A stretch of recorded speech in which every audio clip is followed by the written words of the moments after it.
Fresh snow had just fallen on Changbai Mountain. I stood at the intersection every visitor had to pass, holding a sign that read, Professional Heaven Lake Guide, 30 yuan per hour. I spent half the day freezing in the wind without landing a single customer. After graduation, I had gone to Hangzhou and Wuhan looking for work. I sent out a mountain of resumes and received almost no replies. When I returned to Changbai Mountain, I had thought about taking up the hunting trade passed down through my family, but most of the animals in the mountains were protected now. Touch the wrong one, and I could end up behind bars. With no better option, I used my knowledge of the terrain to guide tourists and scrape together a living. Near noon, 4 college students approached me, 3 women and 1 man. The girl in front was short and wore black-rimmed glasses. "Hey, are you really a professional guide?" she asked. "I grew up here. I couldn't get lost even with my eyes closed." I put away my phone and pointed at the sign. 30 yuan an hour. She immediately started bargaining, first offering 15, then raising it to 16. I nearly laughed. "Are you here to take pictures for your social media, or just to cut my price in half?" The girl laughed. In the end, we settled on 20 yuan an hour. I agreed to lead them, but first I laid down the rules. No crossing the barriers, no littering, and absolutely no starting fires or hammering rocks around the crater. I opened the woven plastic sack I carried and actually confiscated 2 lighters and a geological hammer from them. Along the way, every drink bottle and food wrapper went into the same sack. None of us could have imagined that those worthless odds and ends would later decide whether another person and I lived or died. The western slope had more than 1,000 steps. The students had all the right gear, but not much stamina. They stopped constantly. I had climbed these mountains since childhood, so the trail barely registered for me. While they rested, I explained how Heaven Lake had formed and described the area's geology. The girl with the glasses listened closely and even filmed me with her phone. She asked permission before pointing the camera at my face. "I'm Lin Jing the Jing from Crystal Clear. What's your name?" "Su Datong. I was born in Datong, Shaanxi, and grew up on Changbai Mountain. Just call me Datong." We exchanged contact information. I sent her photographs I had taken of Heaven Lake in all 4 seasons, and her praise sounded sincere. For a moment, I even felt that this underpriced job was not such a bad deal after all. When we reached the summit, I reminded everyone once again not to climb over the railing. Just as they set up their cameras and drone, several flashes of white light appeared near Heaven Lake. I had lived here for years and had never seen light reflected that way. It was neither snow nor sunlight. It was painfully bright, as if a crack had opened in empty space beside the lake. Lin Jing noticed it too. She zoomed in on the image on her phone and edged toward the side of the steps, completely oblivious to the ice beneath her feet. I was about to warn her when she slipped and pitched down the slope.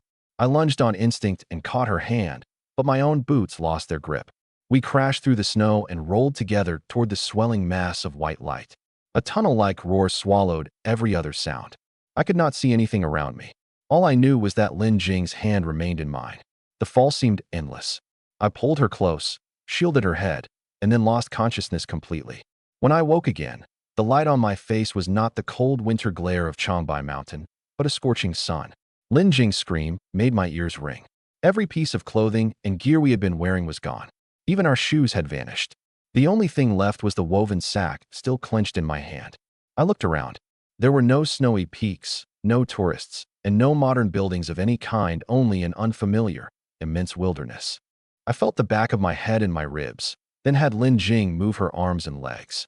Neither of us had broken a bone or suffered any obvious bleeding, though the scrapes from the fall still hurt. The summit had been cold enough to freeze a person's eyebrows, but the ground here was so hot it numbed my palm. The temperature, the vegetation, even the scent of the air were all wrong. There was no possibility that we had simply fallen from one side of Heaven Lake to the other. Hugging her knees, Lin Jing kept asking where her 3 classmates had gone. I had no answer. All I could do was tell her to listen to my breathing and slowly breathe in and out with me. Panic made people overlook the simplest dangers: the blazing sun overhead, our exposed skin, and the snakes or insects that might emerge from the grass at any moment. I turned the sack upside down and checked every item inside. The metal head of the geological hammer was undamaged. The lighters still worked. The empty bottles were not cracked, and the rope was still there. They had been nothing more than prohibited items and discarded tourist trash. Now they would have to serve as our knives, fire, canteens, and cordage. Stranger still, everything that had been touching our bodies had disappeared, while the sack I had been gripping came through with us. I made a mental note of that detail. The white light might not have been a natural phenomenon. There could be some condition we did not yet understand governing what it took and what it left behind. But we had to survive before we could investigate anything. I licked my dry lips, judged the sun's position, and studied the movement of the distant grass and trees. The wind carried no exhaust fumes, human voices, or announcements from the scenic area. The unnaturally vast silence was more unsettling than any strange noise. This was not the world we had been in moments ago. After making sure no one was nearby, I opened the woven sack and took inventory. 2 lighters, 2 geological hammers, 3 empty drink bottles, a length of rope, several snack bags, and half an open packet of strange-flavored jelly beans. It was pitifully little, but it was our last connection to modern civilization. Lin Jing was on the verge of breaking down. I let her use the woven sack as temporary cover and turned my back while I sorted the tools. One moment, she told me to bring the sack over. The next, she forbade me from coming near her. Under normal circumstances, I might have thought she was being difficult, but she had just survived a fall, lost all her clothes, and awakened in a strange place. Fear had completely overwhelmed her reason. All I could do was set the sack on the ground and back away with my back to her. Once she had more or less composed herself, I studied our surroundings. Dry yellow earth lay beneath our feet. In the distance were grasslands, a river, forests, and rolling mountains. Even the sun's position was completely different from what it had been on Changbai Mountain. Did we somehow fall all the way to Africa? Lin Jing asked hoarsely. Don't start guessing yet. Did you hear anything like a system notification? She shook her head. I had heard nothing either. We had no superpowers and no rescue signal. The only things we could rely on were our tools and whatever knowledge we already possessed. There was no point staying where we were. More and more insects were crawling across the ground, and the sun was moving. Once darkness fell, the predators in this wilderness would be far more dangerous than embarrassment. I suggested climbing the dirt ridge ahead to look for signs of human habitation.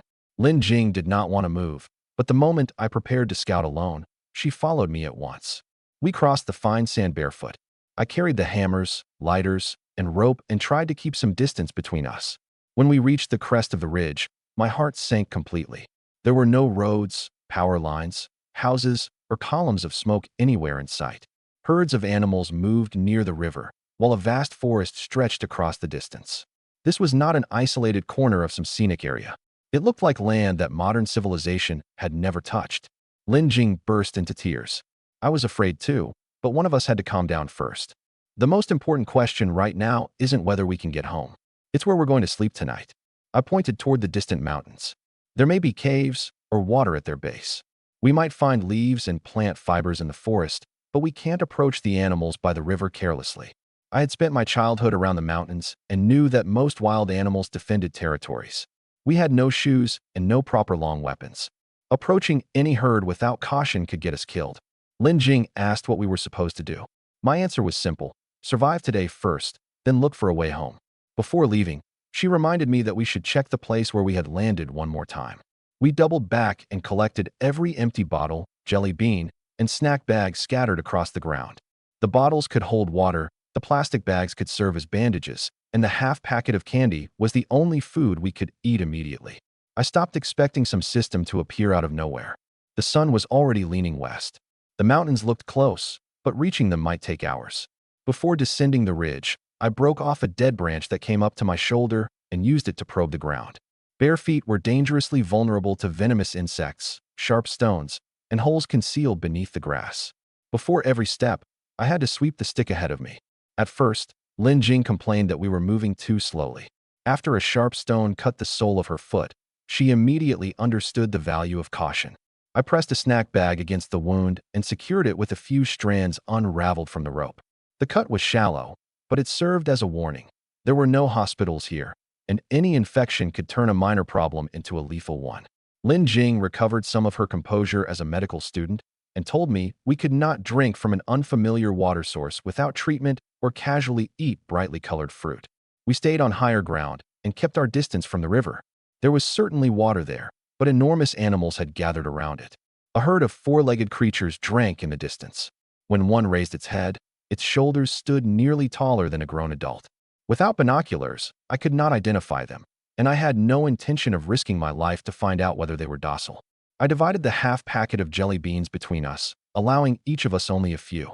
Lin Jing frowned with hunger, but still sealed the rest again. The calories they provided were limited.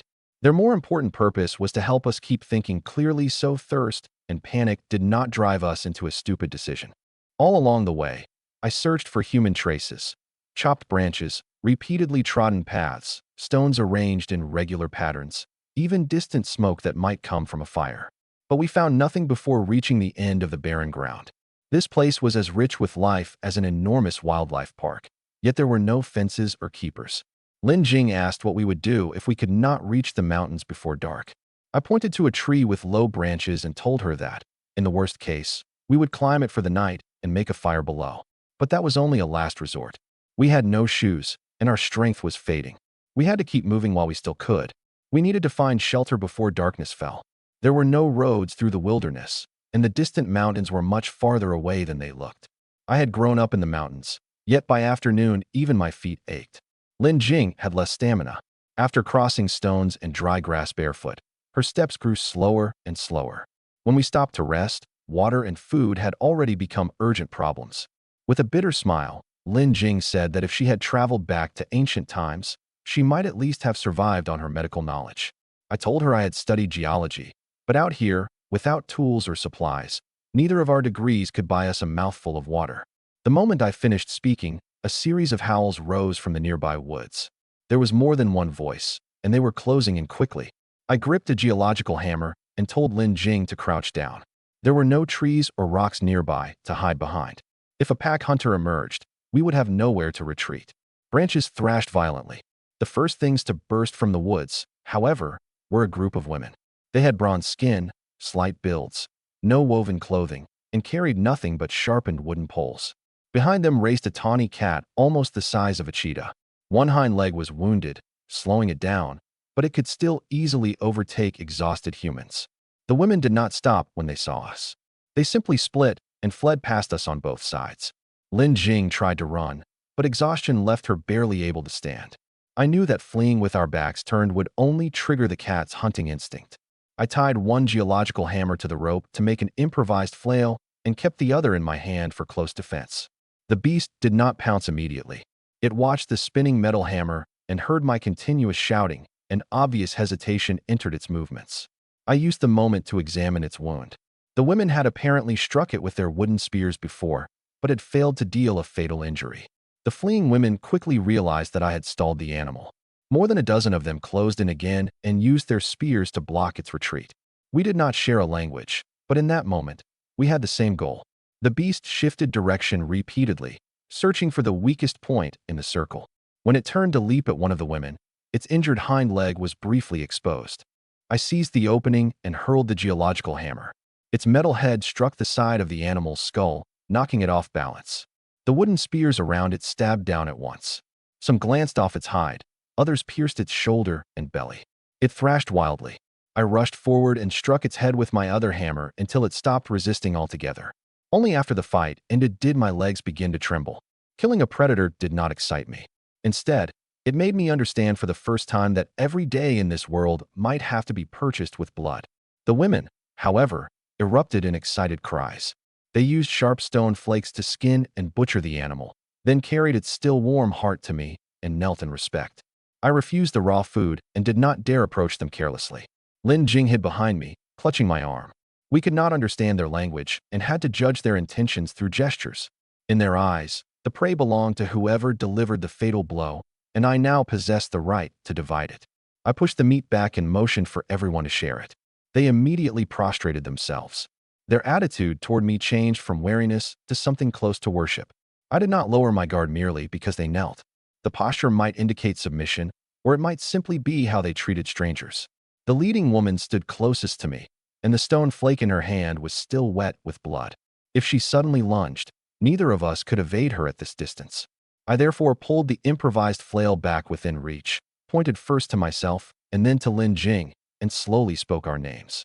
They did not understand, but they could see that I was not attacking. The leading woman touched a white marking on her chest and uttered a short series of sounds. I memorized the pronunciation for the time being without forcing a meaning onto it. As the meat was divided, I deliberately handed a larger piece to the woman the beast had chased first and another to the woman with the injured leg. The leader observed for a moment and did not object. That response showed she understood caring for the wounded and that she held some authority over the group. Lin Jing quietly pointed out that the stone knives made clean cuts and that the tips of the wooden spears had clearly been ground into shape. These people did not live by animal instinct alone. They made tools, coordinated their hunts, and understood distribution and obedience. Their technology was simply stuck at an extremely early stage, while their language sounded more like clipped cries. I looked again at the feline we had surrounded and killed. It was larger than any leopard I knew, and its teeth were thicker. Without the old injuries slowing it down, neither we nor this hunting party might have survived. Luck had played a large role in our victory. I could not let one geological hammer convince me that I could dominate this wilderness. Before following the women, I gestured for Lin Jing to walk just behind my left shoulder. My right hand needed to remain free for the hammer, while my left could catch her if she fell. The women understood our formation. They split into two groups and placed the members carrying meat safely in the middle. We still could not speak to each other, yet a temporary company formed before sunset. All of us knew that darkness in the forest would not wait simply because we were strangers. These people might be extremely primitive, but at least they had not attacked us on sight. Night was falling fast. Following them might be our only chance of finding water and shelter. The leading woman handed me a stone knife and pointed at the predator's carcass. I distributed the kill according to her gestures and confirmed that they truly regarded me as the strongest member of the hunt. They ate part of the raw meat and organs on the spot. Lin Jing was a medical student and could face a corpse, but she had difficulty accepting the way they ate. I was no more accustomed to it. It was further proof that we had come to a place far removed from any known civilization. These women could shape stone tools, but they had no fire, clothing, or metal. The leader picked up the geological hammer attached to the rope and respectfully returned it with both hands. Then she gestured repeatedly toward the woods, plainly inviting us to follow. I did not agree immediately. Every member of this hunting party was a woman. If their tribe included stronger men, those men might not treat two strangers the same way. But nighttime in the wilderness was more dangerous. In the end, I decided to follow and told Lin Jing to stay close. If they became hostile, the two hammers and the lighters could at least help me intimidate them. The women led the way. Inside the forest, the ground was strewn with broken stones, dead branches, and thorny plants. Without shoes, every step felt like stepping on needles. Tiny wounds opened across Lin Jing's soles, and she moved slower and slower. My own feet were cut and bleeding too. The party stopped beside a small pool. When the leader noticed the injuries on my feet, she knelt and tried to clean them with her saliva. Startled by the movement, I immediately pulled my foot away. Lin Jing reminded me that many animals licked their wounds. The woman might simply be treating an injury in the only way she understood. I suppressed my discomfort and studied the surrounding trail. Clear human footprints marked the forest floor, and there were no fresh tracks from large predators around the pool. Their settlement had to be close. Lin Jing was in too much pain to continue. I suggested tearing open the woven sack to wrap her feet, but she still hesitated. It was her only covering. I understood her concern, but I also knew infection or the loss of mobility would be far more dangerous. This isn't the time to be particular. If your feet become infected, I won't be able to outrun a predator while carrying you. She finally agreed to wash the wounds and wrap part of the plastic around her soles. I secured it with the remaining rope, making sure the plastic would not slip off easily. The women watched our tools and treatment from a distance. They did not dare approach without permission, but they stopped whenever we stopped and fell silent the moment I raised a hand. Killing the beast and dividing the food had persuaded them to accept my status, and that trust gave us temporary safety. After a short rest, the leader pointed deeper into the woods again. Behind several ancient trees of abnormal size, I could make out wooden shelters and hollows in the trunks. As we approached the giant trees, I smelled blood and rotting meat and immediately signaled Lin Jing to stop. Several women, however, walked straight to a depression, emptied the organs they could not carry into it, and covered them loosely with branches and leaves. They already understood that waste should be moved outside the living area, but their disposal method was incomplete, which explained the swarms of insects. I circled halfway around the perimeter. Thick roots protected the rear of the camp, and a shallow stream ran across the front. Forest routes on both sides offered quick escape. The site provided easy access to water and multiple ways out, but it had no fence. If a predator followed the scent of meat, the people would have to defend several narrow approaches with their own bodies. The hollows had not simply been occupied in their natural state. Repeated marks from stone tools showed where the entrances had been scraped wider, and woven vine covers hung above them. The women modified their shelters and used animal hides to separate themselves from damp ground. But everything they made stopped at the bare minimum of usefulness and lacked any finer structure. When stream water touched Lin Jing's wounded feet, she sucked in a breath from the pain. I had her sit on a flat stone, rinsed away the dirt with water scooped in a bottle, and checked for splinters. She wanted to wrap the plastic around them immediately, but I stopped her. Sealing filth inside the cuts would only make matters worse. Our supply of plastic was limited. I opened the woven sack along its seams and cut only its two strongest edge strips to use as soles, preserving the rest. The cord wrapped around the top of the foot could not be too tight, or it would restrict circulation after a short walk. The women crouched around me and watched every movement, as if witnessing a completely unknown craft.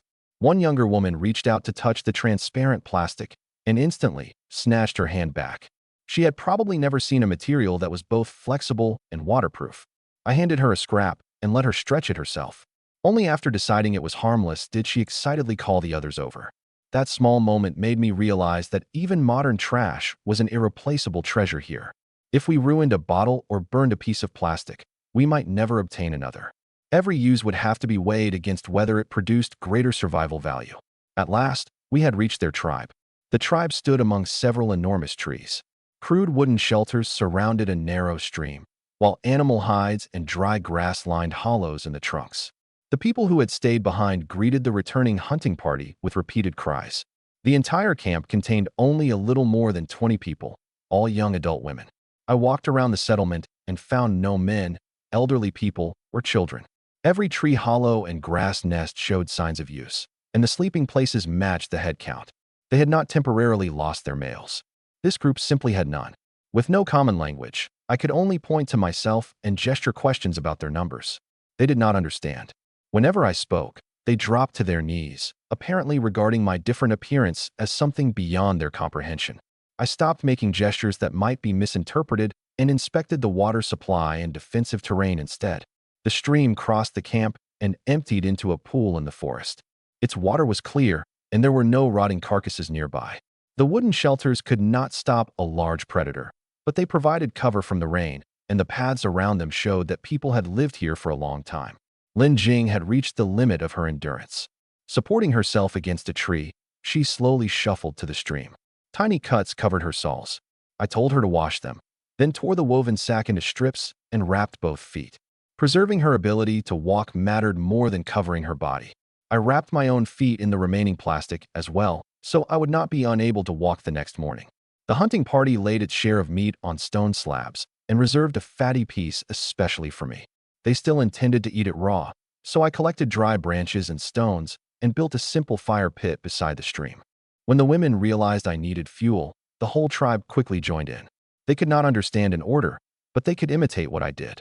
Within moments, they had carried over an enormous pile of dry branches. That confirmed they were not unintelligent. They simply had not developed complex language or a way to pass down technology.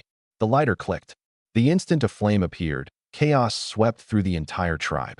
The women fled to the far bank of the stream and lay face down, too frightened to raise their heads. The leader trembled from head to toe as if I had summoned a disaster. They feared fire because they had never mastered it. That fear revealed an opportunity. Fire could repel predators, provide light and warmth, and make raw meat safer to eat. If I could teach them to control it, Lin Jing and I would no longer be two castaways waiting helplessly for rescue. We might be able to build a genuine foundation for survival here. I did not force a torch into their hands. Instead, I sat beside the fire and gestured that this distance was safe. Then I took a thin branch bearing only a tiny flame and slowly approached the leader. She retreated instinctively, but reverence kept her from running. Fire. I pointed to the flame, then to my mouth, inviting her to imitate the sound. I repeated it many times before she finally forced out a rough approximation. She was still afraid, but at least she was beginning to understand that I could control this glowing, burning thing. I cut the meat into small pieces, skewered them on branches, and held them over the fire. Fat dripped into the coals, and the aroma quickly overwhelmed the smell of blood. Lin Jing stared hungrily at the skewers, while the women across the stream gradually raised their heads. The flames did not consume us. Instead, the raw flesh became food unlike anything they had seen. The meat was not cooked through immediately. I split the thick pieces with a stone flake and made sure no blood remained inside before cutting them smaller. Lin Jing warned that wild animals could carry parasites. It was better to overcook the meat than risk illness for flavor. I nodded and demonstrated the rule to the onlookers with exaggerated gestures. The leader's arms shook constantly the first time she approached the fire. She reached out, felt the heat, and jerked her hand back. I placed a burning branch inside the stone ring and smothered it with damp earth. Fire could be kindled, and it could be extinguished. Only by seeing both processes could their terror slowly become control. Several women saw fat drip from the meat, thought the growing flame was about to hurt them, and turned to run. I did not shout at them. I remained seated and continued turning the skewers. As the smell spread, they inched back, their fear changing into hunger. I placed the first small piece of cooked meat on a stone slab rather than feeding it directly to anyone.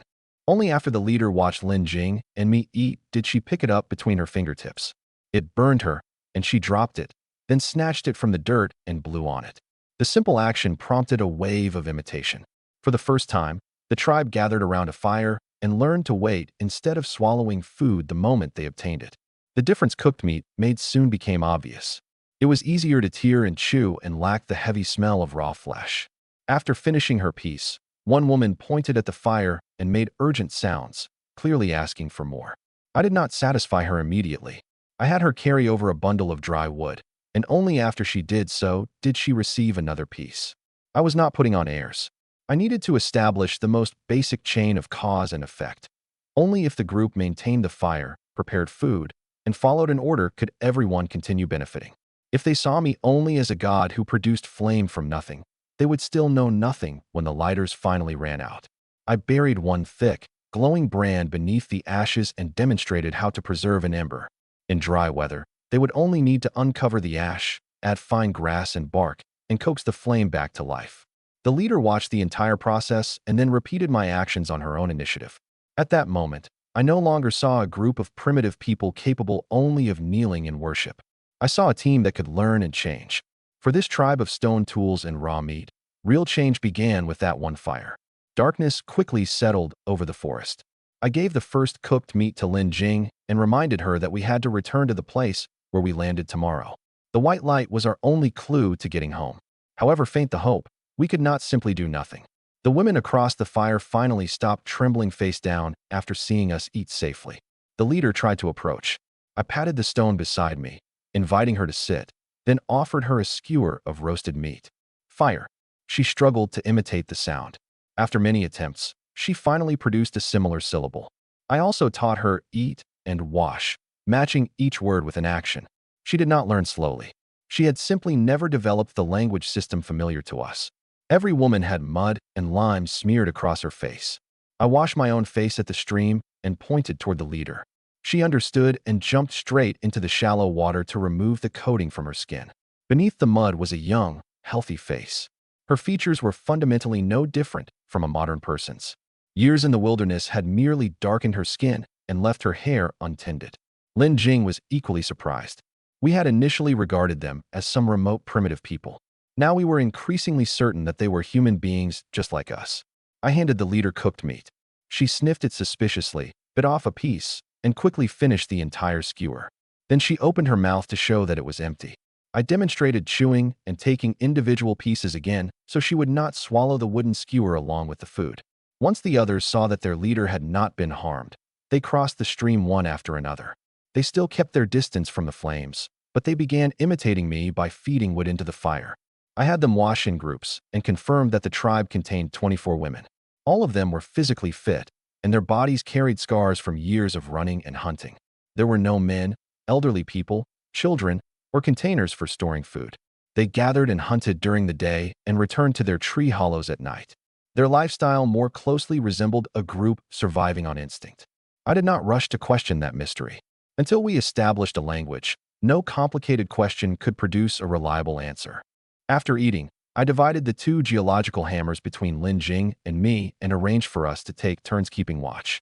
Lin Jing did not want to enter a dark tree hollow, so she decided to rest beside the fire. I watched how the tribal women spread out on patrol and confirmed that they were not entirely without organization. The firelight drove away both the chill and the small animals creeping toward camp.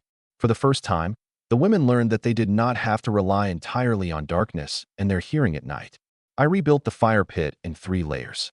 Thick logs burned at the center, an open middle ring allowed new fuel to be added, and whetstones formed an outer barrier. Dry leaves carpeted the forest floor. A single rolling ember could burn down the entire camp. The women had no concept of a wildfire caused by a campfire, so I first made the safe boundary unmistakably clear. 2 women were assigned to tend the fire. I called them over, pointed to the flames, then to water and wet soil, demonstrating what to do when the fire became too small or too large. They could not understand an explanation, but they could reproduce the actions. Only when one woman revived a dying flame on her own did I truly breathe easier. Lin Jing inspected the roasted meat and wild fruit, identifying several foods that showed no obvious problems. She also noticed that some women's teeth were severely worn and their abdomens showed signs commonly associated with parasitic infections. We had no medicine. We could only begin by cooking food, purifying water, and reducing contact with rotten meat. I filled an empty drink bottle with stream water and heated it beside the fire. The plastic could not touch an open flame, so I slowly raised the water's temperature with heated stones. It was a clumsy method, but safer than drinking the water raw. The women crowded around when they saw steam rise inside a transparent container for the first time. They had a clear division of labor. After the white-browed leader made several short gestures, some women moved meat, some cleaned stone tools, and others checked the tree hollows. But their organization served only that day's survival. No one managed reserves or made long-term plans. A few consecutive failed hunts would plunge all 24 people into immediate crisis. I hung the remaining meat high above the fire and began smoking it. At first, the women tried to take it down, and I repeatedly signaled that they could not touch it. The leader finally stood guard in front of the rack and stopped the others. This proved that she was not only willing to learn, but also capable of making the group obey a new rule. When night fully descended, wild dogs howled in the distance. Several pairs of reflective eyes appeared beyond the firelight, but did not approach. The women gripped their wooden spears nervously. I gestured for silence. The fire had already provided our first layer of defense. That small pool of light illuminated only a tiny patch of ground, but it was enough to make tonight different from every night that had come before it. What I truly wanted to understand was how a tribe composed of 24 young women, without any next generation at all, had managed to survive until now. After walking all day, I was exhausted, yet I could not fall asleep. The grass was damp, and broken twigs kept jabbing into my skin. Lin Jing tossed and turned as well. The cold wind, the strangers, and the complete lack of privacy kept her from relaxing. Meanwhile, the tribal women took turns guarding the fire and the pool, never ceasing to watch our every move. I remembered a nearby tree hollow containing a large nest lined with dry grass and scraps of animal hide. I asked Lin Jing to watch the fire for the moment and went inside to rest. Several women immediately rose to follow me, but did not interfere. Only after I lay down in the widest grass nest did they return to their own shelters, leaving the leader with the white mark across her brows behind. Apparently, this place had belonged to her. I shifted over and motioned that she could reclaim half the space. She did not understand the gesture, but neither was she afraid. She simply sat nearby and watched me. From this close, I could see the old scars on her body and tell that she had woven this soft nest together little by little herself. I looked up through the gaps in the canopy.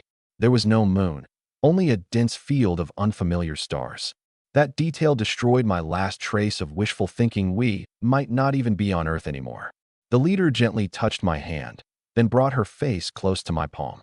Her movement carried neither force nor fear. It seemed more like she was checking whether I accepted her closeness. I returned the affection, but I did not treat our inability to communicate as automatic permission. When Lin Jing saw us sitting together from beside the fire, she immediately challenged me. Her hostility after everything that had happened that day finally angered me too. I reminded her that we had to depend on each other, but neither of us could turn every fear into an attack against the other. The argument solved nothing. A cold wind blew through, and Lin Jing hugged her arms and sat down by the fire again. Seeing her predicament, I temporarily left the hollow, broke off pliable twigs and broad leaves, and wove a crude apron for her. It was not sturdy, but it was the best solution available. I gave it to Lin Jing and told her that the tree hollow had a woven rain cover that could be drawn shut, making it safer than the fireside. She tried to put on the apron, but the leaves could not withstand the strain and soon fell apart.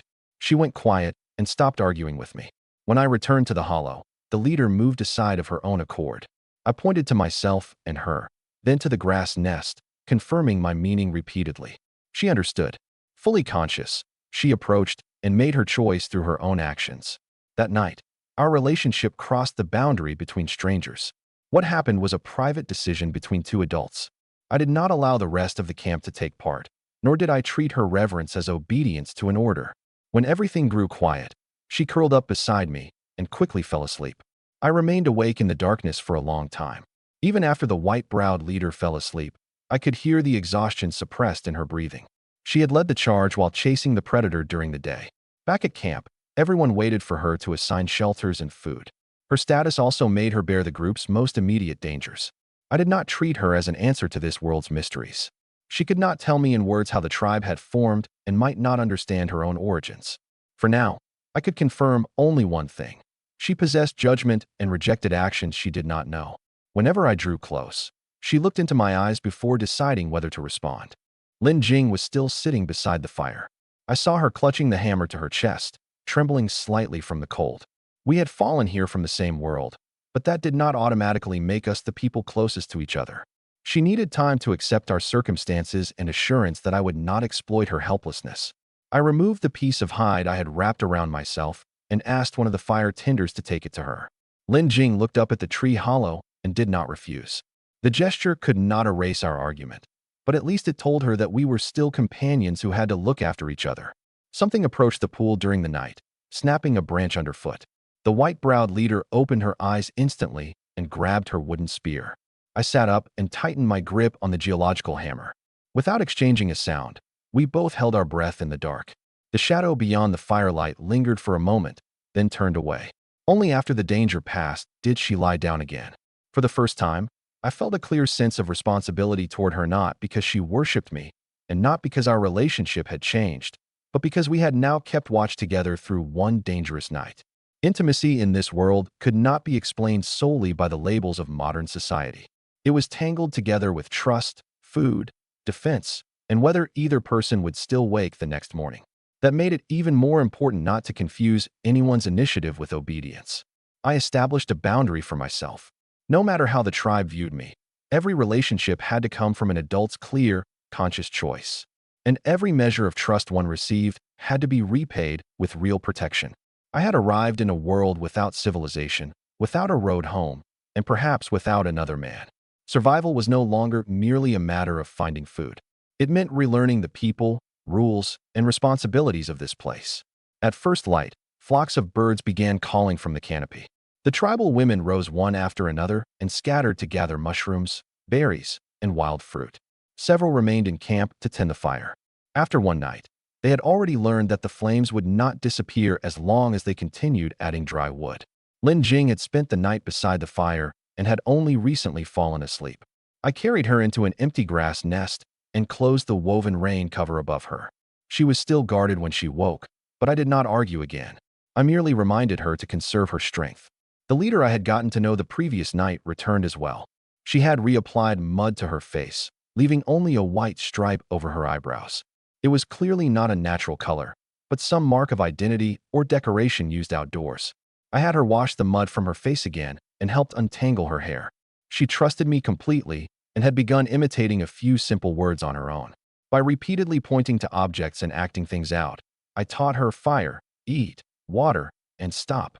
In her own speech, something sounding like una seemed to indicate affection or a kiss. For the time being, I treated it as a term through which we acknowledged our relationship. We spent a short while alone by the water. Alert and acting on her own initiative, she drew close, and I accepted her choice. But I did not turn our relationship into a public ritual for others to watch. The rest of the women were merely curious about why we were close. They knew nothing of modern ideas about embarrassment or privacy. Breakfast consisted of meat left from the night before, wild fruit, and mushrooms. The tribe saved the largest, sweetest fruit for me, showing that they already assumed I possessed first claim over the food. I did not intend to preserve that one-way tribute. So I redistributed breakfast and made sure the women who had tended the fire also ate early. I then inspected the entire camp and found no granary, drying rack, or food that could be stored for long. How much they ate each day depended entirely on that day's harvest. If a hunt failed or the rainy season continued too long, the entire tribe would go hungry. I had to change that as quickly as possible. I took out the predator's hide and skull from yesterday and used a wooden spear to act out tracking, encircling, and killing. The women quickly understood that I intended to lead a hunt. They immediately retrieved their sharpened poles and assembled in the center of camp. This time, we would not rush forward on instinct. I planned to improve their weapons, make cordage, and teach them the most basic formations and signals before we left. First, I checked the preserved embers.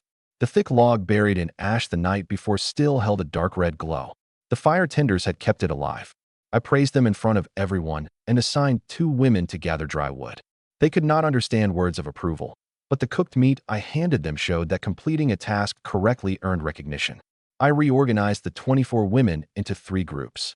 The fastest would locate and drive prey. The strongest would use long spears to close escape routes. The third group would remain in camp to protect Lin Jing, the fire, and our remaining supplies. The white-browed leader initially wanted to stay by my side, but I made her learn to pass on my signals for stop and go first. She grasped the distinction quickly. An open palm facing forward meant stop. Pointing at a target and sweeping an arm meant spread out. A clenched fist meant regroup.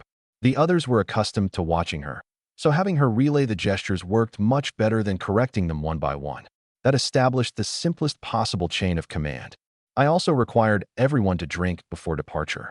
In the past, they had gone to the stream only when thirsty, making dehydration likely during a long chase. 3 empty bottles could not carry water for more than 20 people, so they had to use large rolled leaves as temporary containers. It seemed trivial, but it could keep someone from collapsing in the middle of a drive. When Lin Jing woke, she first inspected my groups and pointed out that at least one person familiar with local plants needed to remain behind. She did not want to join the hunt, but her observations as a medical student were still useful. I accepted the suggestion and left her 1 skewer of cooked meat and 2 portions of dry tinder. She asked whether I still intended to return to our landing site. I nodded. The hunting route would pass around that barren stretch, allowing us to check whether the white light had reappeared. We could not choose between survival and looking for a road home. Until the clue vanished completely, we had to pursue both. When the party left camp, no one scattered at random as they had the previous day. They kept in pairs with space between them, their wooden spears facing outward. The scouts looked back at regular intervals to confirm the formation. It was still rough, but they were no longer a collection of individuals, each chasing her own food. I knew the real test would not come during practice. It would come when the prey suddenly changed direction and fear overwhelmed an order. While preparing the spears, I had each woman choose a shaft suited to her height. One that was too long would catch on branches in the forest. One too short could not stop a charging bite. The white-browed leader was the strongest and took the thickest shaft. The 2 scouts chose lighter hardwood, so they could still turn quickly after traveling a long distance. A stone blade was not necessarily better merely because it was sharper. Thin flakes made cutting meat easier, but shattered on impact when mounted as spearheads. I chipped thicker stones into leaf-shaped points and left rough notches at their bases for the cordage to grip. Failed fragments were used as hide scrapers, so the material would not be wasted entirely. Cordage production was also standardized by length. Each woman first twisted 2 strands. Then teams of 3 combined them into a main rope. The joins could not all fall at the same point, or they would fail together under tension. These women knew how to weave nests, and their fingers were nimbler than mine. Once they understood the structure, their finished cordage quickly surpassed the crude rope I had made first. I used a rotten log to represent a beast and ordered everyone to thrust at different heights only after hearing the signal. During the first attempt, spear points collided. During the second, someone in the rear shoved the front row forward. We reset with 2 steps between each person and established that the front rank would kneel while the rear thrust past their shoulders. Only then did we eliminate the risk of stabbing one another. Breakfast distribution became part of our preparations as well. Hunters ate cooked meat and fruit that could withstand travel. The people staying behind retained enough food to last until noon. All water carried out had to be counted before departure. A hunting party without provisions might chase faster than anything in the forest and still fail to return because of hunger and thirst. Finally, I had every woman make the stop signal once in turn. Everyone else had to freeze immediately. The command no longer belonged only to me. Anyone who discovered danger could halt the group. True discipline did not mean blind obedience. It meant allowing critical information to stop a mistake as quickly as possible. Only by truly organizing the speed and strength of 24 people could we obtain a stable supply of food and gain the power to fight back before the next predator entered our camp. Hunting was something I truly understood. Before hunting had been comprehensively banned on Changbai Mountain, every man in my family knew how to track, set traps, and make simple bows. I had no rifle, but I did possess two solid geological hammers, lighters, and a length of modern rope. Used properly and combined with the tribe's manpower, they could turn birds, fish, and medium-sized herbivores into food. I first inspected their wooden spears. Most were merely branches rubbed to a point against stone. The wood was too soft, and their lengths were inconsistent. Such weapons could wound prey at close range, but could not withstand a charge. I discarded the cracked shafts, selected more resilient hardwood, resharpened the tips, and lightly roasted them over the fire to harden the surface. Cordage was equally important. The tribe knew how to twist plant fibers together, but not how to soak them, roll the strands properly, or combine multiple strands into a rope. I searched the woods for tough bark, marked suitable trees, and planned to process them in one batch after our return. Damaged hides could no longer be wasted either.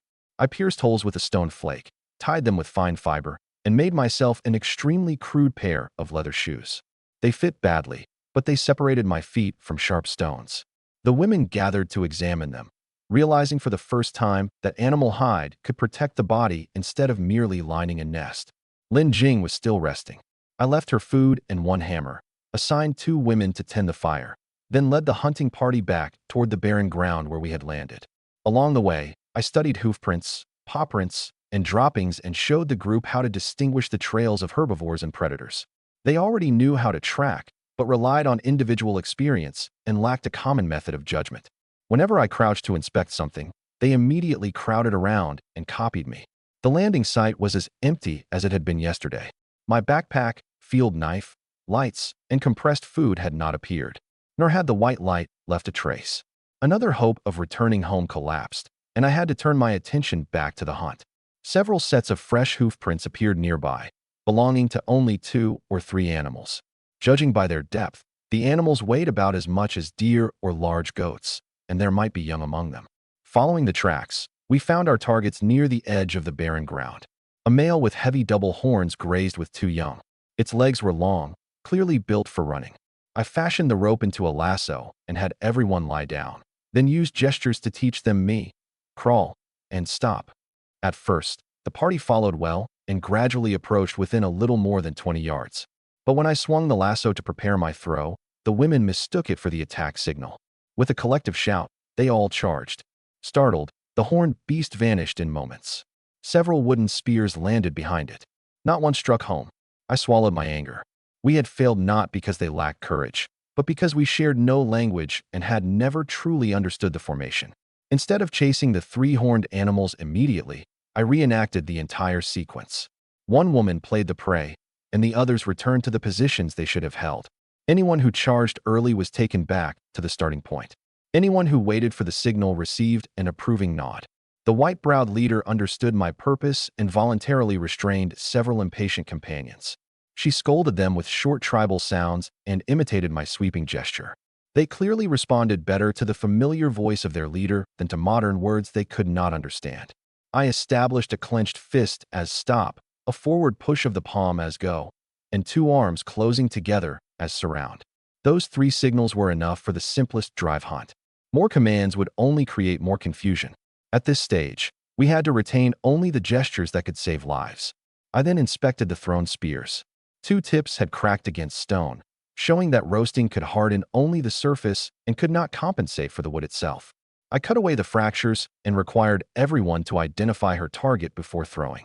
At close range, the spear should remain in hand whenever possible so no one discarded her only weapon. The lasso exposed flaws too. The modern rope was too short, limiting its reach. If the loop missed, it would leave me exposed in front of the animal. I collected several lengths of tough vine and braided them into an extension. Vines abraded easily, so during actual use they would have to avoid sharp horns and cracks in stone. Silence mattered most. The women shouted whenever they grew excited. In the past, rushing together with enough noise might have driven off small animals, but it only warned alert herbivores. I picked up a stone and deliberately threw it into the distance. Birds erupted from the grass, and hoofbeats immediately receded nearby. Only then did everyone see what sound could do. The training consumed a great deal of time, but it was more valuable than another blind pursuit. The sun had risen high, and the tracks on the ground were beginning to dry. I judged the wind again and led the party downwind along a different route to search for prey. The first failure gave us no food, but it taught me something more valuable than one kill. I finally knew that this party lacked discipline, not bravery. Before our next move, every person had to understand when to act, which direction to run, and when she had to remain silent. I called everyone back, drew the prey, the encirclement, and directional arrows on the ground, and personally placed every woman in her assigned position. The leader understood first. She stood in one direction on the diagram and pointed to herself. I had her run along the arrow toward the center and finish with a spear thrust. The others imitated her. After half an hour, they finally grasped the basic method of a drive hunt. As we continued searching, one woman discovered a fight ahead.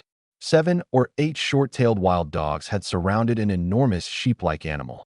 The giant sheep repeatedly kicked with its hind legs and had already injured 2 dogs, but its own rear leg and flank had been torn open. I immediately ordered everyone to stay low and silent. The pack's attention was entirely fixed on the sheep, giving us a chance to surround them. I did not release the whole party at once.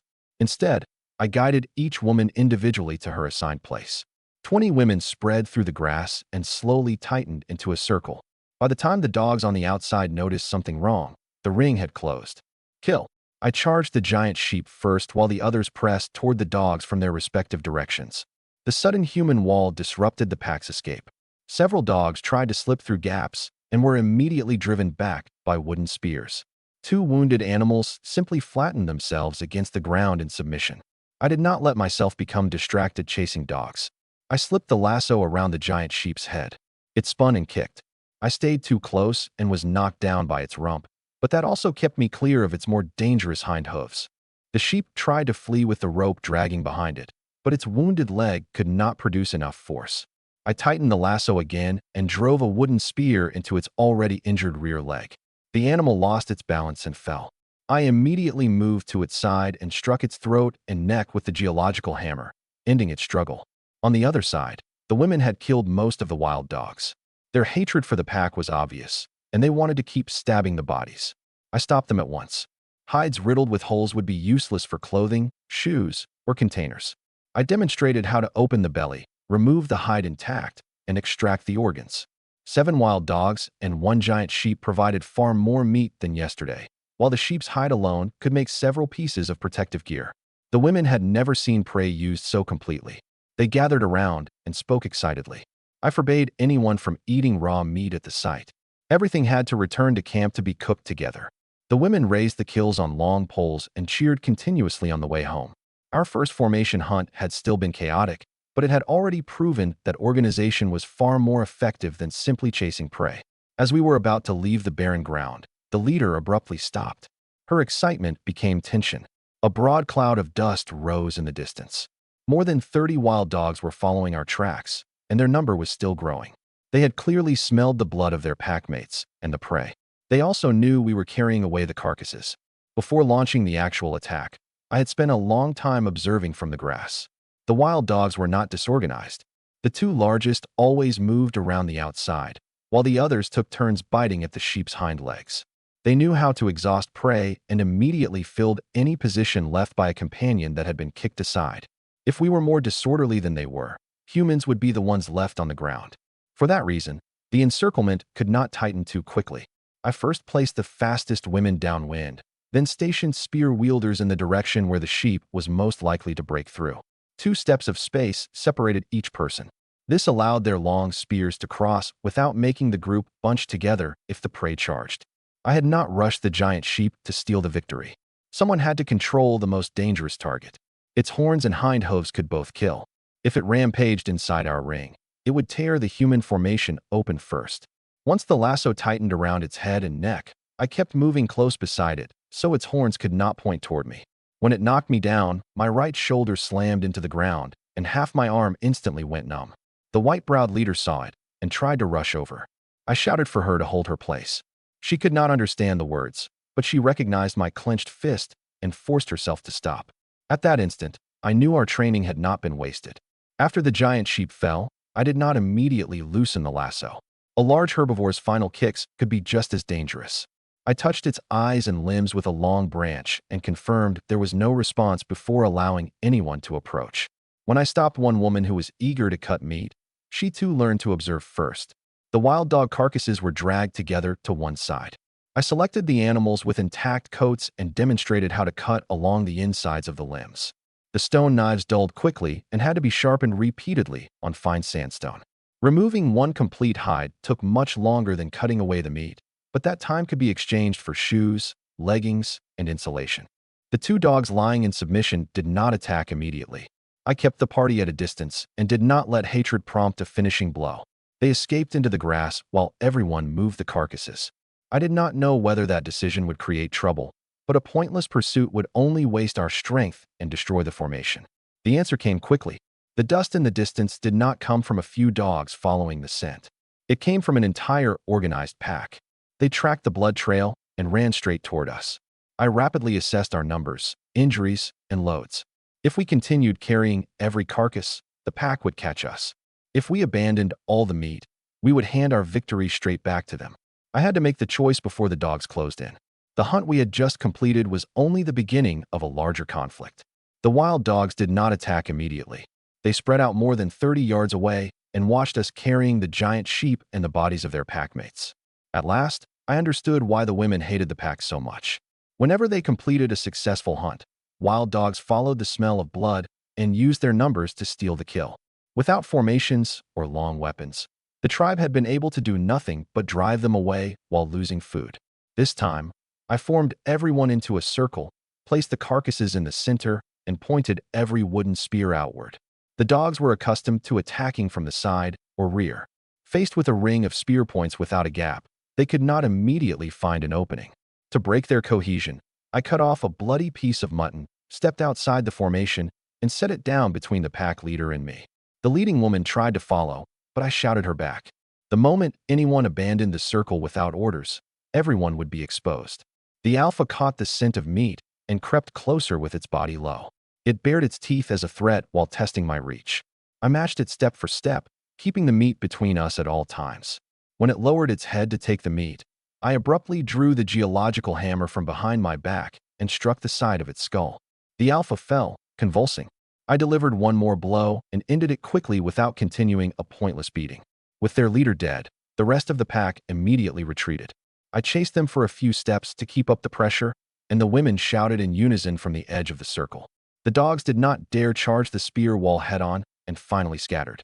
I did not let the party pursue them far. These animals were extraordinarily troublesome. The moment we turned around, they could regroup. Sure enough, the surviving pack followed us all the way back toward camp, always keeping its distance and never daring to approach the spear formation again. Once we entered the forest, the trees limited their speed and vision, and there was fire at camp. Only then did I relax slightly. The 4 women left behind had tended the fire well, and a pile of dry wood stood beside it. Lin Jing had made a simple covering from leaves after waking, but because she did not know how to distribute the food, she had eaten only the small portion left that morning. We spoke the same language, yet I had failed to make her assignment clear. That oversight was mine. After the carcasses were placed on a flat stone, the women habitually handed me the stone knives. I did not intend to monopolize food distribution forever. I selected a leg and the ribs, then gave the rest to the leader to divide according to the tribe's old rules. I enlarged the fire pit with several stones and cooked the mutton, ribs, and mushrooms in batches while teaching the women how to tell when meat was done. Some still tasted raw meat while cutting it. I did not punish them harshly, but I clearly forbade eating uncooked organs and showed them that cooked food was easier to chew and preserve. The threat from the pack had temporarily passed, and for the first time, the camp possessed a large surplus of food. But one abundant hunt was nowhere near enough. Even after the alpha fell, the pack did not flee completely. Several larger dogs circled repeatedly at the perimeter, clearly searching for a new leader. I did not allow anyone to bend down and move meat. We kept the spear points outward until the animals withdrew beyond sudden, sprinting range. On the return journey, we stopped at intervals. The front rank watched the tree line. The rear checked whether the blood trail had become too heavy, and the people in the middle took turns carrying the carcasses. The sheep's weight bent the poles continuously. Red abrasions soon appeared on 2 women's shoulders. so I rotated replacements in before the burden exhausted them. The dogs remained downwind. They hid in the grass and revealed themselves only when we changed direction. The white-browed leader tried several times to take people out and drive them away, but I held her spear back. The pack wanted us to separate. Safety did not require killing every dog. It required denying them a solitary target. Before entering the forest, I wrapped the bloodiest organs in the sheep's hide to reduce the scent trail. At a fork, I deliberately left a small amount of scrap meat to draw the pack down the wrong path. It would not fool them for long, but it bought us the final stretch of distance. The camp nearly lost control at the sight of the intact carcasses. The women who had remained behind rushed forward to tear off meat. I forced them to retreat and did not allow processing to begin until the circle had dispersed and every weapon had been accounted for. Confusion after a hunt could injure people just as easily. One carelessly discarded stone knife could cut open a foot. I also placed the alpha's body separately outside camp. It was not a trophy. I wanted to observe whether the other dogs would retrieve their packmate or begin avoiding this area. If the location of their howls changed during the night, we could judge whether the deterrent had worked.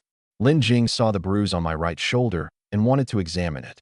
I moved my arm and confirmed it was not dislocated, then told her to remember the course of the battle. Her job was not to stand aside and wait. She had to use her medical knowledge to tell me which injuries could not be ignored and which meat had to be discarded. While processing the carcasses, I separated organs from muscle first. The heart, liver, and similar organs had to be heated thoroughly as soon as possible. The stomach and intestines were cleaned far from the water supply. Unknown nodules and discolored tissue were discarded immediately. The women hated to waste them, so I cut the abnormal sections open and showed them before burying them downwind outside camp. The dog hides and sheep hide were numbered separately. Smaller dog pelts suited shoes and bracers. The broad sheep hide was reserved for clothing, bedding, and water skins. I also drew the location of every hole on bark so we could cut around the damage instead of turning good material into scraps with careless cuts. We could not hang all the surplus food on one rack. If dogs broke in or rain soaked it, we would lose every reserve at once. I divided the racks between both sides of the fire pit. The meat would be smoked during the day and moved to high tree hollows at night. Fire tenders also had to monitor the smell, insects, and slime on its surface. Lin Jing noticed that some women developed stomach discomfort after drinking the rich broth. Their bodies were accustomed to little salt and cooked fat, and a sudden large intake might be difficult to digest. From now on, seasoning would have to increase gradually, and no one could drink all the oil from the surface at once. Technology could improve food, but the body still needed time to adapt. I placed the alpha's skull at the forest edge for observation and forbade the more childishly curious women from touching it repeatedly. Decaying tissue brought insects and disease. Symbolism could not take precedence over hygiene. After several days, we would keep only the cleaned, boiled teeth and bones and bury everything else deeply. One successful hunt did not merely provide a rich dinner.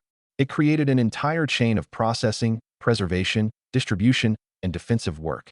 Anyone who saw only the killing would surrender half the result to rot and predators after returning home. Tomorrow, I would teach them to tan hides, enlarge the hearth, and make proper spears and traps. Only by mastering those techniques could the tribe stop relying on luck whenever it fought wild dogs for food. Dinner became our best language class. As I roasted meat, I repeatedly pointed to fire, water, food, and different actions and had everyone imitate the sounds. By night, they could understand fire, eat, wash, surround, stop, hot, and I. The words were simple, but enough to prevent another fatal misunderstanding during a hunt. One woman let grease drip directly into the hottest flames while roasting meat. The sudden flare sent everyone around her stumbling backward. I smothered it with damp earth, then demonstrated moving the meat to the edge of the coals. They quickly realized that fire was not a living thing to fear, but a tool that had to be controlled. The lack of salt remained a problem. Going without it briefly would not kill us, but a long-term deficiency would sap our strength. Lin Jing's medical training led her to agree that we needed to locate a salt source as soon as possible, although neither of us knew the surrounding terrain. She asked whether I intended to live here permanently. I asked where else we could go if the white light never returned. The exchange became an argument. In the end, she decided to join the next day's hunt, if only to prove that she could shoulder responsibility too. I did not provoke her further. Her medical knowledge might eventually matter more than any weapon during injuries, infections, or childbirth. She simply needed time to adapt to this world. After eating their fill, the women began cutting the remaining meat into strips to dry directly. The method would waste a significant portion, but it showed that they possessed the beginnings of food preservation. I had them hang the strips high, away from the ground and insects, planning to improve the process with salt or smoke later. I then examined the wounds on my feet. The small cuts from yesterday had almost healed, and few scars marked the tribal women. The people or environment here might possess an abnormal capacity for recovery, but without more evidence, I could not treat it as a guarantee of safety. I processed 2 more dog hides for shoes. The giant sheep's hide was large enough for clothing, padding, or water skins and had to be scraped free of fat before tanning. Limestone could be found nearby, giving us one possible resource for treating leather. The 2 drink bottles were equally precious tools. The women had never seen transparent containers. When they discovered that squeezing a bottle sprayed water, they all crowded around. I used the opportunity to reinforce the word water and made it clear that drinking water should be boiled whenever possible. Unknown parasites and microorganisms would not disappear merely because a spring looked clear. I planned to build a stable stove, make charcoal, find clay, and then use our new rope for traps. The tribe knew how to twist simple cordage, but selected the wrong fibers and had no process for combining multiple strands. Only when one woman pointed to herself and said, did I realize that they might have had names all along. We simply could not understand them. I could not be the only person teaching. Whenever a woman learned a word, I had her turn and teach it to the person behind her, after which the last person performed the corresponding action. If the meaning changed during transmission, I corrected the action rather than the pronunciation first. It was slow, but revealed whether they truly understood. Hot quickly became the word everyone respected most. One woman grabbed a stone flake fresh from the fire and immediately blistered her fingertips. Lin Jing immersed her hand in cool water and clearly demonstrated that mud and grease must not be smeared over the burn.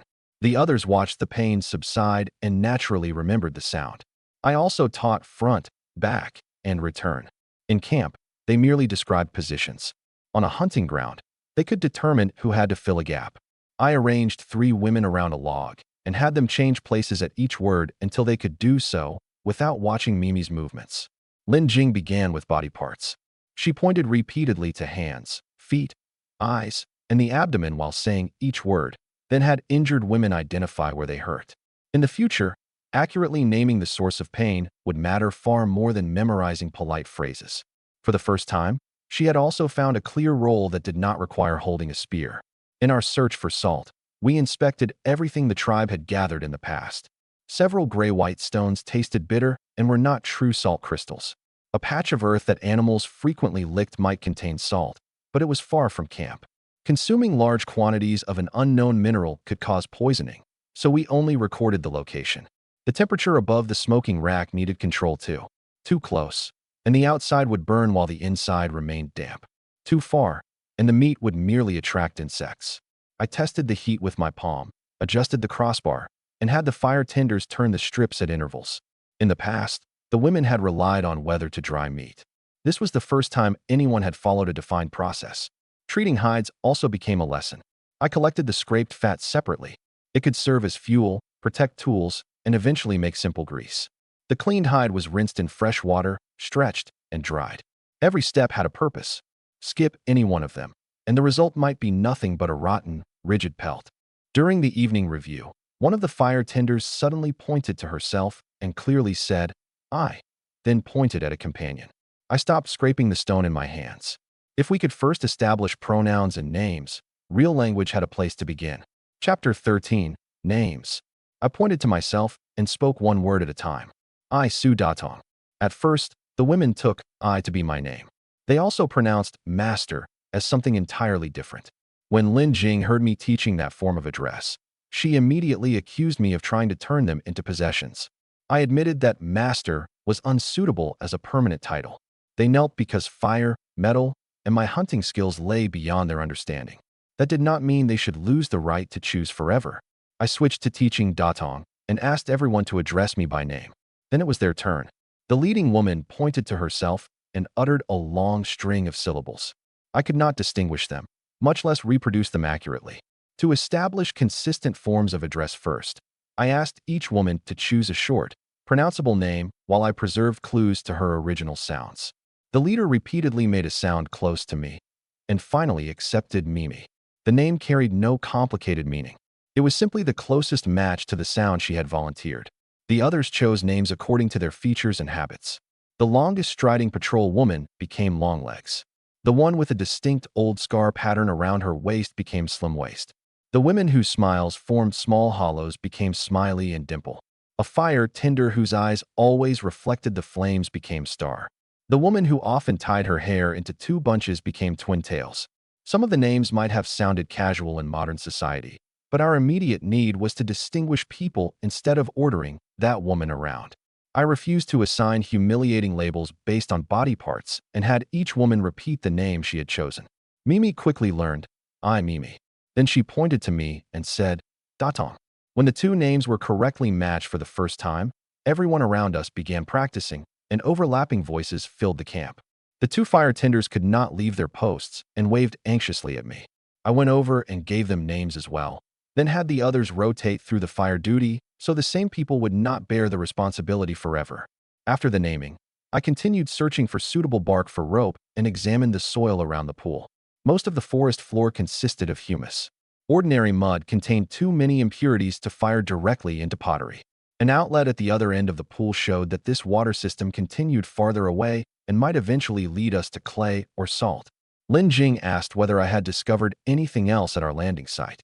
I handed her the 2 drink bottles and explained that aside from the scattered supplies, there had been no backpack and no second appearance of the white light. She fell silent. We both understood that the possibility of returning soon was fading. Around the fire, 24 people who had just acquired stable names practiced saying, "Datong, Lin Jing, fire, water, eat." After finishing, I lined everyone up again according to their new names. The first time I called Slim Waist, 3 people turned around simultaneously, showing that the sound was not distinct enough to their ears. Rather than impose a decision, I had them repeat their original short calls and chose the most different pronunciations. I also discovered that their old sounds were not without patterns. Mimi changed the ending when calling certain people, and the intended woman always responded accurately. The problem was not that they lacked names. It was that we could not distinguish their communication system, which combined pitch, gesture, and scent markings. Our modern names were therefore only a temporary bridge. On a flat piece of bark, I recorded each person's features, chosen name, original sound, regular work, and obvious old injuries.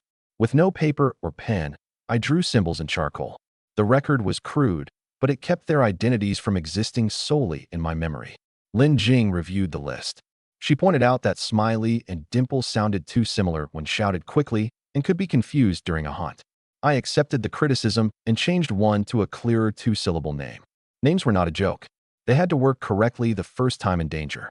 Once Mimi learned my name, she stopped kneeling every time. She would call Datong, wait for me to turn, and then offer a stone knife or food. That change pleased me more than any title. She was beginning to treat me as someone she could communicate with, not as a mysterious being she could only obey. I also required myself to use names when assigning work. Whoever tended the fire, patrolled, or cared for the injured had to be identified specifically. Once a task belonged to someone, its completion or failure could be followed. Otherwise, an instruction like, "Get wood," would make everyone move at once or no one move at all. During the night shift, I deliberately looked away and listened only to the names and replies. The 24 voices, some clear, some husky, gradually separated from an indistinct crowd. Standing nearby, Lin Jing practiced with me for the first time instead of referring to them all as primitives. They might not use these names for the rest of their lives. Once language became fuller, they could choose the names they truly wanted. But beginning today, no one was merely an interchangeable pair of hands in the tribe. Civilization did not always begin with grand walls. Sometimes it began when one person could accurately call another by name. Chapter 14. The Argument. That night, several tribal women measured Lin Jing with vines. At first, I did not understand what they were doing. When they pointed to an empty grass nest and animal hides, I concluded that they wanted to make a new sleeping place suited to her height, or perhaps a simple covering. Lin Jing remained tense. I tried to lighten the mood with a joke, but that only made her more uneasy. I had to tell her directly that the women had taken the same measurements from me earlier that day and had no intention of harming her. Mimi then handed me a stone knife and pointed to her matted hair. I sharpened the blade again and prepared to cut away the ends stuck together. When the knife approached, she became visibly afraid and even retreated on her knees. I stopped immediately, placed the knife on the ground, and demonstrated on my own hair before waiting for her to sit down voluntarily. Only after confirming that she understood did I slowly cut away the dead knots and tangled strands. Lin Jing was surprised that I knew how to handle hair. I told her it was no sophisticated skill. Mimi's hair had been coated in animal grease and mud for a long time. Once it was washed, combed, and trimmed free of knots, she would look much healthier. When I finished, Mimi carried a torch to the water to examine her reflection. She could not see the details clearly, but she recognized the change. She hugged me in excitement and repeated her name over and over. Lin Jing finally washed away the remnants of her makeup as well. We stopped mocking each other about our lack of clothing and discussed practical matters instead. Animal hide had to be used for shoes first, or she would be unable to join tomorrow's hunt. Clothing would have to wait until the hides had been scraped, washed, and tanned. It could not appear from nothing overnight. I made her an improved pair of simple shoes from dog hide. The fur faced outward to absorb abrasion, while the more intact layer of skin faced inward to protect her soles. They were still crude, but far sturdier than plastic wrapping. After taking several steps, she finally admitted that the shoes worked. Then she asked why we still had to prepare tools through the night after gathering so much food today. I placed the bones the women had stripped perfectly clean in front of her and pointed at the strips of drying meat. Being full today doesn't mean we'll have food tomorrow. Without salt, those strips may rot. These women aren't thin because they enjoy eating little. They went hungry all the time before we came. Only then did Lin Jing notice that every woman rationed her meat carefully and did not leave even the scraps between the bones. What she was accustomed to throwing away in modern society might be someone else's meal the next day here. Our argument gradually subsided. She finally admitted that my hunting experience addressed our immediate problems, while I acknowledged that her medical knowledge would eventually save lives. There was no need to belittle each other, and neither of us could use the difference in our influence over the tribe to threaten the other. I continued scraping bark and twisting fibers, preparing rope strong enough to hold large prey. While making Lin Jing's shoes, I first had her stand on the hide and traced the shape of her feet with charcoal. The first pair had been cut only to an approximate length and slid sideways after several steps. This time, I left separate holes at the instep and heel, crossed the ties to secure them, and patted the toes with an extra layer of soft hide to stop them striking stones. After testing them, she pointed out that the fur would become heavy when wet. I made a note of the problem. In the future, we could scrape hair from the outer sole while leaving insulation inside, then use smoke and grease to increase water resistance. We could not create perfection on the first attempt. Every tool improved through failure. After Mimi's haircut, the others lined up beside the fire. Some wanted only the knots removed, while others imitated her shorter style. I did not decide for them. I kept the stone knife sharp and allowed them to help one another. Lin Jing cleaned the blade in hot water between uses to reduce the risk of infection from sharing it.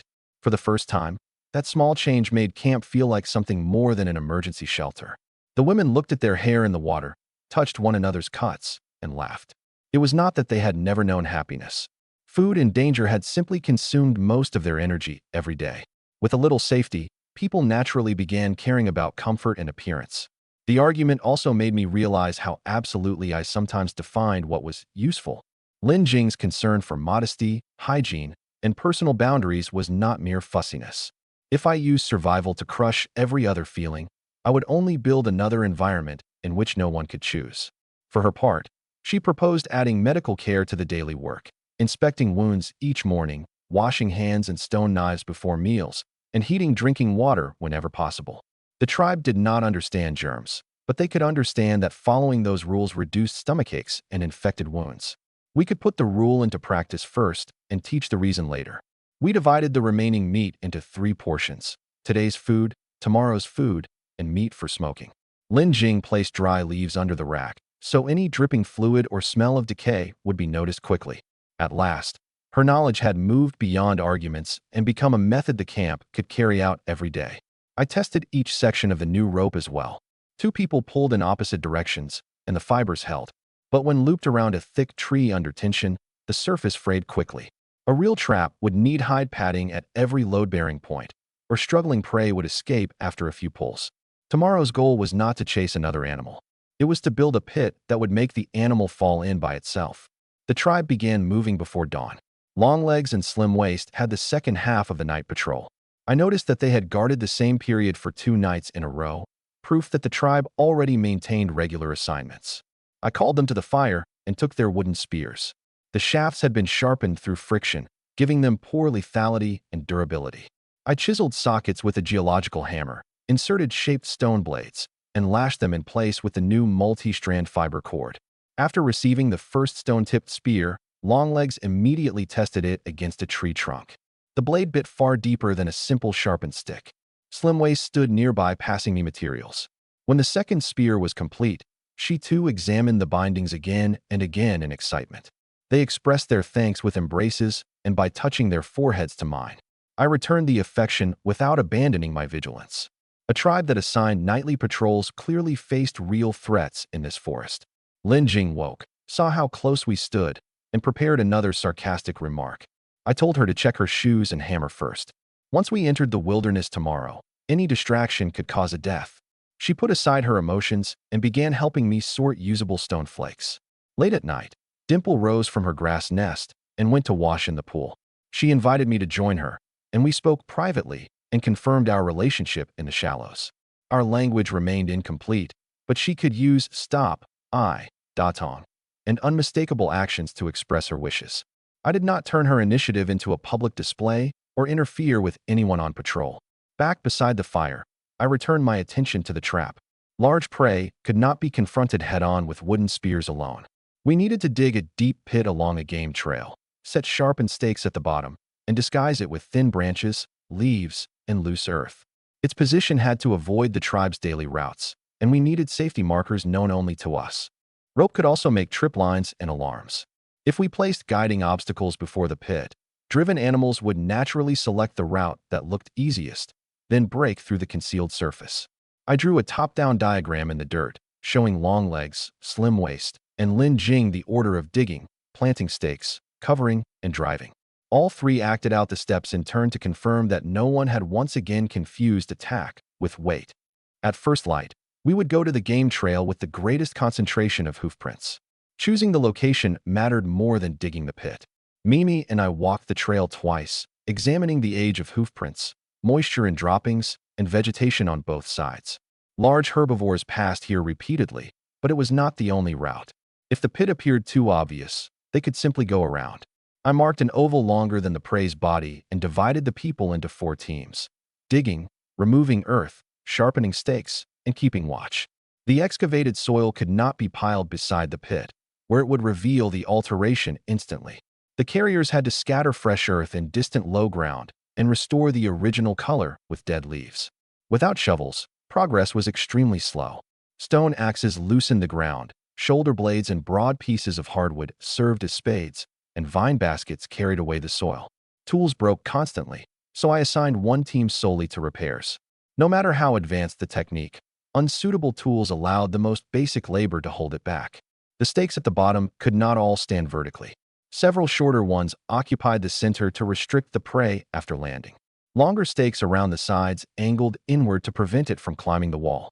I sharpened and fire-hardened them, then coated the points with charcoal ash to reduce scent and moisture. Lin Jing frowned at the stakes, worried that an animal might suffer for a long time. I agreed that we had to inspect the trap at least twice a day. Anything captured would be killed quickly.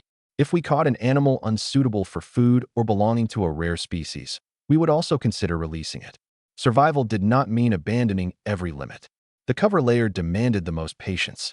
Thick branches needed to support small animals crossing, while thin twigs and grass restored the surface. Yet the entire layer had to break immediately beneath large prey. I first tested it with an animal hide full of stones. Our initial cover was too strong and merely sagged. We removed half the crosspieces and laid it again.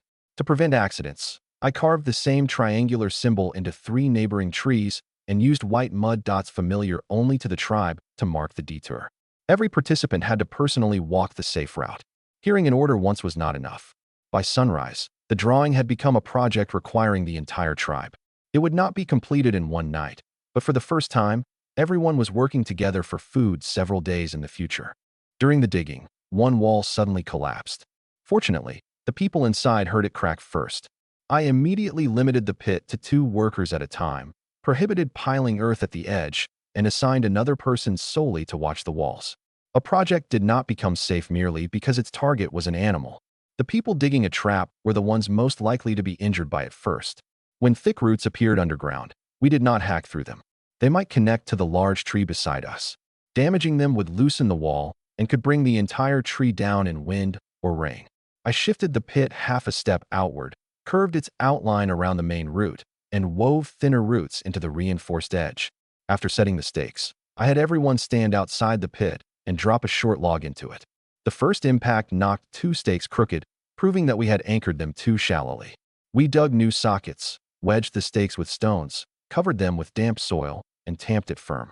The prey would weigh far more than a person. Looking solid while motionless did not mean the structure could survive a fall. Even after the camouflage was complete, the surrounding scent differed from the old game trail.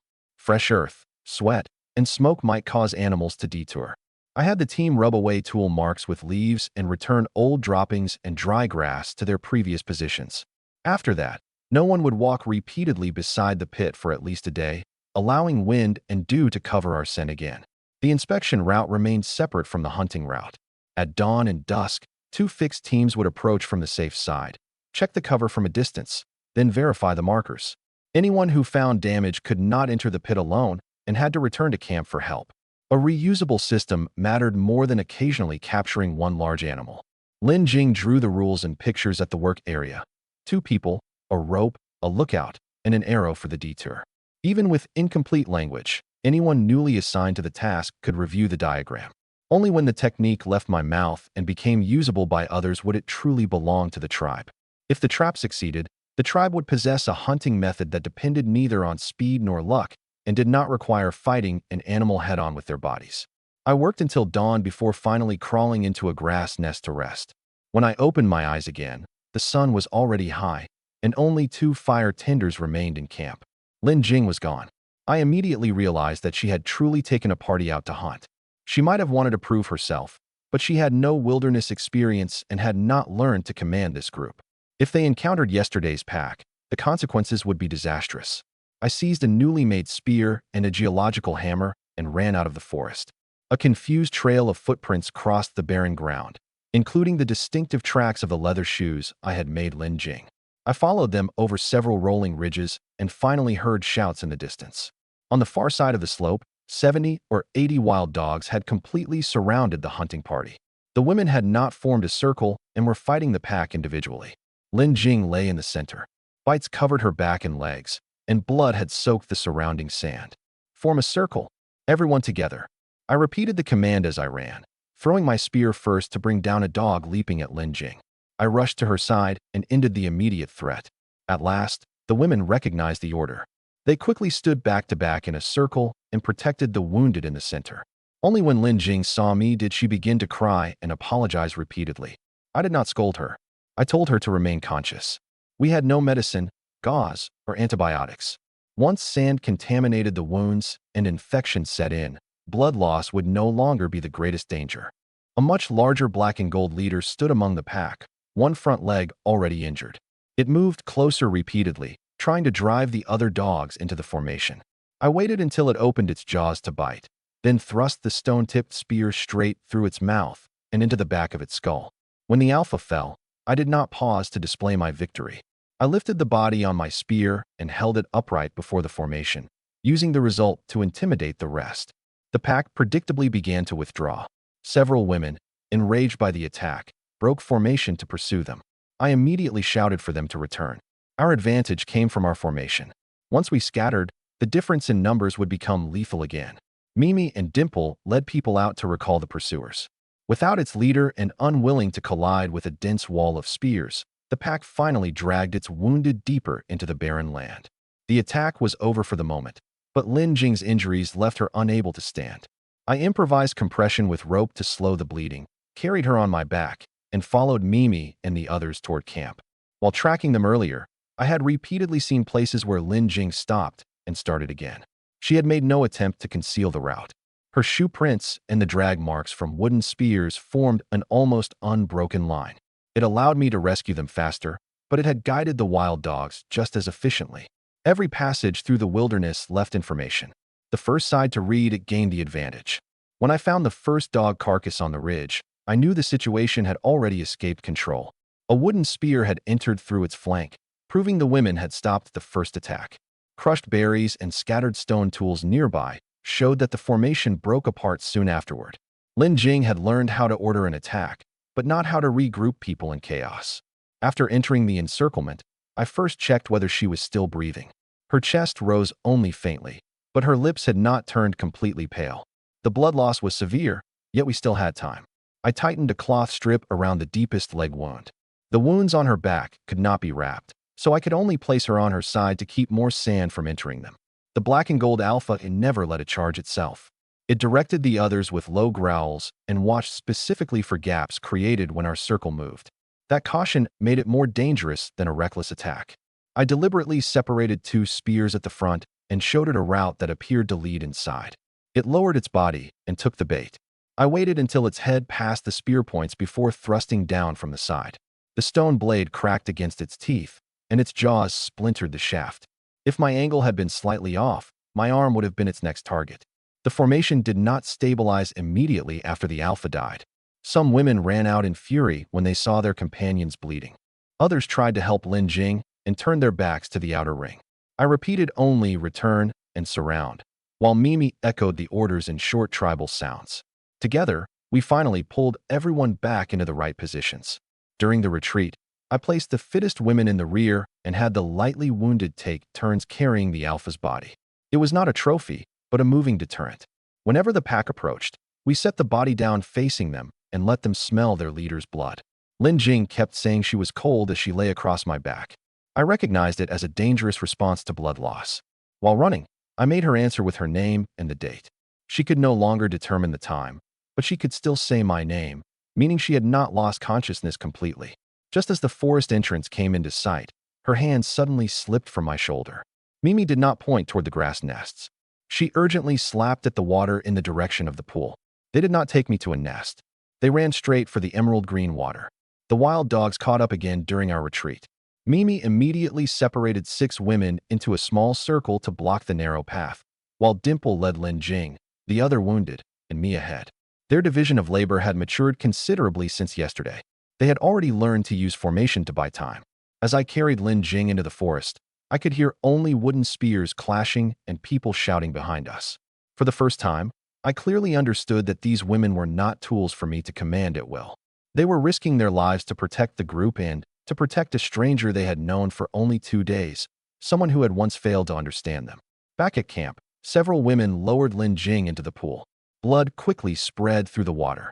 My instinct was to stop them, but then I saw the long wound across Dimple's shoulder and arm slowly closing.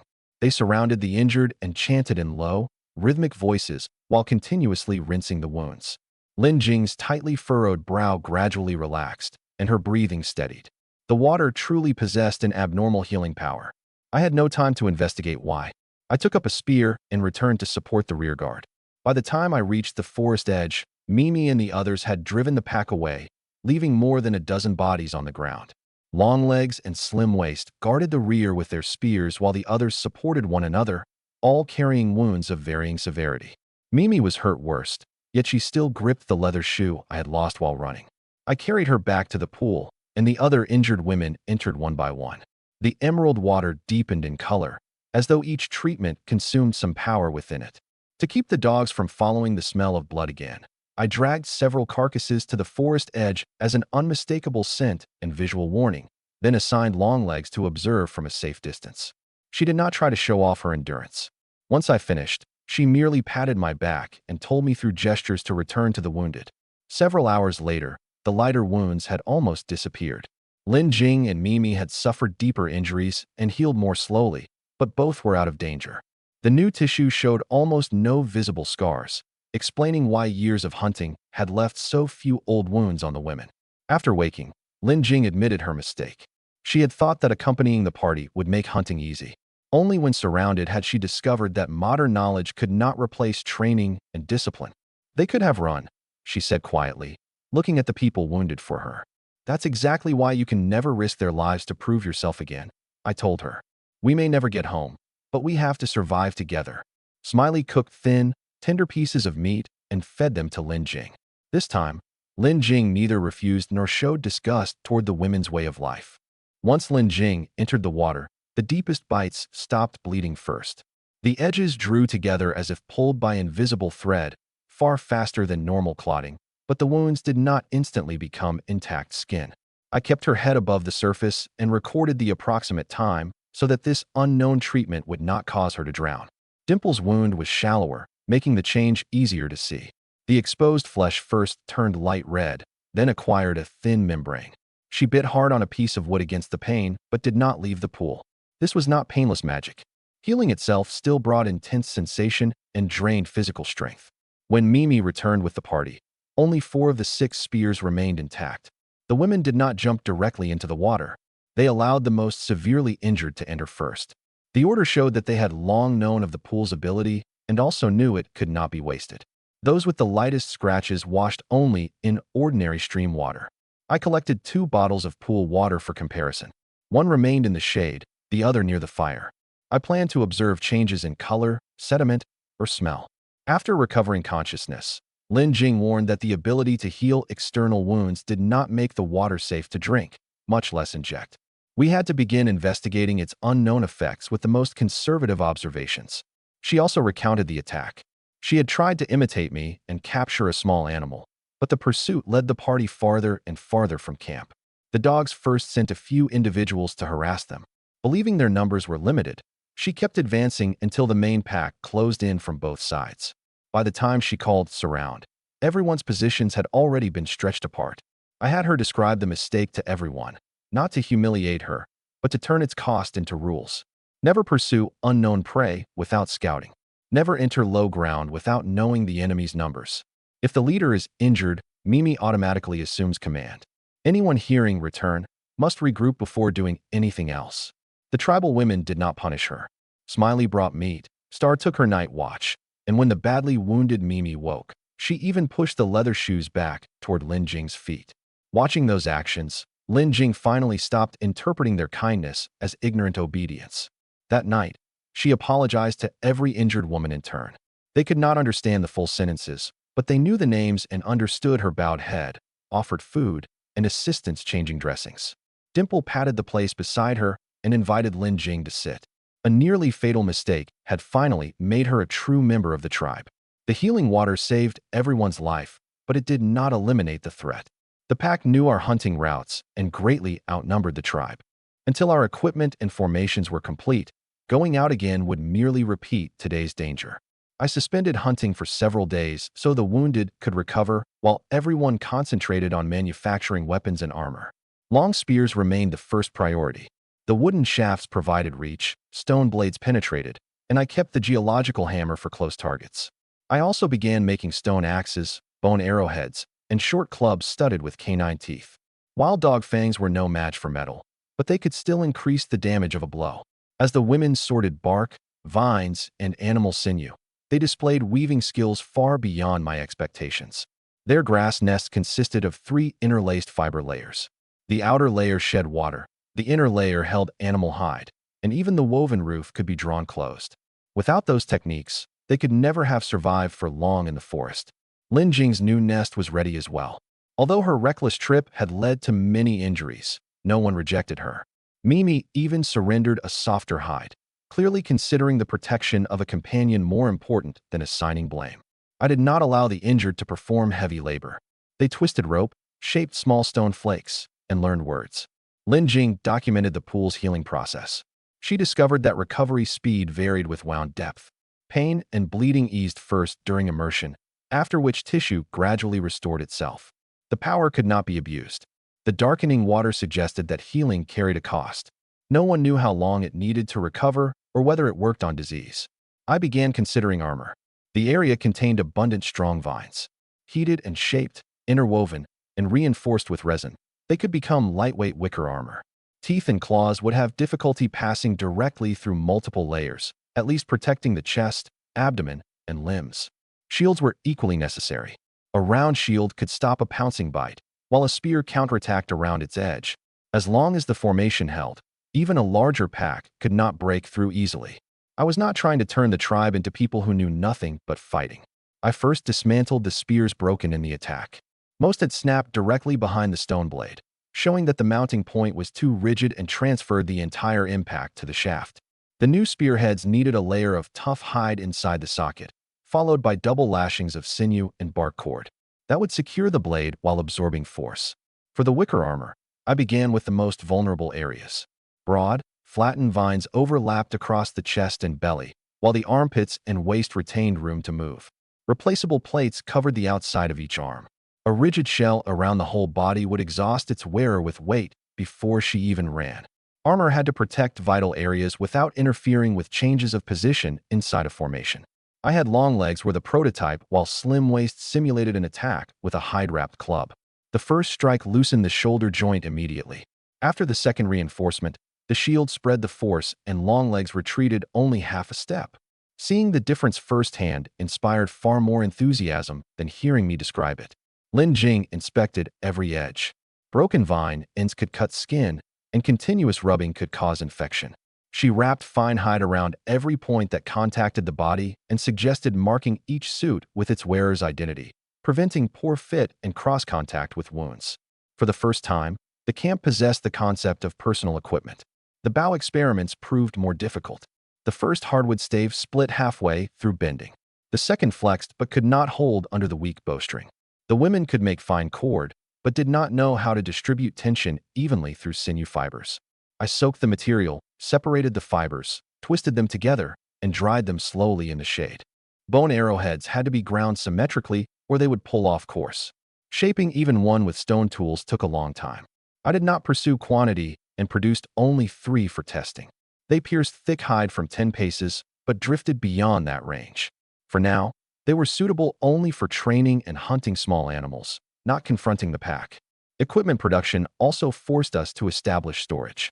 If stone flakes, sinew, dry vine, and finished items all remained beside the fire, moisture and trampling would eventually ruin them.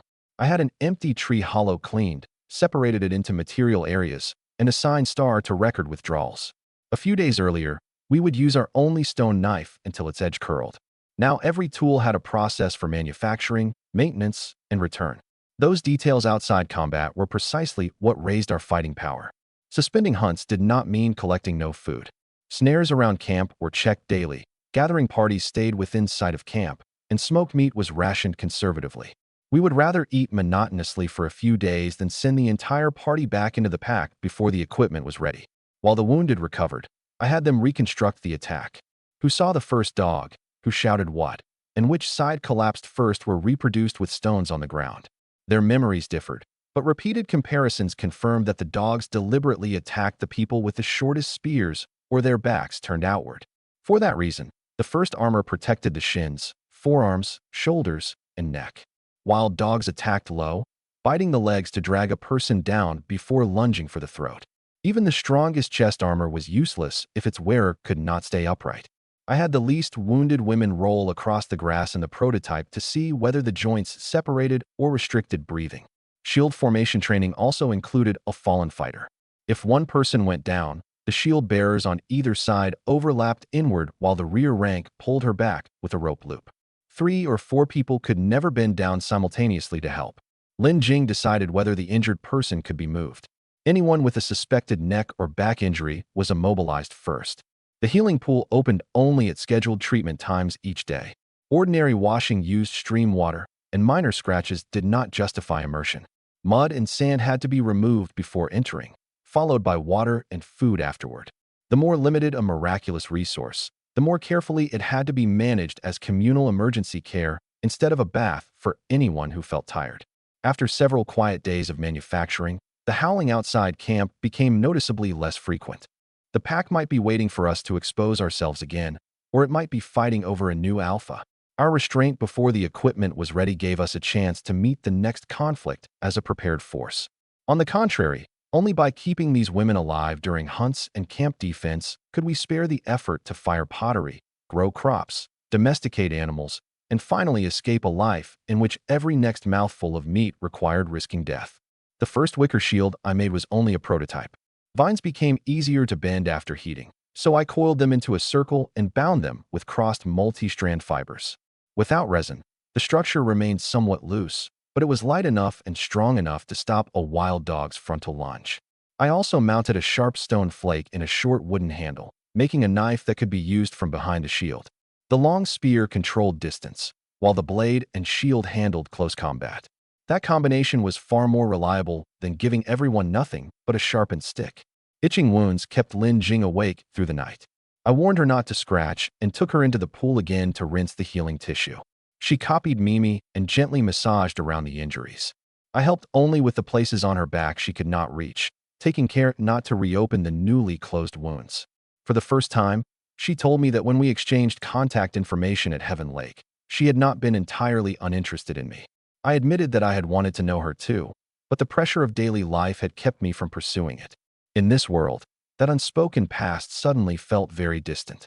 We did not immediately change our relationship because of the confession. She had just survived a grave injury and needed security and clear boundaries more than she needed rescue confused with intimacy. Back beside the fire, I continued sorting bark fibers, sinew, bones, and teeth. Longlegs and Slim Waist spent their watch studying the wicker shield repeatedly. I stood it on the ground, hacked at it with the stone knife, then stabbed it with a spear. The tip entered the outer layer but became trapped among the interwoven vines, which dispersed much of the impact. After testing it several times herself, Longlegs finally understood its purpose. Her steps were steady and her judgment quick on patrol. Equipped with a shield and spear, she was well suited to the front rank. The next step was the bow. There was no bamboo in the forest, so I had to select straight hardwood for arrow shafts. Bone splinters and canine teeth could form the points, while animal sinew, vine fiber, and bark cord would be twisted together for bowstrings. The ground was covered in materials. They looked chaotic, but each would become a future shield, knife, spear, bow, or piece of armor. Longlegs saw that I still had not rested and mimed closing her eyes to sleep. I promised I would stop after finishing one last length of rope. I had initially tied the wicker shield's grip too close to the center. An impact would twist the wrist. I replaced it with a forearm loop and horizontal handle so force spread along the entire arm. I also left 2 small notches in the rim. A spear could extend steadily through them from behind without requiring the bearer to expose her body completely. The stone knife could not be too long. Stone was brittle, and a wider swing made it more likely to fracture on impact. I chose a fragment with a thick spine and thin edge, clamped both sides in hardwood, then bound it tightly with wet hide. As the leather dried, it shrank into a fastening stronger than vine cord. During testing, Longlegs held the shield while I struck from different directions with a hide-wrapped club. The front resisted, but a blow from above and to the side slid along the shield into her shoulder. I added a raised ring of vine around the rim. It could catch teeth and reduce the chance of claws slipping inside. Longlegs quickly learned that a shield was not a wall. When a dog leaped, she had to step half a pace forward and meet it, taking away its landing point. Standing still allowed the impact to knock her down anyway. After dozens of repetitions, she could hold her footing when Slim Waist rushed her and thrust a short spear through the notch at the same time. Lin Jing sat nearby and counted repetitions. Her wounds had closed, but her strength had not fully returned. I required her to rest and eat at intervals and would not allow wanting to help to become another kind of reckless bravado. She did not argue and merely marked the location of each failure on bark. When she spoke about Heaven Lake, I answered seriously for the first time. If the white light had never appeared, perhaps we would have exchanged contact information and gone our separate ways. Our shared experiences here could not automatically be called love, but they had at least shown us who the other person truly was under pressure. I left that honesty in the present without promising a future I could not know. Whether the white light would return, whether we could go home, and where this tribe would end up were all unanswered. If our relationship changed, it should happen when both of us were safe and thinking clearly. Late that night, I counted the finished equipment: 1 shield, 1 short blade, 2 improved spears, and 3 bone arrowheads. The quantity was pitiful, but every item was a reproducible sample. Once I taught the methods, manufacturing would no longer depend solely on my 2 hands tomorrow. I hung the bow stave in a dry place away from the fire. Bending it directly over flame would char and embrittle the outer layer. It needed to be heated section by section with steam, then bound to a frame to set slowly. When a fine crack appeared along the back of the first bow, I circled it in charcoal and stopped forcing the stave. It became a training tool for grip instead. Arrow shafts were rolled across a flat stone for selection. Anything that hopped from side to side was straightened again over heat. Shafts that were too heavy or too light were grouped separately. If the weights of the point, shaft, and fletching differed too greatly, even one bow could not produce a consistent point of impact. Standardization began with the simplest comparisons. As Lin Jing examined the injured, Longlegs learned the words red, hot, swollen, and pain. If she led the front rank, attacking was not enough. She had to spot an infection or broken bone when one of her fighters tried to hide it. A leader who noticed only whether someone could still stand would turn minor injuries into severe ones. I gave Longlegs the full shield and blade set and had her walk a forest trail. The round shield passed between narrow trees, but the long spear caught on branches. The short blade suited close combat, but could not face a large animal alone. She ultimately chose a shield, short spear, and stone knife at her waist. Equipment combinations had to fit both the mission and the user. The watch schedule was adjusted too. A manufacturing team working past midnight would no longer take the first patrol. Hunters returning to camp received at least one shift of rest. In the past, 24 people had no choice but to exhaust themselves repeatedly. Now that our numbers had grown, the first advantage should be enough sleep for everyone. After finishing the last length of rope, I returned the tools to their assigned places instead of dropping them beside my nest. When I woke the next day, Longlegs had arranged the materials in the same order. A rule voluntarily continued by someone else was no longer my personal habit. Weapons mattered, but no equipment could save people who had exhausted themselves through night after night of labor.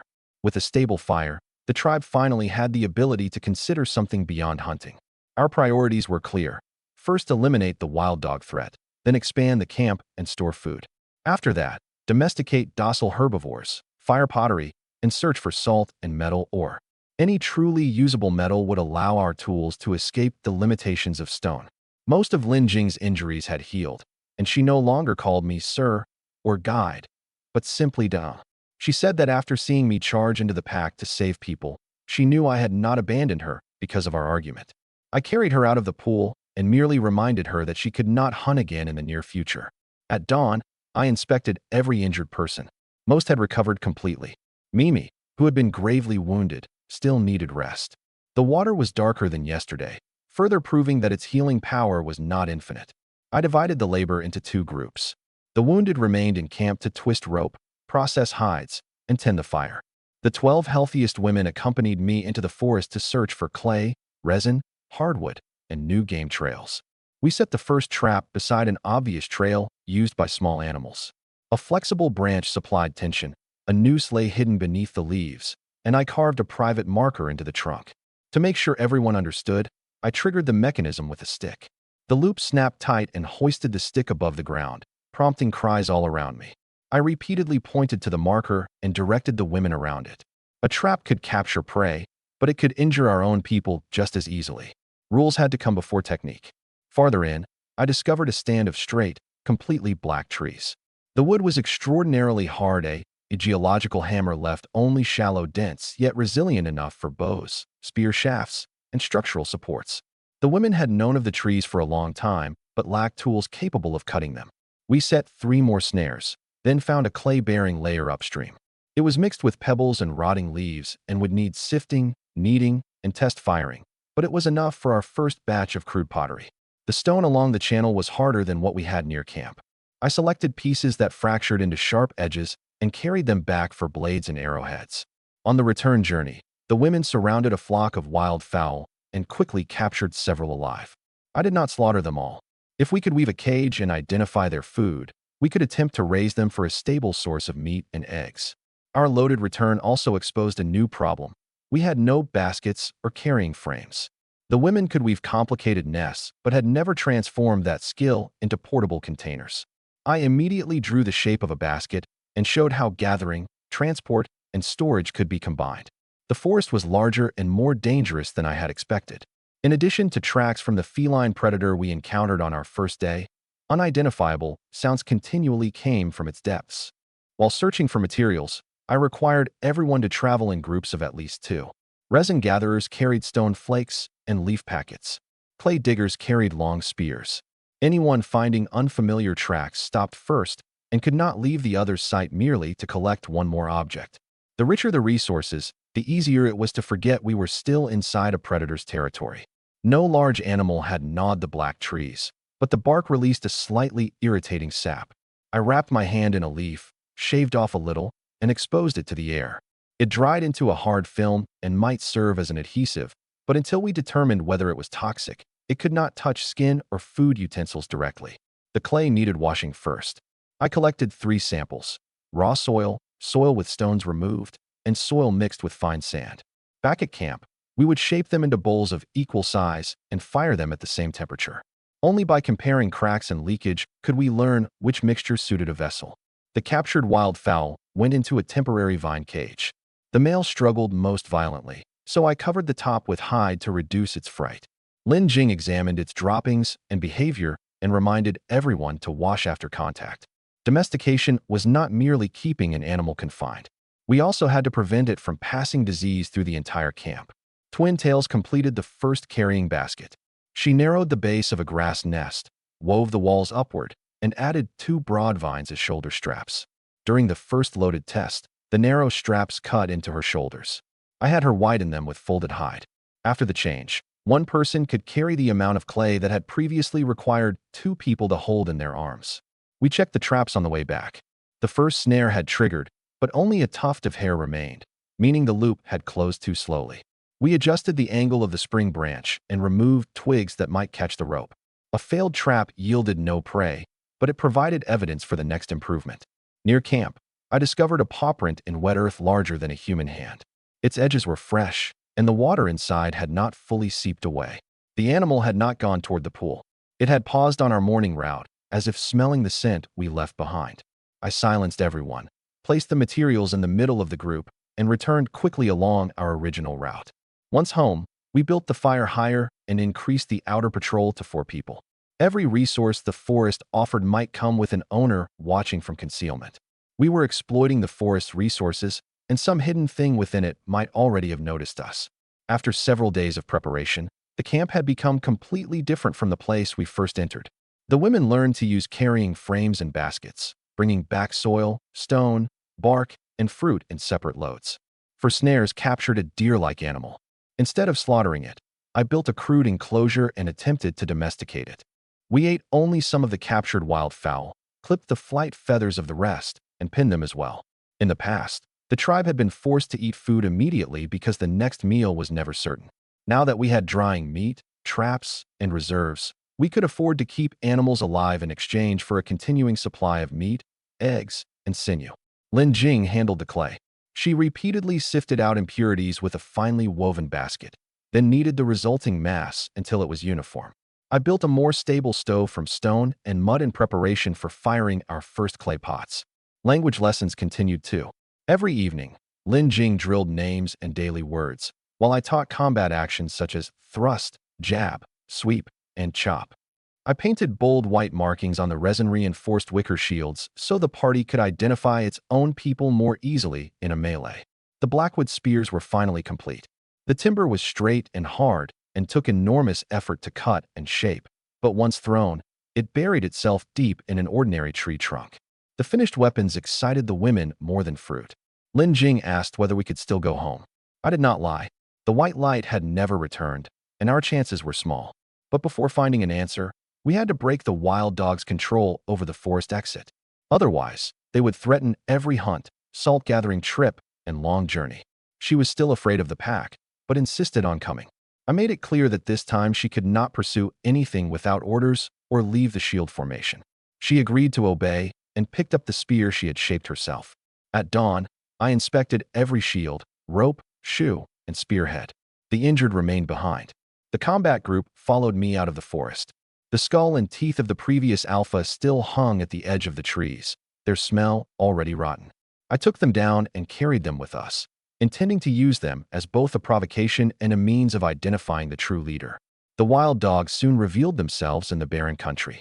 They gathered gradually from ridges and depressions, quietly forming an encirclement. I kept Lin Jing near the inner ring and took the very front of the formation. On the tallest ridge, an even larger wild dog slowly appeared. It had taken no part in the earlier battles, yet the surrounding animals automatically made way.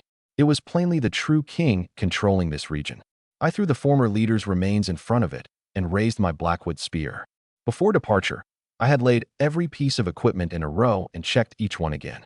Loose knots around shield rims were tightened, stone blades on blackwood shafts were tested with light taps, and worn sawls received another layer of hide.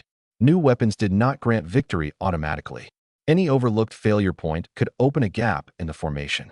I organized the combat group into 4 layers: shields, spears, throwing weapons, and rescue. Lin Jing stood in the second, watching for injuries and relaying commands. The 2 people who had recovered fastest carried rope and water and were assigned solely to drag anyone who fell back into the inner ring. In the past, everyone instinctively gathered around the wounded. Now, someone had to keep facing outward. Mimi commanded the left wing and Longlegs the right. I gave them only 3 independent instructions: maintain spacing, do not pursue far, and close the formation immediately on the withdrawal signal. Each led her people through an empty drill until the shield rims overlapped when the 2 wings closed. Outside the forest, we first found old droppings and scratch marks left by the pack. Fresh scent covered the old boundaries, showing that after its change of leadership, the pack was marking territory again. The true king did not need to join every fight for food. By controlling the smaller groups, it turned the entire barren land into its hunting ground. That was why I brought the former alpha's remains to break that control. To humans, they were only rotting bone and flesh. To a pack that recognized status through scent, they were a direct challenge. I could not know whether the animals would accept it, but this was better than passively waiting for another ambush every time we left camp. When wild dogs emerged from 3 directions, Lin Jing's breathing visibly accelerated. I did not tell her to suppress her fear. I gave her concrete tasks instead: call left, call right, call distance. She reported them one by one, and her voice gradually stopped shaking. Fear did not disappear through denial. It was controlled through executable actions. The king on the ridge stood almost half a head taller than the others. Hardened skin from old wounds covered its neck and shoulders. It did not bark, but slowly sniffed the former alpha's remains. Every surrounding group adjusted to each of its steps. Such silent authority demanded more caution than frantic attacks. I tightened the shield against my forearm and lowered the spear point. The 24 people behind me neither knelt nor shouted wildly. Each waited in her place. Every name, gesture, and formation taught along the way was about to be tested before the true king. In the past, wild dogs had always ambushed the tribe. Today, we had come to reclaim the road into the wilderness. At my command, the shield formation advanced on the pack. The wild dogs were accustomed to encircling and stealing. They had never encountered humans who charged first. Women in the front rank stopped lunging bites with wicker shields, while the second rank thrust through the gaps. Stone blades and blackwood shafts made every counterattack inflict real damage, and the pack fell into confusion at first contact. I threw a spear to bring down the target ahead, then advanced through the center with my shield and geological hammer. Ordinary dogs did not dare crash directly into a shield and tried to circle, only to be forced back by the closing formation. The Great King finally charged.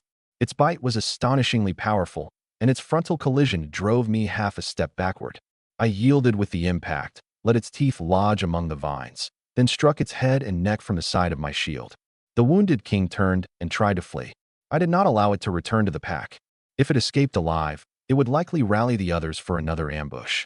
I seized its tail to destroy its balance, dragged it down, controlled its neck, and delivered the fatal strike. The moment their king fell, organization vanished from the entire pack. The women did not continue stabbing the body. They pursued according to their trained groups. Shield bearers stayed at close range. Throwers attacked animals trying to rally, and the others neutralized wounded dogs that remained dangerous. Lin Jing and I stopped the moment our strength began to decline and called back the faster runners before they entered unfamiliar ground. The pack had been enormous, but it suffered devastating losses. It could no longer control the forest exit in the near future. During the pursuit, Lin Jing discovered a shallow lake without vegetation along one side of the barren ground. White crystals covered its shore, while the surrounding soil was equally lifeless. I picked up a tiny piece and touched it only with the tip of my tongue. It tasted unmistakably salty. This was a natural salt lake, the resource we had been seeking for days. The lake salt could not be consumed in large quantities as it was. It might contain bitter brine and other impurities. But with Lin Jing's foundation in chemistry and medicine, along with our pottery, we could improve its purity through dissolving, filtering, heating, and recrystallization. On the way home, everyone carried as much salt as possible in addition to dog hides and meat. Lin Jing had taken part in battle for the first time while obeying every order. At last, she had crossed through her fear of the pack. Back at camp, the first pottery had also completed its test firing. For pots showed no obvious cracks. Though coarse, they could boil food and refine salt. In a single day, we had not only won the war against the wild dogs, but obtained both salt and pottery. The shield formation could not advance too quickly. Every time the front rank stepped forward, the rear took one matching step, and every spear point continued facing outward. The dogs feinted several lunges. Shield bearers instinctively tried to recoil, but I held them with a shout from the center. If the first rank retreated, the second would lose room to use its spears. The first dog that truly leaped struck a wicker shield and caught its teeth among the crossed vines. The bearer did not panic and fling her arm around. Following training, she pressed downward while a spear drove out past her shoulder. The coordination took only 2 seconds, but it made the surrounding dogs hesitate for the first time. When the king charged me, I saw that it was not attacking blindly. It first slapped the shield with a paw to test my balance, then suddenly circled right to bite. I rotated my forearm and kept the rim with it, always hiding the geological hammer behind me. Had I raised it too early, the animal would have identified the true threat. The instant it bit the shield, the vines tore loudly. I did not engage in a pulling contest. I drove forward and fixed its neck at the most uncomfortable angle. The first hammer blow landed behind the ear, and the second took away the support of its front legs. Only after it fell did I finish the battle with my short blade. I immediately called surround and allowed no one to scatter in victory. The leaderless pack withdrew at first, after which 2 large dogs tried to assume control. I directed the throwers to attack only those still rallying companions. Any other dog that fled was left alone. Our goal was to destroy their organization, not exhaust every person killing them all. We found the salt lake while gathering the pursuing parties. Lin Jing noticed that several herbivores avoided the white ground while birds landed beside the shallows to peck at crystals. She rinsed her hand with clean water and took only the smallest sample. The pronounced bitterness beneath the saltiness proved that it contained more than sodium chloride. I designated the salt lake as both a resource site and a danger zone. Drinking large amounts of its bitter brine could poison humans or animals, and the soft shore preserved tracks clearly. Future salt parties had to travel together, carry water, limit their time, and keep crude salt in dedicated baskets separate from food. The pottery test received the same caution after we returned. One of the 4 pieces had a hairline crack in its base. It did not leak when filled with cold water, but might burst over direct heat. I marked it as a storage jar and allowed only the other 3 into cooking trials. Even a visible success still carried limitations. Lin Jing filtered brine 3 times and evaporated it in the smallest pot. When white grains reappeared, the onlookers wanted to taste them immediately. I made them line up and allowed each only a fingertip. For the first time, salt had changed from a dangerous lake into a controlled seasoning and preservative. Strength in the wilderness was never decided by the body alone. Only those who could organize, manufacture, and turn one discovery into a long-term resource earned the right to remain. The camp was unusually lively after the victory. Mimi and Dimple had recovered and invited me to celebrate with them. Their culture expressed closeness openly, and everyone treated changes in relationships as communal information. I did not allow anyone to watch a private encounter. Instead, I made the boundary clear again. Intimacy had to be actively chosen by those involved, and they deserved space together. Lin Jing confirmed her feelings for me too, but said she needed time. She had no previous intimate experience and did not want the absence of any other man to rush her decision. I accepted the boundary. We only embraced and kissed, and I never treated saving her life as something she had to repay. Just as the camp quieted, a deep roar sounded in the distance. It was louder than the wild dogs or the feline predator we first encountered and sent entire flocks exploding from the trees. Everyone seized a weapon. Slim Waist climbed a tree to look, but could not find the source. The sound matched no species we had heard before, which meant an even larger animal lived nearby. I did not search recklessly in the dark. I strengthened the patrol instead, then drew a map with Lin Jing on animal hide. We marked our landing site, the salt lake, the forest camp, the Blackwood Grove, the clay deposit, the traps, and the southern waterways. We also circled the direction of the roar. Lin Jing thought we should investigate the entire forest first. I agreed in principle, but intended to finish the bows and wicker armor before scouting outward. If an unknown giant animal entered the trees, spears alone would not be enough.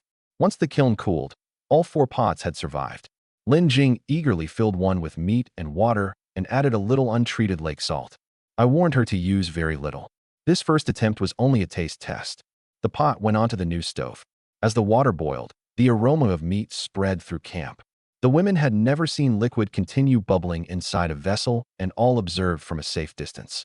Stewing handled tendons and meat around bones more easily than roasting, and finally gave us hot broth. Longlegs favored one of the smaller pots, so I made her responsible for drawing water with it. She quickly understood that a container could carry water from a spring in the rock face to the fire, eliminating the need for everyone to lie down and drink from the stream mouth in turn.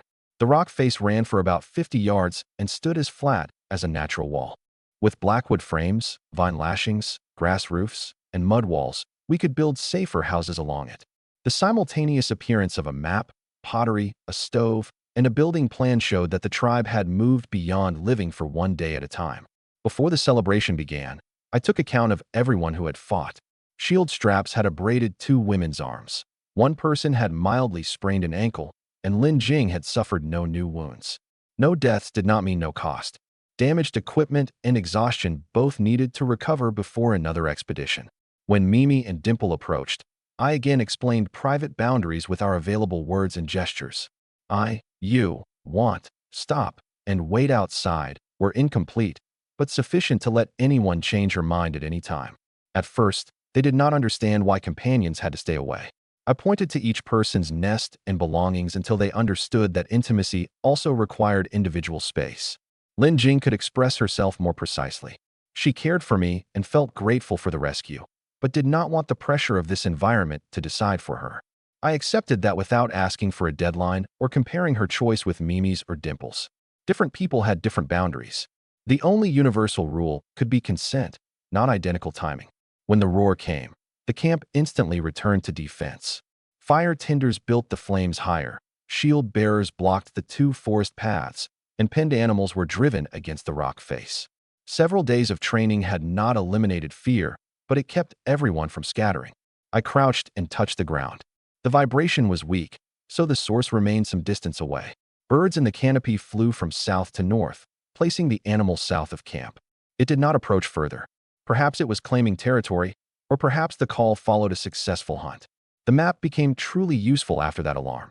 We stopped drawing only places we had visited. Different symbols now marked the Salt Lake, the Raptor Cliff, the Unknown Roar Zone, and the Giant Paw Print. Lin Jing suggested recording the time and direction of every future call so we could determine whether the creature followed a regular route. While the stew cooked, I also tested the pot's resistance to thermal shock. I warmed it with lukewarm water, then moved it gradually toward the heart of the fire to keep cold pottery from cracking under sudden heat. Bones softened in the broth, releasing tendons and scraps we could not use before. There were no elders or children now, but easier food would eventually change the group's composition. When Longlegs carried the small pot for water, I ordered her to fill it only 70%. Pottery had no handles. Overfilling made it both dangerously hot and easy to break. When she returned, she placed it in a woven grass ring, accidentally creating our first anti-tip stand. Technological improvements did not always come from my plans. Users naturally corrected tools. The idea of houses along the rock face also became specific. The roar reminded us that dispersed tree hollows could not be defended together. At the same time, growing pottery and reserves needed fixed, dry storage. Houses were not decorations. They would protect people, fire, food, and tools inside one boundary. But the roar from deep in the night reminded me that we were never the only masters of this place. I began making our first bows. Blackwood gradually took a bow's curve through heat and sustained bending. The strings combined sinew, vine fiber, and bark cord. Canine teeth and bone splinters were ground into triangular arrowheads and bound to straight, slender shafts. The finished bows still needed several days to set. Impatience at any stage could make one break and injure its user during the draw. Lin Jing remained worried about the previous night's roar. I told her there was no point rushing after an unknown beast. It was safer to finish our armor, bows, and charcoal before scouting outward. She reminded me that the distant mountains we saw on our first day were dark red and might contain iron-bearing minerals. I marked that clue on the map for investigation once we possessed enough fuel and tools. That day's hunting party took the southern route, checking snares and searching for more clay along the way. Lin Jing stayed in camp to process hides, twist cordage, and teach language. She now understood that her stamina did not suit long pursuits. We had barely left the forest when we saw wild dog bodies scattered across a broad area. Humans had not killed them. Many skeletons, chests, and bellies showed evidence of crushing blows and trampling. Gray-brown hair and giant hoofprints covered the site, indicating a clash with some massive herbivore. I forbade the women from scavenging carcasses of unknown origin that had lain there for an uncertain time. 3 or 4 miles farther south, the alkaline waste gave way to meadow, where large numbers of deer and sheep-like animals grazed. Beyond them rose a sheer cliff riddled with raptor nests, destroying any thought of using its caves for shelter. A small lizard-like animal with spines across its back suddenly burst from the ground and bit my leather shoe. Smiley flipped it away with a spear. When it landed, a group of predators hidden in the earth immediately emerged and fought over it. Nearby herbivores startled and leaped more than 10 yards at a time, turning sharply as they landed. Every species here possessed its own means of survival. A gentle appearance did not make anything easy to capture. As I prepared to draw an encirclement route, dust rose in the distance. 2 groups of wild dogs were taking turns attacking a gray-brown giant. Its body resembled an enormous boar, but a single horn like a rhinoceros's rose from its forehead. The ground shook whenever it charged. Its roar was identical to the one that had reached camp the night before. The dogs had already paid a steep price, while wounds covered the unicorn boar. Our arrival occupied a third direction. The pack recognized the wicker shields and blackwood spears immediately and did not dare approach easily. Mimi prepared to lead people into the fight, but I stopped her. Each day, I increased the bowstave's curve by only a small amount. Steam softened the outside of the blackwood before it was fixed to a curved frame and dried in shade. Bending it fully at once could sever internal fibers without leaving a visible mark. The bow would then explode only when someone tried to fire it. I also made 3 strings. Pure bark cord was the most stable but lacked elasticity. Pure sinew had strong draw weight, but changed significantly with moisture. A mixed string fell between the two. I suspended identical stones from each and recorded their elongation after one night. Only the shortest entered the bow test. We did not carry every new bow on the expedition. A weapon that had not passed repeated unloaded and low-draw tests had no place in battle. The 2 archers served only as distant observers and signalers. At the first cracking sound from a stave, they had to stop using it. The dog carcasses changed how I understood the giant animal. Crushed ribs and deep trampling marks near the spine covered the bodies, yet there were no feeding bites. The beast had not killed for food. Perhaps it protected young, territory, or water. Understanding its motive might determine whether we could avoid future conflict. I measured the stride along its hoofprints. The distance between front and rear feet far exceeded an ordinary boar's, while scored shrubs at each turn showed where its horn had passed. When surrounded, it charged in straight lines, moved quickly, and turned slowly. If we ever had to face it, rigid barriers and lateral evasion might work better than a shield wall. The spined creature in the alkaline ground revealed another danger. Shoes stopped its teeth, but did not protect the lower legs. I had everyone tighten her wicker greaves and forbade reaching into holes with bare hands. The small predators fighting over the carcass tore it apart within breaths, proving that any fall could attract a second threat. While the unicorn beast fought the 2 packs, I withdrew the party to high ground upwind. We could see all 3 sides without drawing the smell of blood toward us. Mimi guarded one flank, Longlegs the other. The archers held only half a draw and could not fire without my signal. Several times, the dogs deliberately retreated and lured the giant into another group's encirclement. The beast kept its back to a dirt ridge, forcing them to approach from the front. Both sides used terrain. Beasts were not without tactics. Theirs arose through generations of selection. Our advantage lay in observation, teaching, and preparation. The giant acquired more wounds, but still hurled 3 dogs aside in one charge. If we joined too early, our shield formation could never withstand that force. I kept every spear point low and continued waiting. The difficult part was never charging out. It was controlling the desire to act while victory lay within reach. Our best tactic was not to fight for either side, but to let 2 threats continue wearing each other down. After hurling several more wild dogs aside, the unicorn boar finally collapsed from blood loss and exhaustion. The pack moved to claim the prey, but I advanced with the shield formation and occupied the carcass first. Nearly half the remaining dogs had already fallen. Faced with the humans who had broken them before, they could only whine from a distance. I did not continue killing them. Wild dogs were dangerous, but they also consumed carrion and suppressed smaller predators. Eradicating them might disrupt the region's balance. I needed them to understand a boundary, not turn every species into an enemy. The women secured the boar with rope and helped me remove the hide intact. Its hard horn could be shaped into spearheads or tools, while its leg and rib bones suited bone implements better than those of ordinary animals. Fine clay lay beside the body. I collected a sample in a basket for comparison with the upstream deposit. Our manpower and containers were limited. We took only the most valuable, preservable meat, hide, bones, and horn, leaving the rest for the dogs. The women, accustomed to valuing every bite, hated abandoning it. I could not explain ecological balance, so I used the weight and return distance to show that carrying more would exhaust the party. On the way home, they sang a song I could not understand. Its melody contained none of yesterday's fear of the pack, only the lightness of bringing prey home. After many days of lessons, "Go home" had also become a phrase everyone could say clearly. At the sight of the unicorn boar, Lin Jing finally identified the previous night's roar. As we butchered the meat, we also began recording the date. Without clocks, we could count days by sunrise. Farming, domestication, observing injuries, and tracking the pool's recovery would all require a concept of time. Smiley and Mimi gave me a necklace made of canine teeth. The largest fong from the king occupied the center, surrounded by 24 smaller teeth representing the tribe's 24 women. I wore it not as a trophy to flaunt, but as a symbol that everyone had resisted the pack together. Lin Jing received a smaller necklace. She began using a pot to process the salt, dissolving the chunks in water, allowing sediment to settle, filtering through fine fibers and charcoal, then heating the liquid until crystals formed again. The first refined batch retained some bitterness, but it was already safer than licking crude salt.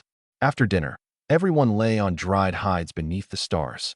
Lin Jing made room for me and moved close of her own accord. She did not change her earlier boundary. With both of us fully alert, we only kissed. About 10 days after arriving, we possessed broth, salt, pottery, reserves, and relatively safe travel routes for the first time. I did not approach the giant immediately after it fell. Its limbs still twitched intermittently, and every sweep of the horn scored the earth. From the rear side, I touched the corner of its eye with a spear and observed its breathing. Only when I confirmed it could not rise again did I allow the shield bearers to close in. The death of their leader had not erased the dog's desire for the kill. They circled with ears flattened, waiting for a gap. I expanded the shields into a semicircle and left the opposite side open for them to retreat. Blocking every escape might drive them to fight desperately for survival. We tested the decision to take only the most valuable parts on the spot. One hind leg required 4 people to rotate under its weight. The rolled hide remained heavier than an ordinary sheep, and the horn needed separate fastening. If we attempted to move the whole carcass, we could never return to the forest before sunset. Numbers persuaded more effectively than abstract explanations. The stone knife could barely cut the connective tissue around the horn's base. I heated the edge over fire, separated the tissue little by little, and finally used rope for leverage to twist the horn free. Its surface was hard, but the interior had a lighter layered structure. It suited durable wedges and spear points, but perhaps not lateral impacts. The returning song followed a repeated pattern. Mimi sang one line, and the others answered. Datong, dog, home, and several words I did not understand appeared again and again. I did not demand that they replace it with modern speech. A people's own songs and stories were how a tribe formed a shared memory. To record dates, we carved a short line in the rock after each sunrise and crossed every 10th line for grouping. Lin Jing recorded injuries and physical cycles, while I recorded hunts, weather, and resource discoveries. Once the records accumulated, seasonal change, animal migrations, and the pool's recovery would no longer depend on vague impressions. The 24 small teeth in the necklace were not identical. Several were even cracked. They came from dogs killed or processed by different people. The large fong in the center represented the common threat. Each surrounding tooth represented one person the threat had failed to swallow. I spoke all 24 names before putting on the necklace. The women might not have understood my full meaning, but each answered when she heard her own name. The ritual did not need to raise me as the sole hero. Victory belonged to every person who held her position, carried back an injured companion, or preserved the fire. That night, we added refined salt to the soup pot for the first time. It still tasted slightly bitter, but everyone fell silent for a moment before extending her bowl at once. 10 days earlier, we had fought over a piece of raw meat. Now we knew how to filter, crystallize, distribute, and record. And this was only the beginning of the tribe's real transformation. The next day, we returned to the place where the unicorn boar had fallen. This time, our goal was not a hunt, but the deposit of fine clay. Lin Jing could now keep pace on an ordinary journey. Along the way, she continually observed the animals and recorded irregularities in her own cycle. She confirmed there was no possibility of pregnancy, yet it remained delayed. We began to suspect that either the environment or the healing pool could alter the human body. Only the boar's skeleton remained, guarded by more than a dozen wild dogs separated from the main packs. They did not attack and instead followed at a distance. Mimi remained deeply wary, and I did not approach recklessly. To test whether they saw cooperation, I changed our plan. On the hunting diagram, I deliberately left a gap to the northwest and pointed toward the distant dogs. Lin Jing understood. If the pack voluntarily blocked the gap, it was willing to trade assistance for food. 3 sheep-like animals soon entered the encirclement. We made ourselves louder and drove them toward the opening. The dozen dogs indeed divided into 2 groups and closed it from the sides, forcing the prey back into the human formation. The hunt proceeded unusually smoothly. 1 animal was gravely wounded, while 2 were captured alive with lassos. I ended the wounded animal's suffering and removed its hide intact, but left the meat for the pack as payment for its cooperation. The 2 live sheep returned to camp for domestication. The dogs lowered their heads to eat without baring their teeth at us. They even followed the party for a while. I reminded Lin Jing that domestication could never be completed by feeding an animal once.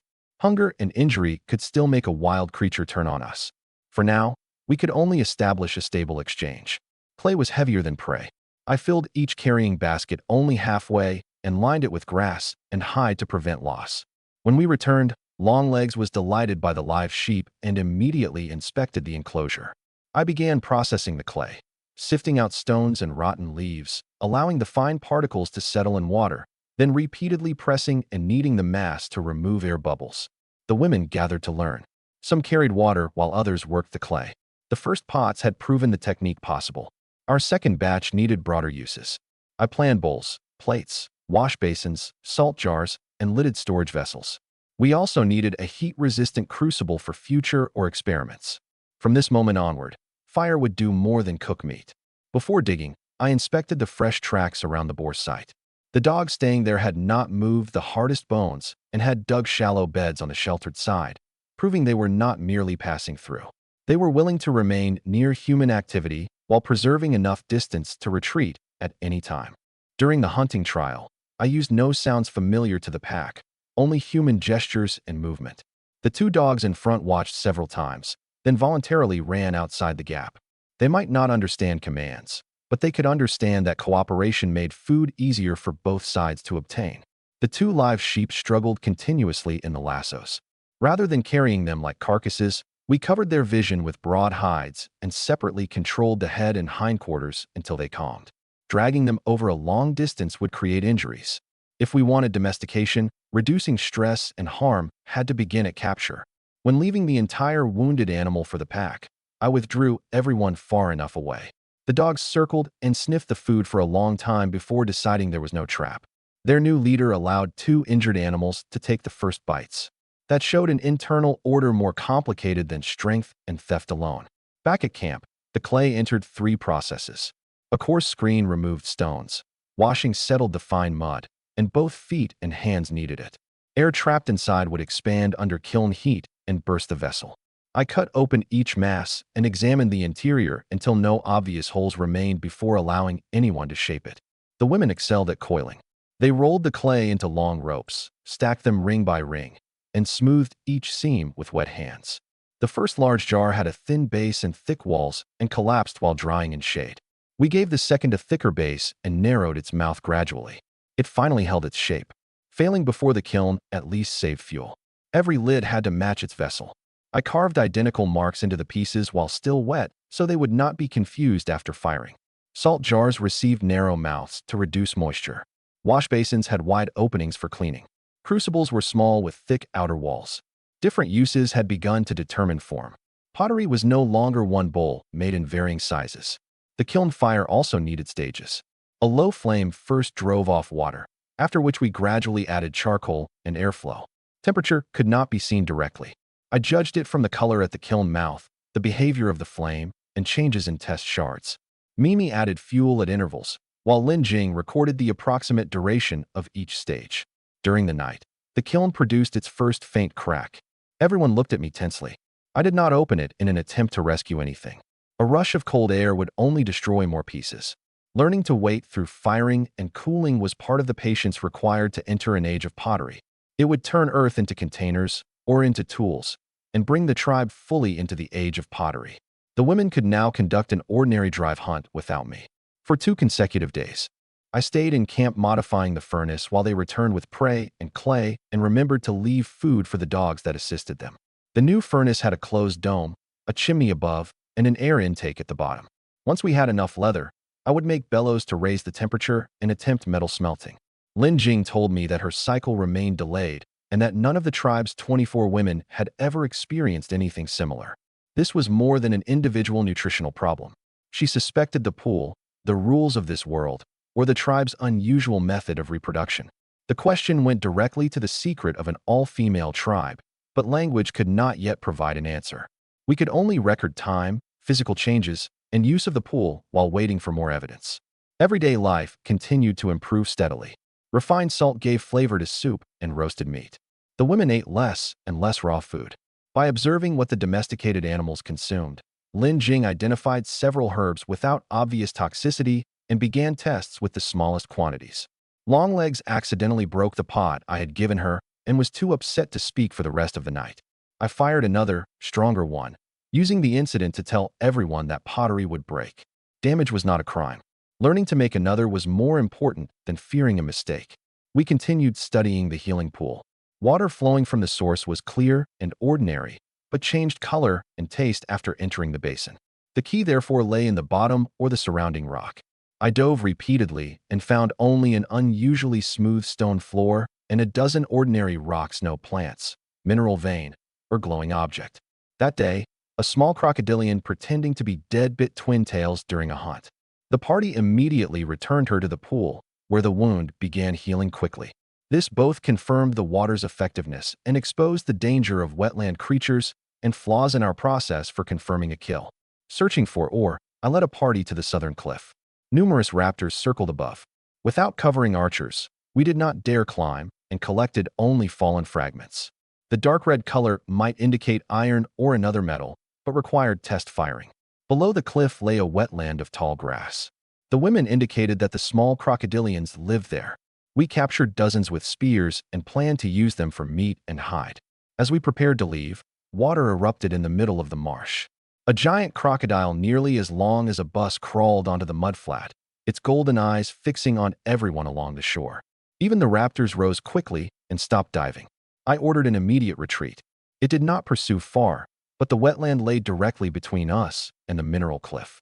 Once the furnace shell was complete, I fired ordinary clay shards to test the airflow.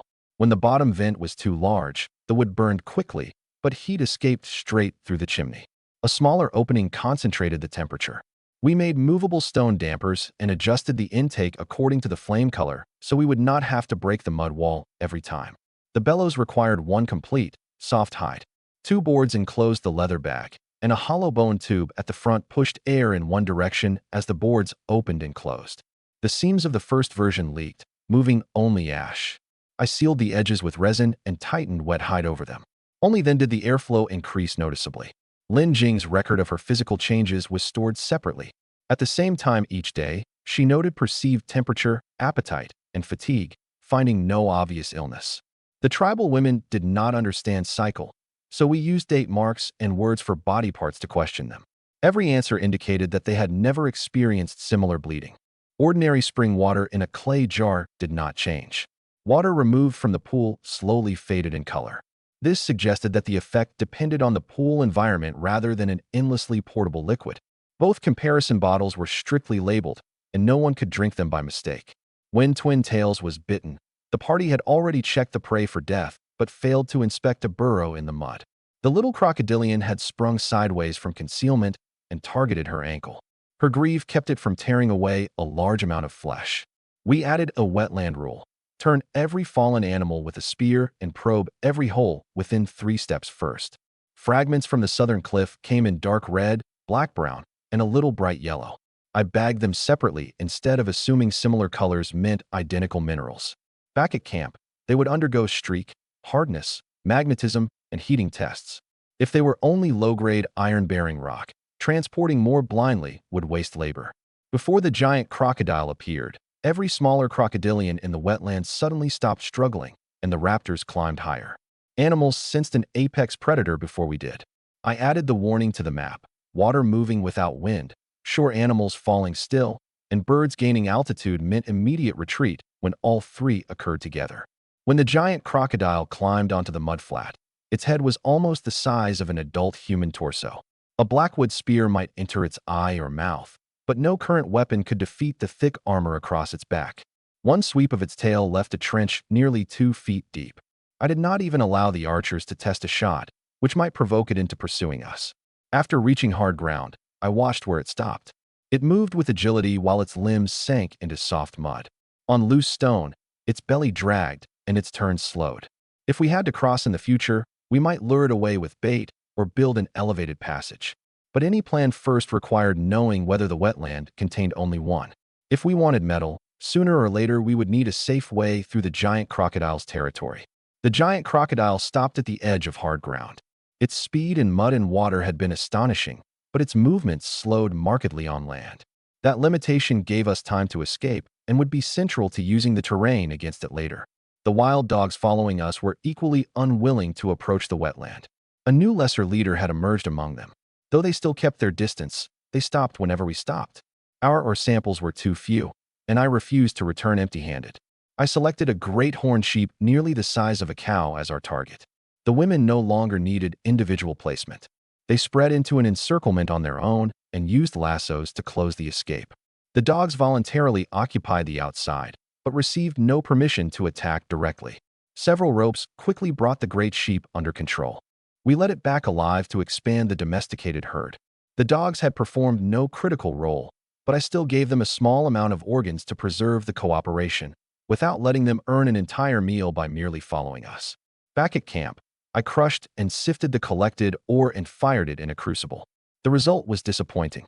The rock did contain metallic particles, but at such low concentration that several baskets of raw stone might not produce one dagger.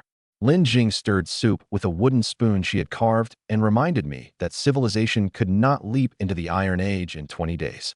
Mastering fire alone had already carried this place across a vast distance. She was right. I had to advance according to our resources instead of confusing knowledge of the answer with possession of the conditions. The metal plan was suspended, and housing moved to the highest priority. We decided to use the 50-yard rock face as a natural rear wall and construct 3 wooden walls beneath a sloped roof. If a cold season existed here, one large communal house would be easier to heat and defend than scattered grass nests. While measuring the foundation by torchlight, I discovered faint lines on the rock. After cleaning away mud and moss, a group of ancient paintings appeared, people with clubs surrounding prey, activity among tree houses, and ritual scenes too obscure to interpret. The tribal women knew of the pictures, but did not understand their meaning. The settlement and lifestyle depicted were also different from their own. That meant another intelligent group had inhabited the forest before them. The rock was not merely a natural barrier. It was a record left by a lost people. That night, several of the dogs that cooperated most often approached the forest edge to eat for the first time. Longlegs watched with her spear throughout, while Lin Jing placed leftover bones at a fixed location so the animals learned that food had to be collected beyond the boundary. When capturing the great sheep, Mimi voluntarily divided 2 lassos in opposite directions. One restrained the front legs, the other controlled the head, while shield bearers blocked its vision. In the past, more than 20 people had chased an animal to exhaustion. Now 6 could control one without inflicting grave wounds. While the dogs waited outside, a young one could not resist leaping for a sheep's leg. The new leader knocked it away, then returned beyond the fixed boundary. Their own group was beginning to enforce the rules of our cooperation. I still allowed no one to touch them and placed the reward at the same feeding point. The test separated powder from fragments. Powder and charcoal were layered inside a thick clay cup, while fragments were placed directly in the hottest zone. After firing, a few dark particles in the powder could be flattened with a hammer, while the fragments barely changed. Both heat and concentration were inadequate. Metallic luster did not necessarily mean smelting value. I calculated the fuel. Obtaining several tiny grains of metal consumed enough charcoal to cook for the entire camp for several days. Without richer or a stable charcoal kiln and bellows, expanding the experiment would destroy the surrounding forest first. Our technological path had to obey resources, not my impatience. When selecting the house site, I stretched a rope into a straight line and divided the rock wall into sleeping, storage, stove, and livestock zones. The healing pool remained separate so construction mud would not enter. The pottery kiln went downwind to reduce smoke and fire risk. Every new technology competed for space, making planning necessary. While cleaning the wall, Mimi showed familiarity with some paintings. She could point out the tree houses and paused before a scene of many people forming a circle, but could not explain. Perhaps the images survived through imitation and tribal habits, or perhaps she only recognized actions resembling real life. I removed moss with a wet brush and soft grass instead of scraping directly with a stone knife. Once destroyed, the lines could never be restored. The painting contained adults, children, and figures with distinctly different builds, showing that the former settlement at least had young and perhaps included more than a single all-female group. Several lines at the bottom remained under a later layer of mud. I did not dig farther and fenced off the area until we possessed finer tools. Searching for history could not justify destroying its evidence. As with your experiments, knowing a method did not mean we had to complete it now. That night, the dogs outside the boundary slept in grass nests woven by the women, while the people inside the rock discussed the great house around the new map. One wild group was trying to draw closer, while a lost one emerged in traces from the wall. The camp was expanding, and the paintings reminded us that this place might never have been uninhabited. Construction of the great house began with clearing the foundation. I first cleared the stream flowing into the healing pool, reinforced its banks with stones, and laid a narrow stone bridge so construction would not trample the channel. Then I drove wooden posts along the rock wall, braced them inside and out with stone, and filled the gaps with a mixture of lime, clay, and gravel. Without metal saws or nails, felling and fastening proceeded slowly. I made a simple rope saw, selected trunks of similar thickness, stripped and smoothed them, then connected the wall into one structure with ground stakes and multiple lashings. The tribe's existing divisions of labor also became clearer. Mimi coordinated gathering and hunting, Longlegs guarded the camp entrance, and Slimwaist protected the healing pool. Everyone else rotated between two work groups. My arrival had not created organization from nothing. It had connected responsibilities that had previously remained separate. Inside the house, Lin Jing measured dimensions, cut leather, and continued recording her physical changes. She confirmed that her cycle had stopped without other signs of illness. The pool might keep the body in a prolonged, healthy state, but we could not determine whether restoration also prevented aging or reproductive cycles. I refused to conduct so-called testing through intimate acts. Any conclusion involving reproduction had to rest on consent and long-term observation. No one could be used as an experimental subject. The construction advanced every day. Grass nests moved gradually inside the framework, while drying racks, hide frames, and storage areas were reorganized. The dogs increasingly settled near the forest entrance. Several even accepted grass nests woven by the women, but none could cross the livestock fence. I experimented with fired bricks and lime-based mortar. Most of the first bricks cracked or lacked strength. Only a few could be used, and they reinforced the stove and work table first. We remained far from true cement, but the failed samples at least showed which soils and temperatures were unsuitable. The bows finally completed their first firing tests. Bow and arrows at full draw could kill wild fowl and small prey. They lacked the lethality of metal points, but gave the tribe a ranged weapon. Our arrow supply remained small and required retrieval and dedicated training. None could be wasted indiscriminately in a melee. Lin Jing suggested communal sleeping platforms during winter. I expanded the idea into a heated stone bed with a flue carrying waste heat from the stove beneath the sleeping area. Our only fuel was wood, so its efficiency remained uncertain, but it was more reliable than crowding into grass nests. Less than 20 days after our arrival, the camp had fire, pottery, salt, domesticated animals, allied dogs, weapons, and the beginnings of a great house. The stone bridge used the largest foundation rocks to anchor both sides of the current, with flat slabs above. During the first flow test, water shifted the two center stones. I immediately dismantled and relayed them, adding triangular guides pointing downstream.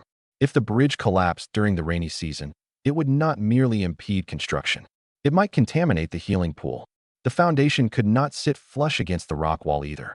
Rainwater would run down its surface, so I left a drainage channel and placed the roof's drip line outside the wall. Having lived in tree hollows, the women had rarely considered runoff from a broad roof. The larger a house, the more easily mishandled water could flood the entire sleeping area. The rope saw was inefficient but left a relatively even cut.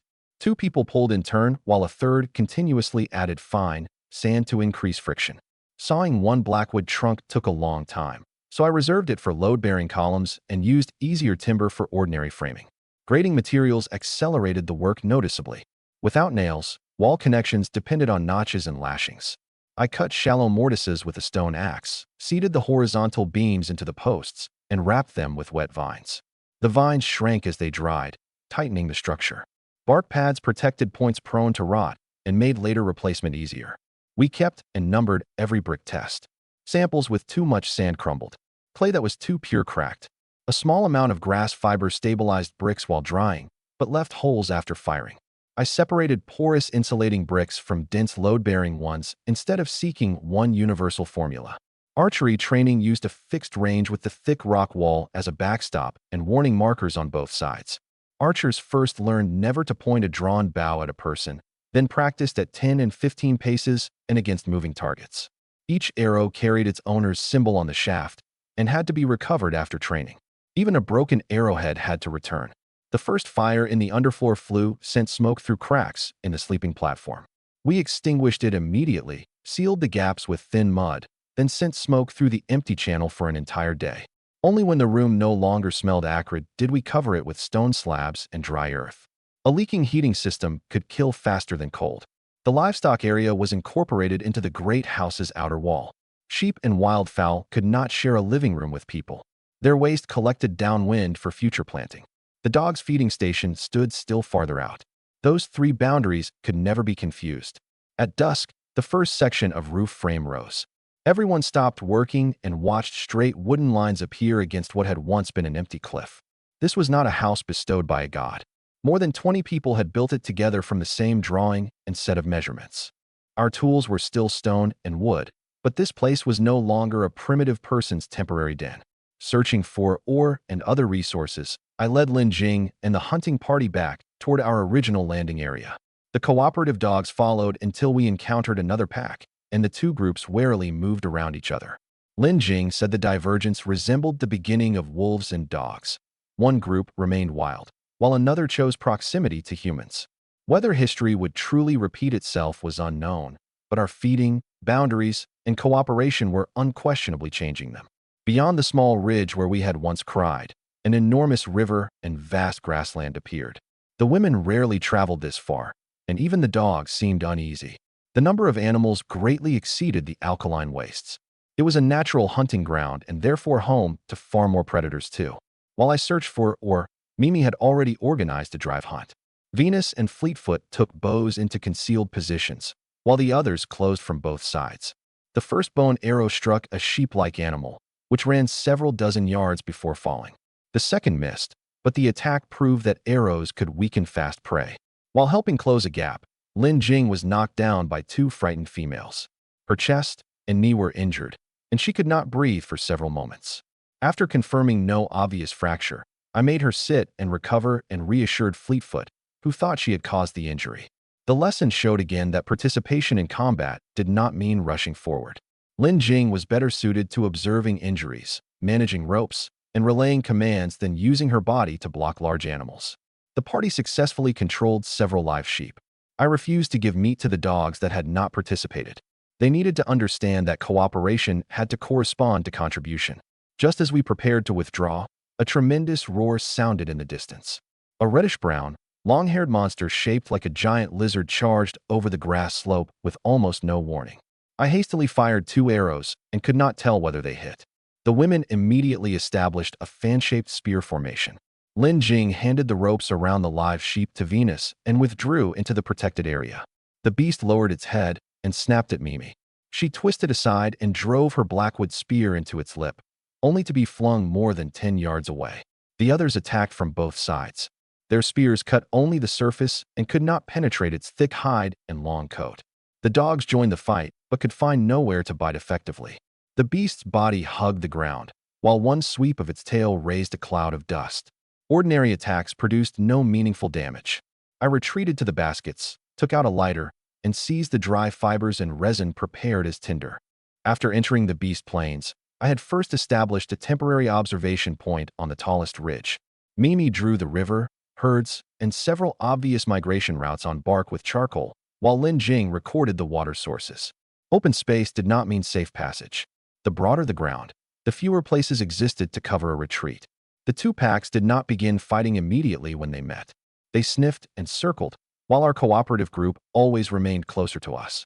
Stable food and safe boundaries had plainly attracted them, but they might still change sides if another pack became stronger or offered greater advantage. For the bow's first real hunt, I limited range to 15 paces. Bone points lacked penetration, making the flank or leg the only suitable targets, never the heavy bone at the front. After Venus landed her shot, she did not chase. She withdrew behind the shield bearers and waited for pain and blood loss to slow the prey. When Lin Jing fell, the two females had also lost direction in their panic. She did not wave her spear wildly. She curled up and protected her head and neck, avoiding a direct trampling. Fleetfoot followed the rescue assignment and shielded her from the next collision, giving me a chance to perform an examination. Her chest hurt, but she could speak in full sentences, and both sides of her breathing were roughly equal. Her knee could bend. I found no immediate sign of penetrating injury or fracture and removed her from the closing position. This time, she did not insist on proving herself. She handed the ropes to her replacement at once, showing that her previous grave injury had truly become judgment. Before the giant lizard appeared, the smaller animals around us had suddenly flattened themselves. When it burst from the tall grass, its long hair completely concealed its real outline. My first arrow only grazed its back, and I could not confirm the second's point of impact. Nor did it target the fallen prey. It charged the people directly, as though regarding us as a threat to its territory. After Mimi was flung away, I first confirmed that no sharp stones covered her landing point, then ordered both sides to maintain the fan. The monster's low body made it difficult for a shield wall to catch, while its tail could strike multiple people. A tight circle would merely let it knock everyone down together. The dogs tore only clumps of surface hair when they bit its coat. They quickly switched to attacking the legs, only to be injured when the monster rolled over them. That observation told me that its eyes, mouth, nostrils, and belly might be the only weak points. Our stone spears had almost no chance of penetrating from the back. I concentrated every prepared torch on the upwind side. Dry fibers created flame quickly, resin sustained it, and wet hide wrapped the outer grip so it did not burn our own hands. The torches had to be throwable without injuring their users first. The lighter contained limited fuel. I did not throw it directly at the monster. The proper way to turn a modern resource into a sustainable advantage was to light one torch and use it to reproduce more fire. In addition to animal herds, the river carried large amounts of dark, heavy sand rounded by water. While Mimi arranged the formation, I had collected a small bag to wash for magnetic grains back at camp. Rivers transported minerals from upstream and deposited them along bends. Even without locating a vein, heavy sand could point toward the source of metal. Broken shells and old bones formed layers in the riverbank. Lin Jing concluded that the river flooded periodically, meaning the flat grassland before us might be entirely submerged at certain times. We established the observation post on the highest ridge and marked the waterline on the map rather than mistaking lush plains for a permanently safe settlement. Before surrounding the sheep, the archers used different colored cloth strips to determine wind direction.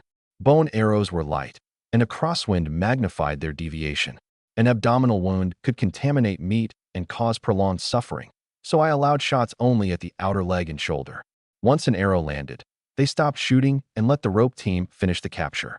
Fleetfoot's missed second arrow was not a complete failure. When the frightened herd turned, she immediately called the direction, allowing the right-hand group to close in time. Hits, drives, and communication all counted as contributions.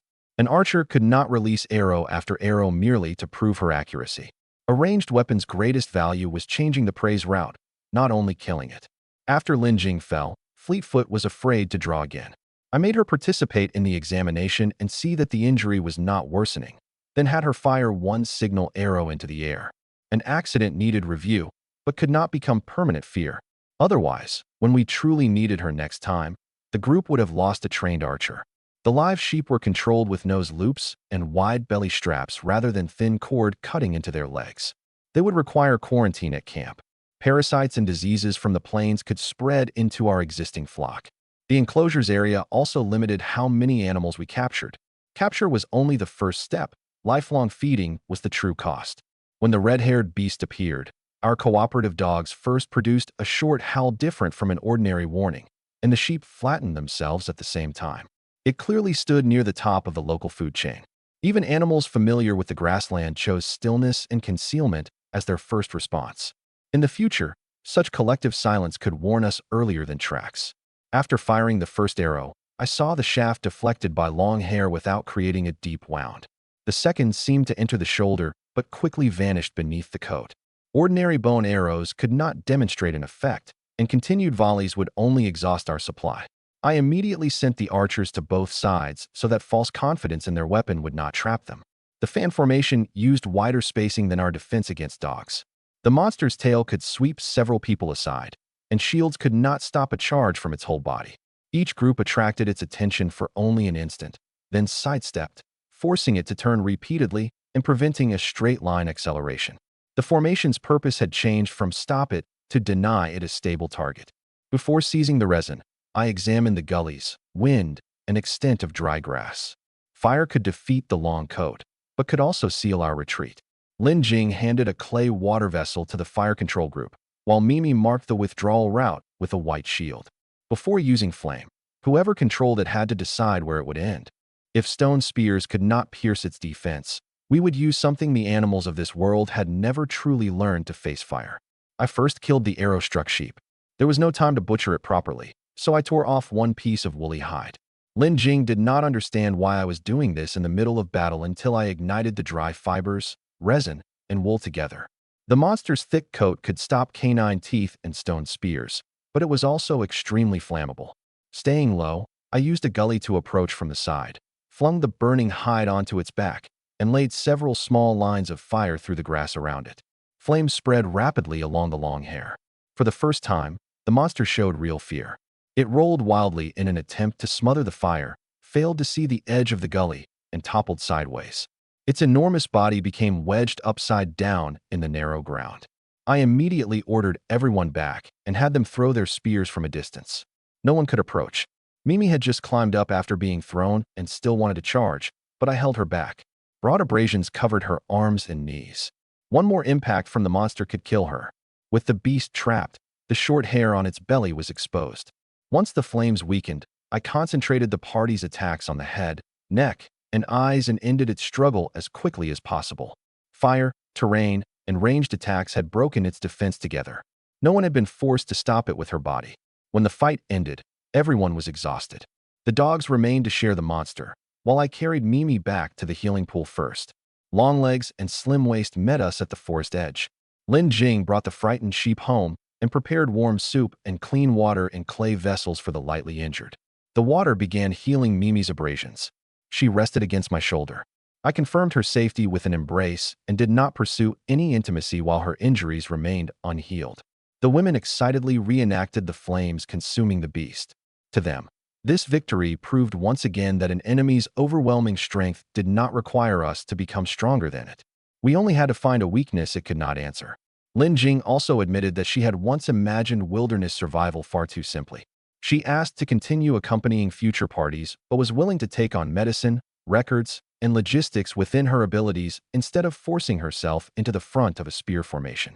I agreed and planned to recover the monster's bones and teeth the next day.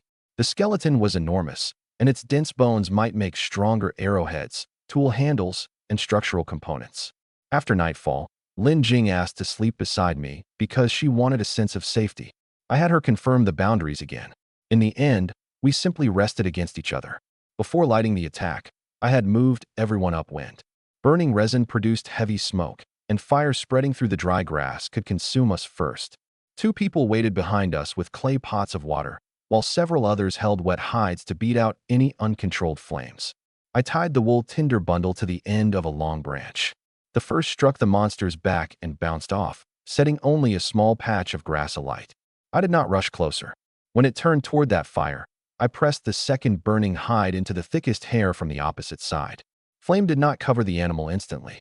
A stable core first formed in the resin, then spread outward through grease and hair. When the monster scratched with its hind legs, it carried burning fuel to more places. Once smoke entered its nose and mouth, it lost control of the direction of its charges. I had selected the gully as both a retreat and trap before approaching. By keeping myself on the side opposite the drop and using lines of flame, I forced the beast backward. Rolling smothered fire on one side, but also collapsed the loose soil beneath its feet, until its entire body became wedged across the channel. Without the terrain, fire alone might not have stopped it before it reached someone. Mimi tried to attack after being injured because the beast was still struggling toward the others, not because she wanted attention. I sent Lin Jing and Dimple to take her onto high ground, then rotated the shield bearers through spear throws. Each group advanced only 2 steps through and retreated immediately to avoid the dying sweep of its tail. Once it was dead, we extinguished every remaining fire first. The long hair and turf continued smoking, and a change in wind could burn the entire plain. We covered every visible ember with wet soil and recovered weapons only after the ground cooled. When Mimi entered the pool, I recorded the extent of her abrasions and the rate of recovery. The water first reduced seepage and only then repaired the surface. Her cough from smoke inhalation did not disappear at once. The healing effect was not equal for every injury, which made fire prevention and breathing protection essential. When Lin Jing chose to sleep beside me, I laid a hide near the fire. She needed to wake and see a familiar person in the light, not prove anything through intimacy. Several times during the night, memories of the monster's roar startled her awake. I simply said her name and let her confirm that we were back in camp. The post-battle meal came in several small portions. Anyone who inhaled smoke drank warm water first and ate only after regaining an appetite. Those with abrasions received salt and broth, so rapid surface healing would not conceal depleted strength. Lin Jing taught this sequence to the logistics group, so care would not depend solely on her. We recorded fire attacks as a last resort. They could not be used during a dry season, with a following wind, or at the edge of dense forest. If gullies, shields, and spears could solve a problem, we would not light fires merely for convenience. Every expedition had to reserve water and wet hides for suppression. A method that succeeded today might become a disaster in different surroundings. When we recovered the monster, charred portions were discarded separately. Unburned fur was cut away from scorched areas. Bones were inspected for fractures first. Broad shoulder blades suited tools, while fragments would be carbonized or used for glue. The improvised decisions of a battle entered a manufacturing chain instead of surviving only as a victory story. After healing, Mimi led a review of where she had been flung. She admitted that seeing me approach made her assume I needed support, so she ignored the order to hold. I admitted that I had not designated a replacement commander. In the future, when the leader left the formation, both wings would not wait simultaneously for one person's command. Lin Jing taught the tribe the word afraid. She pointed to herself and then toward the monster's territory, explaining that fear did not make action impossible. Several women repeated the same word. Admitting fear allowed people to request a change of position, rest, or help. It protected the formation better than pretending nothing was wrong. As Lin Jing gradually fell asleep against me, I could still hear the distant cries of the dogs eating the monster. The world had not suddenly become gentle. We had merely learned how to hold danger beyond the firelight. Closeness did not always have to end in possession. For someone who had just returned from the edge of death, one peaceful night's sleep was enough. At dawn, the cooperative wild dogs suddenly returned from the barren country. Their numbers had decreased, and fresh wounds covered them. They had plainly been attacked again beside the monster's carcass. Lin Jing examined one and found with splinters in the wound, whose shape did not resemble teeth or claws. Another animal bore a long, narrow puncture. The attackers had used clubs or spears. That meant other humans lived nearby. I immediately assembled a party. Our 5 bows went to the best-trained archers, while everyone else carried wicker shields and blackwood spears. Finding our own species did not guarantee safety. A strange group might compete for the healing pool, food, and women or follow the dogs directly back to camp. Lin Jing insisted on coming. She did not want to remain in a forest an unknown enemy might be approaching, and she could assess injuries and relay more complex orders. I agreed, but kept her in the inner ring. Longlegs and Slim Waist refused to leave together. Only after their own discussion did I understand that guarding the entrance and the healing pool were duties that could never be interrupted. They stayed at camp. Everyone else followed me along the trail. The dogs led us to yesterday's battlefield. Only the red-haired monster's skeleton remained below the ridge, where 40 or 50 women were cutting away scraps. They wore no clothing either, used stone tools and wooden clubs, and looked almost identical to Mimi's people. I raised my bow and ordered them to stop. Mimi pushed my arm down. She and every woman in our party recognized them. A tall, thin leader climbed the ridge, and the two sides began arguing fiercely. From the few words and gestures I understood, I concluded that they had once belonged to a single people and had suffered a conflict.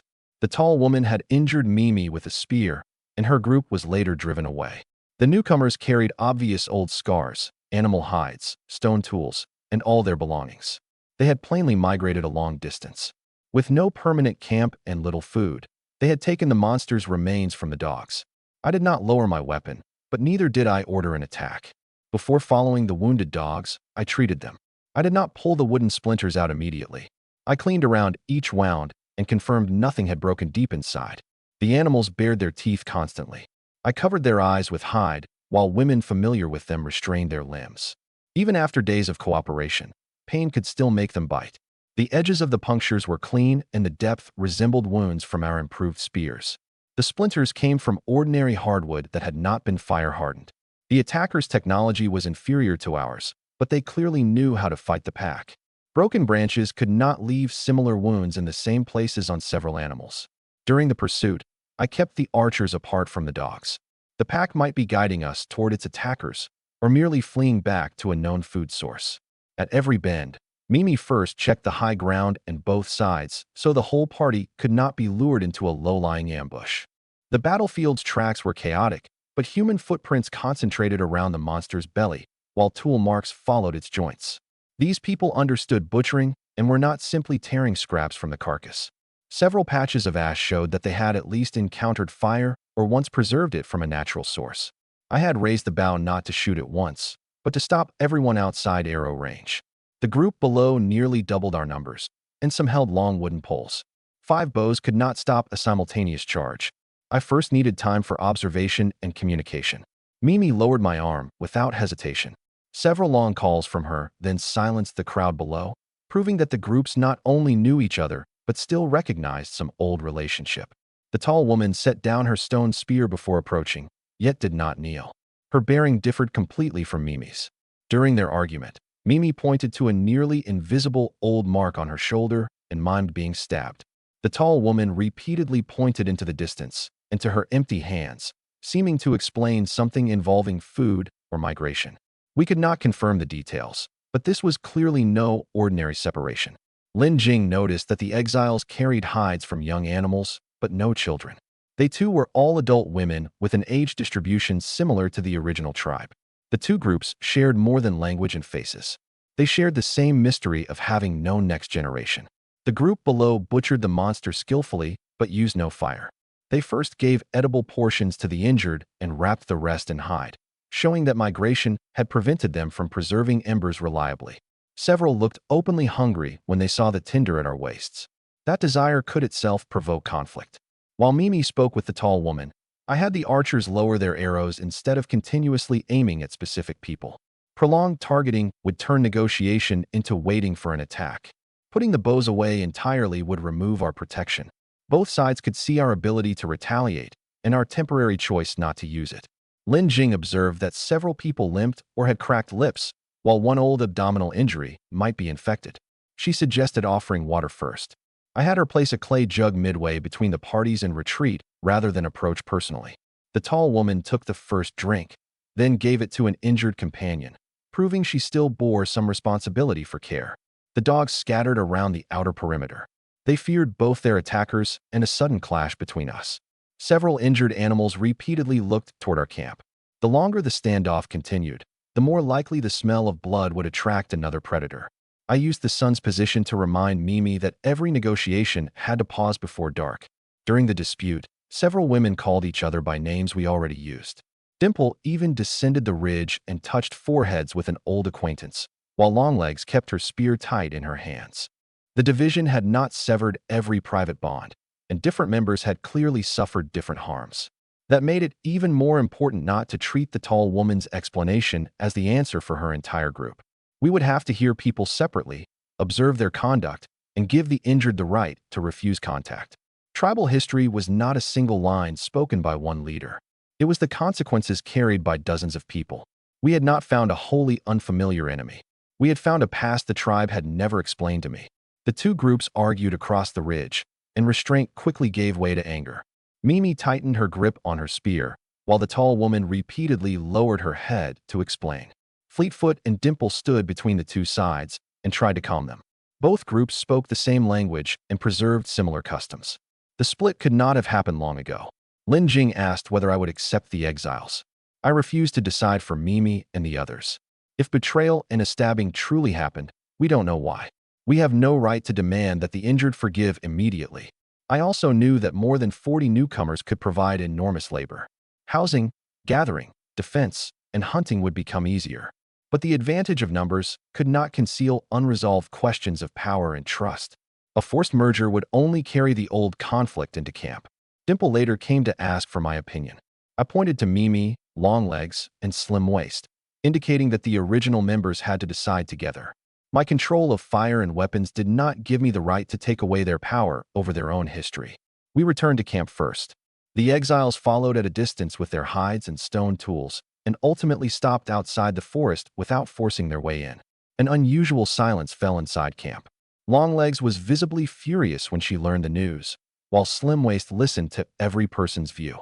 Because our language remained limited, I accidentally expressed "you decide" as "you are master." Everyone thought I intended to leave or surrender my place, causing a brief panic. Lin Jing helped me correct it. I was staying, but whether the old tribe reunited had to be their choice. Longlegs and Slim Waist eventually led Mimi and the others out of the forest to continue negotiating. Lin Jing and I stayed in camp to prepare food and did not intrude on the details of their grievances. Their conduct suggested that the conflict might have involved prey, routes, or leadership, but we could not draw conclusions without evidence. The exiles waited outside for an entire afternoon without attempting entry or leaving. If the groups reunited, the tribe would grow from 24 people to more than 60. That would create strength and immediate pressure on food, housing, command, and security. During the negotiation, I had both sides place their weapons within reach, but outside sudden stabbing distance. Complete disarmament would make the exiles feel unsafe. Continuing to hold the weapons would turn any emotional gesture into a fight. Equal distance was the most basic form of parity. The tall woman's group was not united behind her. Several people interrupted when she spoke, while others stood far in the rear. Her authority could not silence everyone with one gesture as Mimi's did. If they were accepted, an agreement with her alone would not suffice. I separated the problems we could address today. Give the injured water and food. Allow no one inside the forest camp. Make a fire outside for the night. Let the original members decide the next day. Temporary aid did not constitute a completed merger. Clear boundaries prevented false assumptions. On the return journey, the exiles remained beyond bow range instead of following closely. They put the weakest in the center and held spears around the perimeter, showing that long migration had taught them their own defenses. Treating them merely as helpless people waiting to be taken in would underestimate the possibility of conflict. The camp discussion became confused because our vocabulary was inadequate. I said, "You decide," but Mimi understood. I no longer lead. She seized my hand and repeated, "Don't go," while the others surrounded us. Lin Jing used names to explain to each person until she separated the concepts of my staying and their deciding the old dispute. The misunderstanding showed how urgently we needed a language system. With only 24 people, one expression could still correct an order. With more than 60, any ambiguous command would spread in multiple versions. We needed fixed meanings, designated messengers, and permission to say, "I don't understand," on the spot. Longlegs expressed her anger most directly. She pointed to a shoulder wound, the dogs, and the exiles, clearly linking past losses to them. Slim Waist, however, sent some of her food outside, showing that the original group itself held different positions on the same history. I did not organize a vote by raised hands because the women had no familiarity with that method. Imposing it would only make people imitate their leader while pretending to express an opinion. I invited each woman to stand beside Mimi, Longlegs, or Slim Waist to show her inclination, after which the three continued negotiating. A process had to rest on something the group truly understood. At nightfall, firelight remained visible beyond the forest. The exiles neither attacked nor left. They had placed their choice of belonging before the camp, and for the first time, the camp had to make a collective decision more complicated than a hunt. We supplied the temporary camp's fire, but gave them only one lit torch, not a lighter. They ringed a hearth with stones and assigned 2 people to tend it. They remembered the importance of embers, but had lacked the conditions to preserve them reliably. Food was allocated by head count and injury rather than support for the merger. Mimi initially pushed a smaller portion toward the tall woman. Longlegs added some of her own meat to it. Both actions arose from genuine emotion. I did not force them to perform agreement. I only ensured that no one starved because of a negotiating position. We strengthened the camp guard at the same time. The entrance, pool, livestock enclosure, and tool store each received another shift, while every metal sample was secured.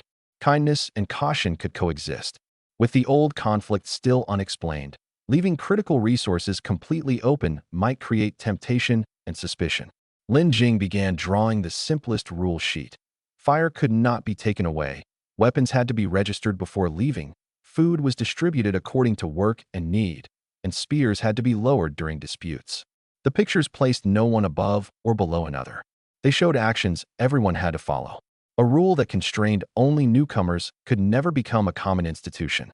I also asked the original members what they could not accept. One pointed to a shoulder wound and refused to work with a particular person. Another worried only about food. Others wanted old friends back. Acceptance could proceed in stages, and a group decision did not have to erase personal boundaries all at once. 3 coordinators took turns checking the outside camp throughout the night.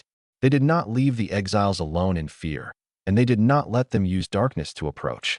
Continuous and predictable contact rebuilt trust more effectively than one emotional promise. The people's future depended not only on whether they forgave the past, but on whether they could establish shared rules that would prevent another division. At dusk, 2 exiles received permission to enter camp for negotiations. The sight of fire, pottery, pinned animals, and the great house's frame almost made them forget why they had come. They knew I controlled most of the new technologies, but could not communicate with me directly. Lin Jing served each a bowl of meat soup first. Hot food and salt did not erase hostility at once, but they turned the negotiation from an argument into something that could be completed sitting down. Lin Jing urged me to accept a larger population. She admitted that she had also looked down on these people when she arrived. Only after the wild dog attack did she understand that simplicity did not mean lack of worth. More people meant stronger guards, steadier gathering, and faster construction. I did not oppose reunion, but required 3 questions to be resolved. Who directed different work? Who controlled weapons? Who summoned both sides to explain when a dispute occurred? The tall woman could retain authority, but her people could not reject unified commands. In the end, Mimi, Longlegs, and Slim Waist agreed to allow the exiles a provisional return. They would first live outside the great house, receive food and tools, and work in assigned groups. Full acceptance would depend on their later conduct. That night, Longlegs leaned quietly beside me and cried in front of me for the first time. Lacking the words to explain the past, she could only repeat, "They bad, and we good." I did not press for details. I told her that returning did not mean forgetting and that her boundaries still existed. Slim Waist returned from patrol and rested against me too. She did not ask for all the newcomers to be expelled. She only wanted assurance that increasing the population would not make me abandon the original 24. I confirmed that expansion would not change the safety or status of the old members. Every intimate relationship also remained a personal choice and would never be assigned because newcomers had arrived. The next morning, the newcomers used carrying baskets, stone axes, and improved spears for the first time. They attributed the tools and fire to me and revered me even more deeply. I had people familiar with the rules teach small groups, so dozens would not crowd around one command and fall into confusion. From the newcomer's speech, Lin Jing also found a clue. They knew a red fruit that grew in water and understood resources in a more distant area. Their former migration route might become a new map for exploring this world. Before the 2 negotiators entered camp, they washed their hands and feet in the stream and left their weapons on a rack at the boundary. Longlegs stood beside them throughout without deliberately humiliating them. The same rule would apply to any outsider in the future, preventing inspection from becoming personal revenge. They were afraid to step onto the heated stone beds flew the first time they saw it. and burned their hands on clay bowls during their first soup. Lin Jing did not laugh. She taught them to grip the rim, blow, and wait, just as I had first taught Mimi. The first step in acceptance was not a declaration, but someone's patience in teaching how to use the things of a shared life. Work groups mixed old and new members. Every group contained at least one person familiar with technology, one familiar with the exile route, and one able to relay orders.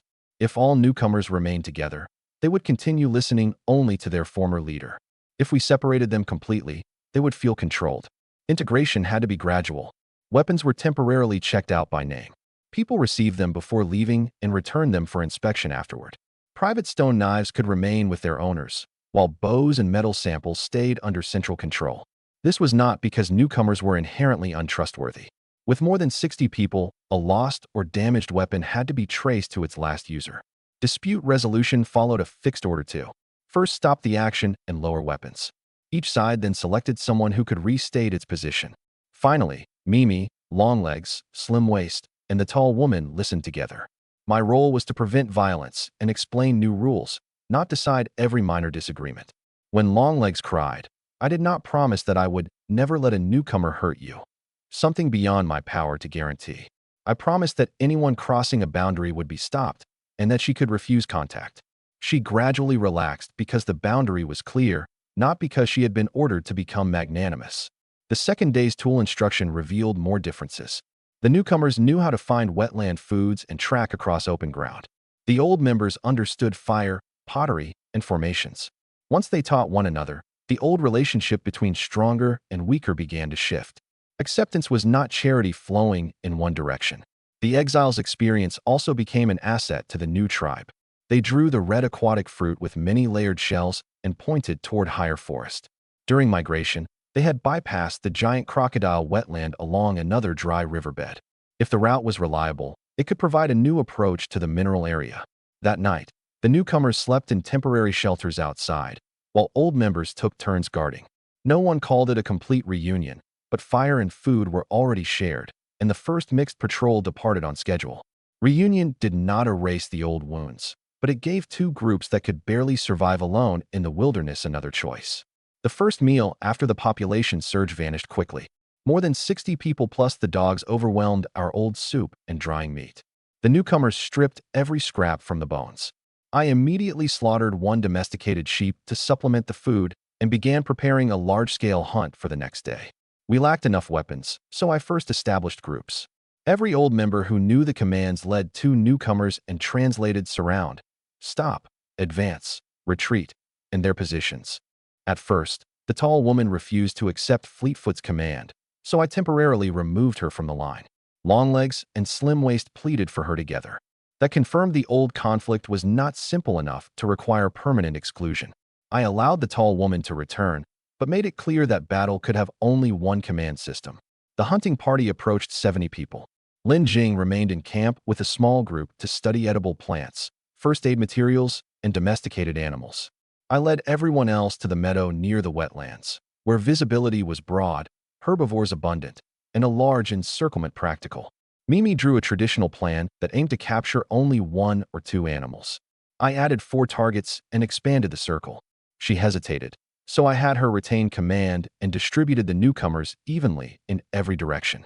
As the encirclement began, several newcomers could not resist moving early. Fortunately, old members stopped them.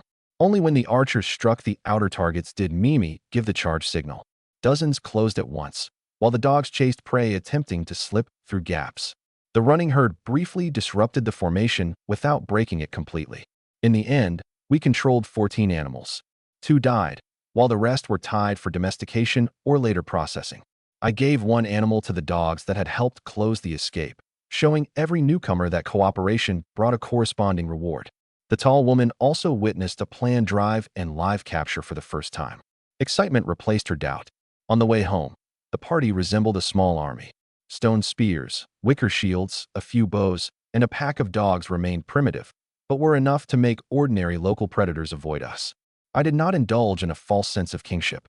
More people consumed more resources, and one mistaken command could injure more lives. Today's abundance proved only that the new system could work, not that every future hunt would succeed. Near the forest, the dogs suddenly began barking wildly, and ran toward the barren country. Dust rolled in the distance, accompanied by the cries of another large pack. Food shortage arrived before any welcoming ceremony. I recalculated according to head count. The meat and water required for one bowl of soup per person already exceeded the capacity of our old stove. Even with 2 pots boiling at once, some people waited until late at night.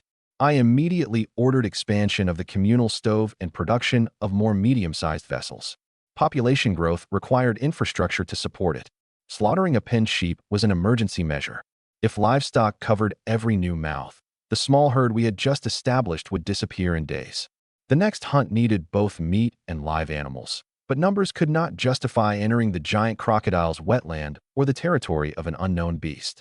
During group training, Fleetfoot made the newcomers perform 3 actions in turn: freeze immediately at stop, step forward when their names were called, and withdraw while continuing to face outward at retreat. Anyone who failed remained with logistics. Bravery could not replace training. When the tall woman was removed, her real objection was wounded pride, not inability. After Longlegs and Slim Waist intervened, I gave her a clear condition. She could return only after publicly accepting Fleetfoot's combat commands. She remained silent for a long time, then lowered her spear point and re-entered the line. The action proved her willingness to enter the common system more effectively than an apology. The encirclement of 70 people was so broad that opposite sides could barely see each other. I had each group watch only the white shield markings of the 2 neighboring groups instead of depending on a central shout. Raised spears, cloth signals, and repeated short whistles relayed commands across the distance so the wind could not scatter our voices. When the animals charged the line, the newcomer's side loosened first. Old members did not scold them. They extended their shields outward and restored the boundary. The tall woman also used her old calls to bring retreating people back. For the first time, she used her former authority to maintain the new formation. We did not take all 14 animals home. 2 were processed at the site. 1 rewarded the pack. 5 healthy individuals captured alive, and the others released once confirmed harmless. Catching more did not equal gaining more. The available fodder and enclosure capacity determined how many we could raise. The return column was reorganized by burden. The wounded and live animals occupied the center, archers the high side, and shield bearers the outer ring. From a distance, it did look like an army, but I cared more that each person knew why she stood there than about the vanity of neat ranks. When the dogs began barking, our cooperative group did not approach the food as usual. They ran directly toward the distant dust, proving the newcomers belonged to their former packs. We had just finished a hunt. The people were tired, the formation stretched out, and the allied dogs depleted by continuous work. The cooperative pack was at its weakest, and its old kindred were approaching our territory. It was not merely another pack approaching the forest. A second red-haired monster was behind them. It scattered the old wild dog groups in every direction and plainly belonged to the same species as the creature we had killed. Although our cooperative pack had separated from its former kindred, it did not watch them be exterminated. Several of its largest dogs repeatedly turned back to interfere. Nor did I want to lose the barrier outside our forest. Wild dogs provided early warning, assisted hunts, and consumed carrion. If every pack disappeared, other predators would press directly against the camp. I wrapped our 9-bone arrows in wool and saturated them with grease and resin.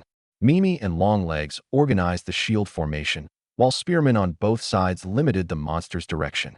I lit the arrowheads and fired in succession. A target that enormous barely required precise aim. The fire arrows lodged in its dense coat and quickly created several burning points. Unlike the previous beast, this one did not fall into a gully. It charged wildly while on fire. I immediately pulled Mimi back and ordered everyone to retreat while throwing spears, never meeting a charge head-on. Airflow fed the flames, but the monster's speed also made the escape route dangerous. Longlegs used the instant it turned to thrust near one eye and spring away with the shaft. Slim Waist attacked the nose from the opposite side with a bone axe. Neither acted alone to show off. They delivered critical blows while flame weakened the animal and the shield formation held its attention. The monster finally crashed to the ground. Flames still raged, so I kept everyone at a distance and withdrew only after confirming it could not rise again. The 2 wild dog groups did not resume attacking each other. They spread around the carcass and waited for the fire to die. The melee produced an unexpected result. Our cooperative pack had helped its former kindred, and for the first time, the old pack did not regard us as enemies. Whether the groups could truly reunite remained uncertain. At least no war between packs would occur at the forest entrance for now. Back at camp, I first treated the injured and settled our newly captured live sheep. The recently reunited women remained reserved. Lin Jing and I helped untangle their hair and distribute utensils, while old members introduced the rules group by group. As we lived together, their group affected us too. They expressed trust, gratitude, and displeasure directly and rarely hid them.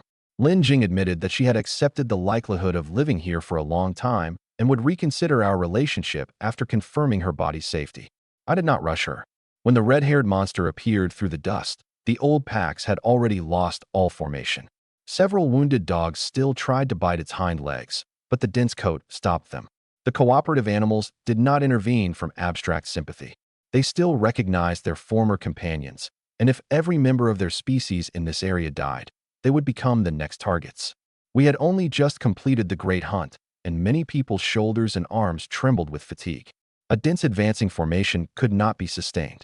I sent the most exhausted back to the inner ring around the captured animals and kept only trained shield bearers and archers in the fight. A larger population increased numbers, but did not make all 70 people suitable for the most dangerous position. We'll had to wrap loosely around each fire arrow point. Too much resin made the front heavy and destroyed its flight. I first fired one burning test arrow into empty ground and confirmed that the fireball would not fall off at release. The 9 arrows did not fly together, but in 3 waves to maintain the blaze. The first wave struck the back and immediately changed the monster's direction. The second hit the shoulder and neck, preventing it from extinguishing everything with one roll. The third blocked its return to the tall grass. Fire was not only inflicting damage, it controlled where the animal could go. The shield formation's duty was to guide, not absorb a direct charge. When Longlegs thrust for the eye, she first threw her shield to the companion behind her, gripped the spear with both hands, and used the monster's turning force to slide past its side. The point entered only the edge of the socket, yet the impact already bent the shaft. She did not remain to strike again. She released the weapon and rolled away, barely avoiding a forepaw. Slim Waist's attack on the nose also came from observation. The beast continually touched its nose to the ground to orient itself, and thick hair could not cover its nostrils. A bone axe might not split the skull, but it could cause pain and obstruct breathing. Only after both blows did the animal truly lose control and collapse from fire and injuries. I allowed no dog near the carcass before the flames died. Burning grease clung to hair and could ignite the feeding packs. We separated scorched fur with long branches, covered embers with wet earth, and left the outer meat to them only after the surface cooled. The old and cooperative packs faced each other across the carcass. After a short standoff, their new leaders lowered their heads to eat without attacking. A common threat temporarily outweighed territorial conflict, but it did not create permanent peace. I separated the feeding sites so one bone would not restart the fight at once. Back at camp, newcomers lined up by name for haircuts and utensils. Expressions of closeness came under the same boundary. Anyone could approach, refuse, or change her mind. An old or new status gave no priority. With a larger population, that rule could no longer exist only in my thoughts. Now that I possessed a tribe of more than 60 people, whole packs of wild dogs, and unknown enemies, I needed to learn responsibility more than ever, not treat worship as a right to take without limit. We had never fully explored the forest behind camp. The trees grew too densely for most routes to pass. Gathering parties knew a narrow trail that climbed along a dry riverbed, so I accompanied them to search for aquatic fruit and usable timber. More than a dozen snares along the way held 4 or 5 birds. We kept them alive and continued upward. I soon discovered that the forest terrain formed tiers. Our camp occupied the middle. A damp lower level held dense plant and animal life, while the high level surrounded 2 enormous rock masses. The upper rock displayed a clear metallic luster. One silver-white mineral was extremely dense and far harder than ordinary limestone. I had studied geology. Although the elements of this world might not fit Earth's classifications perfectly, I could confirm that it contained a high proportion of something suitable for smelting. I did not let the party carry too much at once. Representative samples for test firing were far more useful than filling camp with worthless rock. A second small pool lay on the height and connected to the healing pool through the same water system. There were no fresh signs of human activity. The women had visited before, but rarely remained because they lacked food and tools. Only from the summit did I understand the size of the rock sheltering our camp. It covered more than several football fields. Another, smaller but unclimbable mass lay hidden beyond the dense forest. The two were close, yet separated by a deep ravine and the canopy. As I measured, a dense fluttering came from the woods. At first, I thought they were giant insects, but the women extended their hands in welcome. The approaching creatures were tiny birds about the size of hummingbirds. They were docile, carried the fragrance of flowers, and gave off a faint glow from their feathers. The women called them guline. They were unusually fond of humans and did not flee after landing on a palm. Their glow might guide us at night, but I would not capture them before understanding their habits. We also found sweet red fruit underwater. It grew on a lotus-like plant and was protected by several hard outer layers, making it difficult for other animals to eat. It was scarce as well. The gathering party gave me the best one. I tasted only part and carried the rest back for Lin Jing to examine. After returning, I established an expansion plan, removed some trees around camp, build fences and fodder areas, shape the monster's bones into spearheads, axes, and combs, and test the ore samples in crucibles. Several days later, the tall woman brought me a rough, extremely hard whetstone. It sharpened bone implements better than the ore samples I had found. Before entering the dry riverbed, I made sure the party carried enough water and route markers. A channel dry today could flood suddenly in the rainy season. Exposed roots covered the slopes on both sides, and falling rock or a predator blocking either end would leave little room to escape. At intervals, we carved directions high on trees where water could not wash them away. Not every snared bird suited domestication. One had suffered a hopeless wing injury and was dispatched quickly for food. We inspected the beaks, claws, and droppings of the others and carried them home in separate cages. Mixing an unknown species directly with our existing flock might spread disease or provoke them to peck one another. The silver-white luster of the high rock appeared clearly only across fresh fractures. Long oxidation turned its surface gray-black. I tested hardness with a geological hammer and compared scratches with our existing metal grains. The sample was dense and fractured irregularly, making it worth testing, but appearance alone could not distinguish metal or from a useless sulfide. I drew a grid over the sampling site and removed only a fist-sized piece from each location, wrapping them separately. If later firings differed, we could return to the richest zone rather than mixing the entire rock face into one pile with a low average grade. My modern geological training had finally become directly useful. The second pool lacked the emerald color of the healing basin. We tested it with a shallow wound and saw no abnormal recovery, so it became only a potential source of drinking water that still required boiling. Two pools shared the same source, yet possessed different properties, making the rock layer or bottom at camp more likely to contain the key than the entire stream. When a guline bird landed in my palm, its claws possessed almost no strength, while the edges of its feathers brightened and dimmed with its breathing. They fed on nectar and tiny insects, and perhaps followed gathering parties because humans disturbed insect swarms. Forced captivity could create difficult feeding demands, so I merely recorded their territory. The red fruit's shell had to be pried open along its seams with stone. Its flesh contained abundant water and sugar. Lin Jing allowed one person only the smallest taste and observed her for half a day before sharing the rest. The women had eaten it before, but found it only in a certain season. It could not provide a stable staple, merely supplementary water and sugar. The summit view also revealed the limits of camp expansion. No construction could enter the healing pool's side. The opposite forest could be cleared into a firebreak and fence, while the dry channel might become a long-distance route. I added the terrain to the map and understood our entire territory from above for the first time. When the tall woman brought the whetstone, she no longer lowered her head to await judgment. She pointed directly to the stone and a bone axe, then mimed sharpening. She had begun trading contribution for a place rather than relying solely on her former status. I let her demonstrate before everyone and placed the stone in the communal tool area. I accepted the gift and publicly recognized her contribution for the first time. The former leader was no longer merely a risk under observation. She was becoming a true member of the new tribe. Once the tall woman received recognition, the other newcomers copied her and began bringing me stones. Within days, a small hill of rock accumulated in one corner of camp. At first, I did not know whether to laugh or cry, but I never rejected them harshly. They did not understand the specific material I needed. They knew only, this makes Datong happy. I classified the stones by hardness, fracture, and purpose. Abrasive material remained in the work area, broad flat pieces paved paths, and ordinary rubble entered the foundation. This preserved their labor while showing everyone that resources had to be selected rather than piled indiscriminately. I shaped the giant monster's shoulder blades into two thick-edged bone axes and fitted one to Slim Waist's wooden handle. She tested it immediately. The bone blade was lighter than her old stone axe, but concentrated force more effectively. The true breakthrough came when Lin Jing picked up a fragment while cleaning the work area. Its fracture revealed a metallic mass that had been melted by intense heat, with more than one color inside. I broke open other samples with the geological hammer and found similar metal in many of them, hard enough for tools.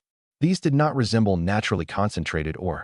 They looked more like slag or a geological product that had once melted at extreme temperature and resolidified.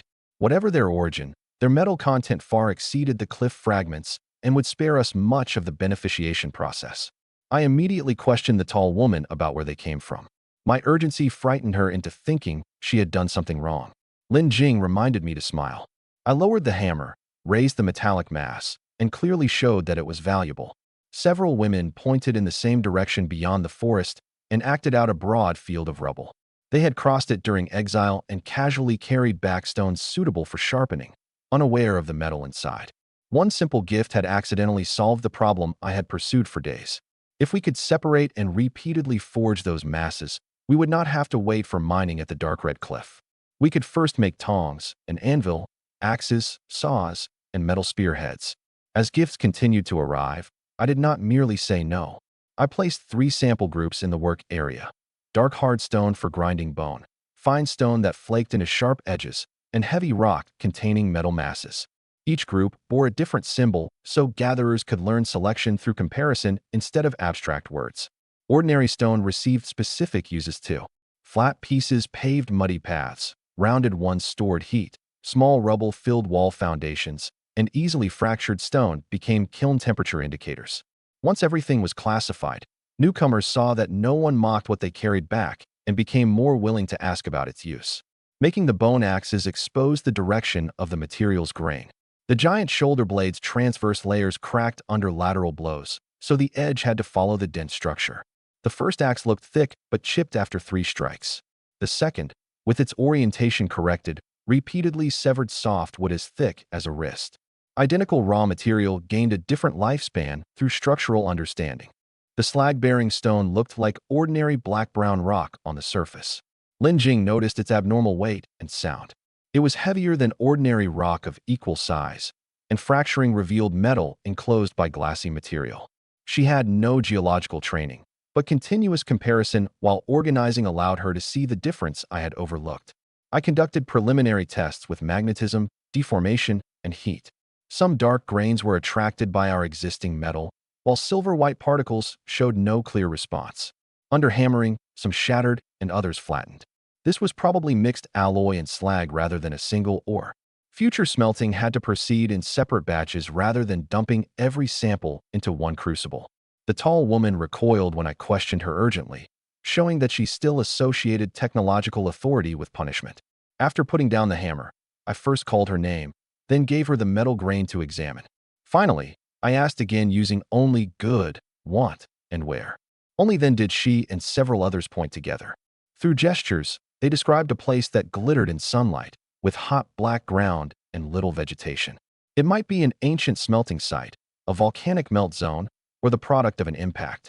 Whatever the explanation, concentrated masses exposed at the surface were better suited to us now than slowly sorting low-grade or from a cliff. I did not leave that same night. We first had to reconstruct the route, distance, water sources, and position of the giant crocodile from the exile's accounts, and the samples required several more firing tests. Finding an entrance did not mean we had crossed its threshold. Impatience would only burn precious raw material into inseparable waste. Overnight, the useless stone hill in the work area became a resource archive. Someone knew the origin of every rock, and each corresponded to one test. The most inconspicuous contributions had finally connected the technological chain where the tribe had long remained stalled. The entrance to the Metal Age had been hidden all along in a pile of stones I once disliked. The first firing failed. The improved furnace heated the masses red, but could not fully soften or melt them. The problem lay not in the raw material, but in temperature and oxygen supply. I began building leather bellows. The first structure was too large for one person to operate continuously, and the bag did not spring back quickly after compression. I added return cords, wooden treadles, and one-way intake and output valves so two people could alternate and maintain steady airflow. Lin Jing rebuilt the refractory crucibles. She used finer clay, thickened the base and lugs, and dried them slowly over low heat to prevent thermal cracking. Others made charcoal, moved ore, and processed grease. For the first time, the entire camp coordinated around one manufacturing task. The increased population brought new resources as well. Gatherers caught sharp-toothed fish near the wetland and brought back fossils and selected special stones. Lin Jing confirmed that the rubble field covered a vast area, enough to support many smelting trials. When I collapsed by the water from exhaustion, Longlegs brought a sheep hide and told me to rest. She practiced simple words such as beautiful and pretty with me, and I realized that our language had expanded beyond combat commands into emotion and evaluation. In private, we confirmed a more intimate relationship. She remained alert and expressed her wishes on her own initiative. I did not turn the work area into a public scene. Afterward, I still stopped to rest as planned rather than treating the pool's healing ability as permission to ignore physical limits. The fish brought back that day could not survive in an ordinary vine basket and soon died. Lin Jing decided that we should fire large vats in the future or dig a fish pond connected to the running stream. The bellows remained our immediate priority. I dismantled the oversized first version, preserved its leather and valves, and recalculated the distance to the furnace and the treadle travel. Blacksmithing involved far more than throwing metal into fire. Fuel, air, crucibles, tongs, molds, and a striking surface were all indispensable. Although the first furnace failed to soften the metal, it left valuable data. Only the lower half of the crucible wall had glowed, meaning the hot zone sat too low. Charcoal in the upper layer had burned incompletely, meaning the air entered from only one direction. The chimney was extremely hot, proving that large amounts of heat escaped uselessly. I narrowed the chamber, brought the charcoal closer to the crucible, and added 2 tangential tuyères at the bottom so hot gas spiraled upward around the vessel. The inner wall received a coating of more refractory fine clay and crushed pottery, reducing both cracks and heat absorbed by damp earth. The bellows one-way valve proved hardest. The first design used thin hide over the intake, but leaked backward under compression. The second added a hardwood ring to limit the opening direction, only to spring back too slowly. I placed 2 bent branches inside the bag to work with the return cords, finally creating a continuous rhythm of intake and exhaust. Operators rotated after every 20 strokes. Airflow could not depend on one person's frantic effort. It had to remain stable for hours. Mimi arranged water and replacements for the treadle team, the tall woman managed charcoal, and Lin Jing recorded flame color. For the first time, a manufacturing project had something resembling process leads. We also made refractory crucibles from several recipes. Pure fine clay produced the smoothest surface but softened at high heat. Coarse sand improved heat resistance but encouraged leaks. A mixture containing ground fragments from old pottery remained most stable. Broken ceramics were no longer waste. They had become new refractory aggregate. Without tongs, removing a hot crucible posed an enormous danger. I first tested 2 grooved hardwood clamps on a cold pot, then coated their gripping surfaces with wet clay. Wood would carbonize near the white-hot furnace mouth, making them disposable, transitional tools. Our first true metal implement had to be tongs. The dead sharp-toothed fish were not wasted. Lin Jing opened them to examine the gills and organs, confirmed no obvious abnormalities, and cooked them thoroughly for food. Their teeth and hard bones were retained for future fine saws or needles. The failed attempt at keeping them alive also proved the need for running water. Longlegs was not being affectionate merely for attention when she made me stop. Continuous dehydration and high heat slowed judgment, and one pouring mistake could burn several people. We added rest to the shifts. Anyone operating the furnace who became dizzy or developed trembling hands had to be replaced. The healing pool was no excuse for abusing the body. Once the second furnace, second bellows, and third crucible recipe were ready, I did not promise that the next trial would succeed. I made every person in charge repeat her steps. Technology was not an answer in one person's head. It was a process the entire team could reproduce. We also re-examined charcoal quality. Incompletely charred would contain water and volatiles that smoked and lowered temperature. Overburned material crumbled and blocked the airflow. I built a separate charcoal kiln, controlled oxygen through small holes, and screamed the cooled charcoal by size. Large pieces entered the main furnace, while fragments fed ordinary stoves and insulation fires. We broke the masses open with stone hammers, removed obvious glassy material, and separated the rest by color into different charges. Lin Jing marked clay shards to correspond to each firing so fatigue would not make me confuse the results. With an unknown alloy, continually changing the raw material while judging from memory was especially dangerous. Flux trials began only in tiny crucibles. Limestone, fine sand, and wood ash were each added separately to observe whether slag flowed more easily. If any recipe produced irritating fumes, bellows operators immediately moved upwind, and no one could lower her face to stare into the furnace mouth. We excavated a dry sand pit in advance for molten metal spills. Water could explode into steam against high heat, so no clay water jug could be thrown onto the furnace. A burned person first moved away from the heat and received ordinary cool water before any assessment for the healing pool. Miraculous water did not replace basic accident procedures. After every shutdown, I inspected wall cracks and carbonization in the air tubes. Small fractures received refractory clay. A crack passing through the wall required dismantling and rebuilding. I would not risk a crucible overturning merely to save one night's work. Reproducible manufacturing began with equipment that remained usable after every run. Only when everyone could independently load charcoal, operate the bellows, observe, and shut down did I prepare another firing. If success occurred only while I personally watched every step, the tribe still did not possess the technology. I knew only the principles. Turning a principle into a tool required accepting failure again and again. The second hinged bellows finally operated steadily. Under constant oxygen, the charcoal burned almost white. The metal masses in the crucible changed from dark red to brilliant orange, and their edges began to soften. I added a little grease for fuel, then pushed the temperature to its limit with 2 more loads of charcoal. At last, the mixed metal began to flow. We did it. Lin Jing brought the bar-shaped molds fired in advance.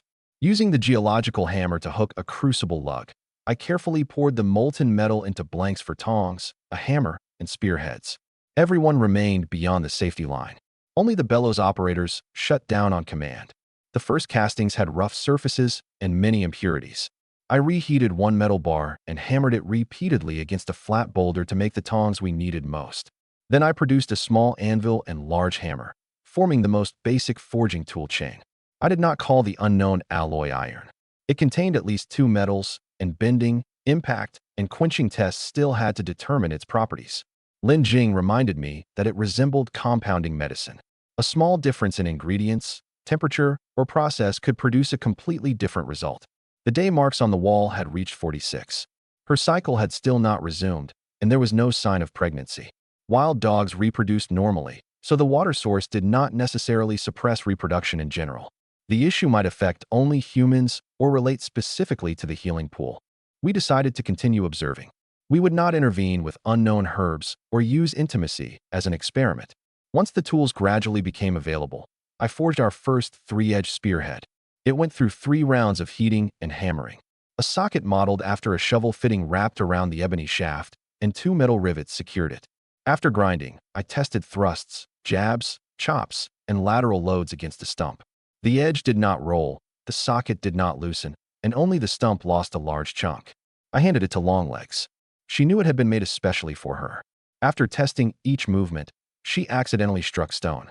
Sparks flew, but only a faint mark appeared on the blade. She smiled as brightly as she had when receiving her first clay pot.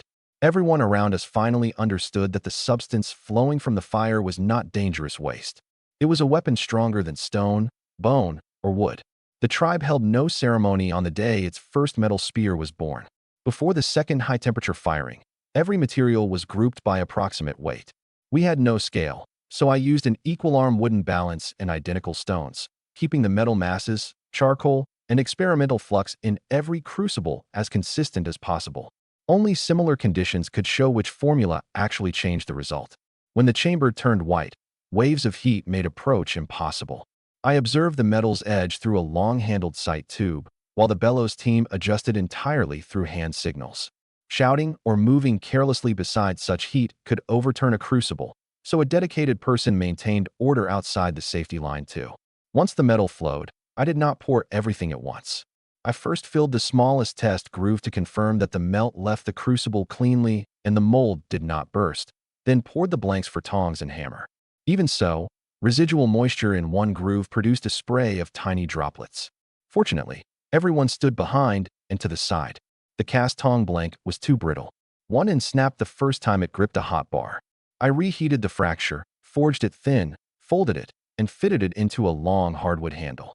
The second pair looked ugly but finally held metal securely. Only after its completion did later forging truly escape the danger of wooden clamps. The small anvil was not a complete modern anvil, merely a thick piece of metal fitted into a hollow in the rock. The large hammer also began with a small head so hidden pores in the casting would not shatter under heavy impacts. Each additional link in the tool chain improved the quality of the next tool. Test pieces of the unknown alloy underwent bending, cooling, and repeated blows. Direct water quenching cracked one, air cooling left another softer, and grease cooling hardened a third surface but created a foul smell. I did not rush to standardize the treatment. Every result was carved into its corresponding clay marker. The first spearhead received conservative treatment, repeated heating and hammering to drive out inclusions, slow cooling, and final localized hardening along the edges. The triangular shape made it harder to work loose after penetration, while the socket withstood more lateral force than a simple lashing. I drilled the holes before inserting and peening the rivets so the wooden shaft would not split. My heart jumped when Longlegs accidentally struck stone. She stopped and inspected the weapon instead of continuing to swing wildly, as she had with her earliest stone spear. The edge showed only a pale mark, proving it had adequate toughness. Neither the shaft nor rivets loosened. The first complete non-combat test had passed. I let the other shield bearers handle the spear in turn and feel its weight, but returned it to Longlegs. A personal weapon carried maintenance duties: clean it after every use, report damage to the edge, and never take it to chop wood without permission. A divine weapon was reliable not only because of its material, but because someone cared for it. From that day onward, every nearby beast that relied only on teeth and claws would face a power that had never existed before. Metal tools completely transformed the pace of construction. Axes dressed timber quickly, while saws and nails made the roof, fence, and work tables sturdier. A kitchen knife and iron pan appeared beside the stove, finally allowing Lin Jing to stir-fry food instead of roasting or boiling everything every day. I reorganized the combat teams and jokingly called them my women's guard, while everyone treated Lin Jing, who managed maps, medicine, and supplies, as our strategist. The titles merely helped understanding. The actual duties mattered. Archers, shield bearers, spearmen, logistics, scouts, and camp guards all required assigned personnel. Slim Waist repeatedly tested the 2 new axes she received. The unknown alloy approached the strength of high-quality steel, but we still could not determine its exact composition. I required everyone to use the weapons for training and necessary hunts and forbade deliberate challenges against enormous animals. Armor was far more difficult to make than weapons. Plate size, connections, movement, and weight all had to remain balanced. I first added metal strips to wicker shield rims, then protected arms and shins with leather and rope. Several of the most obedient dogs received broad collars with short, outward-facing studs to keep a giant beast from gripping the neck. No point faced inward where it could injure the wearer. Fleetfoot and Dimple became our most diligent archers. Their composite bows combined blackwood, animal horn, and fish glue, while the strings mixed sinew with plant fiber. Triangular bone points and feathers from domesticated birds gave their arrows greater range and stability than the early versions. The temperature began declining slowly. I prioritized trapping long-haired sheep alive. Their soft, thick wool could become blankets and clothing and might provide renewable fiber through regular shearing. Lin Jing cured meat with salt, built winter reserves, and recorded several wild grains with very small kernels. We had fully explored roughly 4 kilometers around camp. Dangerous wetlands lay 5 kilometers away, and the Salt Lake 8 kilometers out. Next, we had to fill the map outward from camp while clearing feline predators that threatened the forest gathering routes. Mimi and Dimple devised that day's large capture. They first broadened the encirclement, then divided the flock into smaller groups. In the end, they captured several long-haired sheep alive with almost no damage to the coats. Our population had tripled, and demand for food, bedding, and tools rose with it. A powerful-looking force without continuous supplies would collapse faster than a small tribe. The first time a metal axe entered construction, A load-bearing timber that once required a full day to straighten was completed in half an hour. The saw blade remained crude, but cut lumber to roughly equal dimensions, and mortises no longer had to be pecked out entirely with stone axes. Once construction accelerated, timber transport and tool maintenance became the new bottlenecks. I established a sharpening station and return rack in the forge. Axes, saws, and kitchen knives bore separate purpose symbols. A blade used on hard bone could not immediately process cooked food, and tools stained with animal blood had to be washed and heated. Metal lasted longer than stone, but was also more precious. Losing one piece could halt an entire process. The women learned women's guard as a cheerful short call and shouted it together during training. I did not make the name a status hierarchy. Charcoal burners, armor weavers, herders, and cooks were listed as members too. The front could act only because the rear continuously supplied water, food, and repaired equipment. Metal edging increased a wicker shield's weight. I made shield bearers run, squat, and rotate with each design. The heaviest could stop a giant claw, but exhausted its user's arm in 10 minutes. Ultimately, narrow strips protected only the load-bearing rim, while the center remained vine. Defense and endurance demanded a compromise. We first pulled the dog collar against a wooden post. Studs placed too closely caught on brush. Ones too long could injure other dogs as the pack crowded together. I reduced them to 3 blunt cones across the top of the shoulders and neck, protecting against a large predator's throat bite without turning the wearer into an untouchable weapon. Composite bows required a longer production cycle. Blackwood supplied elasticity, horn on the belly resisted compression, and sinew along the back carried tension. After fish glue bonded the layers, the bow had to remain in a dry environment. Any premature draw would separate the glue line. Finished bows received red cord markers, and their release date was calculated from the day marks. Fleetfoot and Dimple began recording their points of impact during practice. They did not compete only for distance. One specialized in close-range penetration, the other in lofted signal shots. Metal arrowheads went only on the most stable shafts, while bone continued ordinary hunting. Matching material grade to mission preserved inventory. We began the shearing trial with one small patch from a long-haired sheep.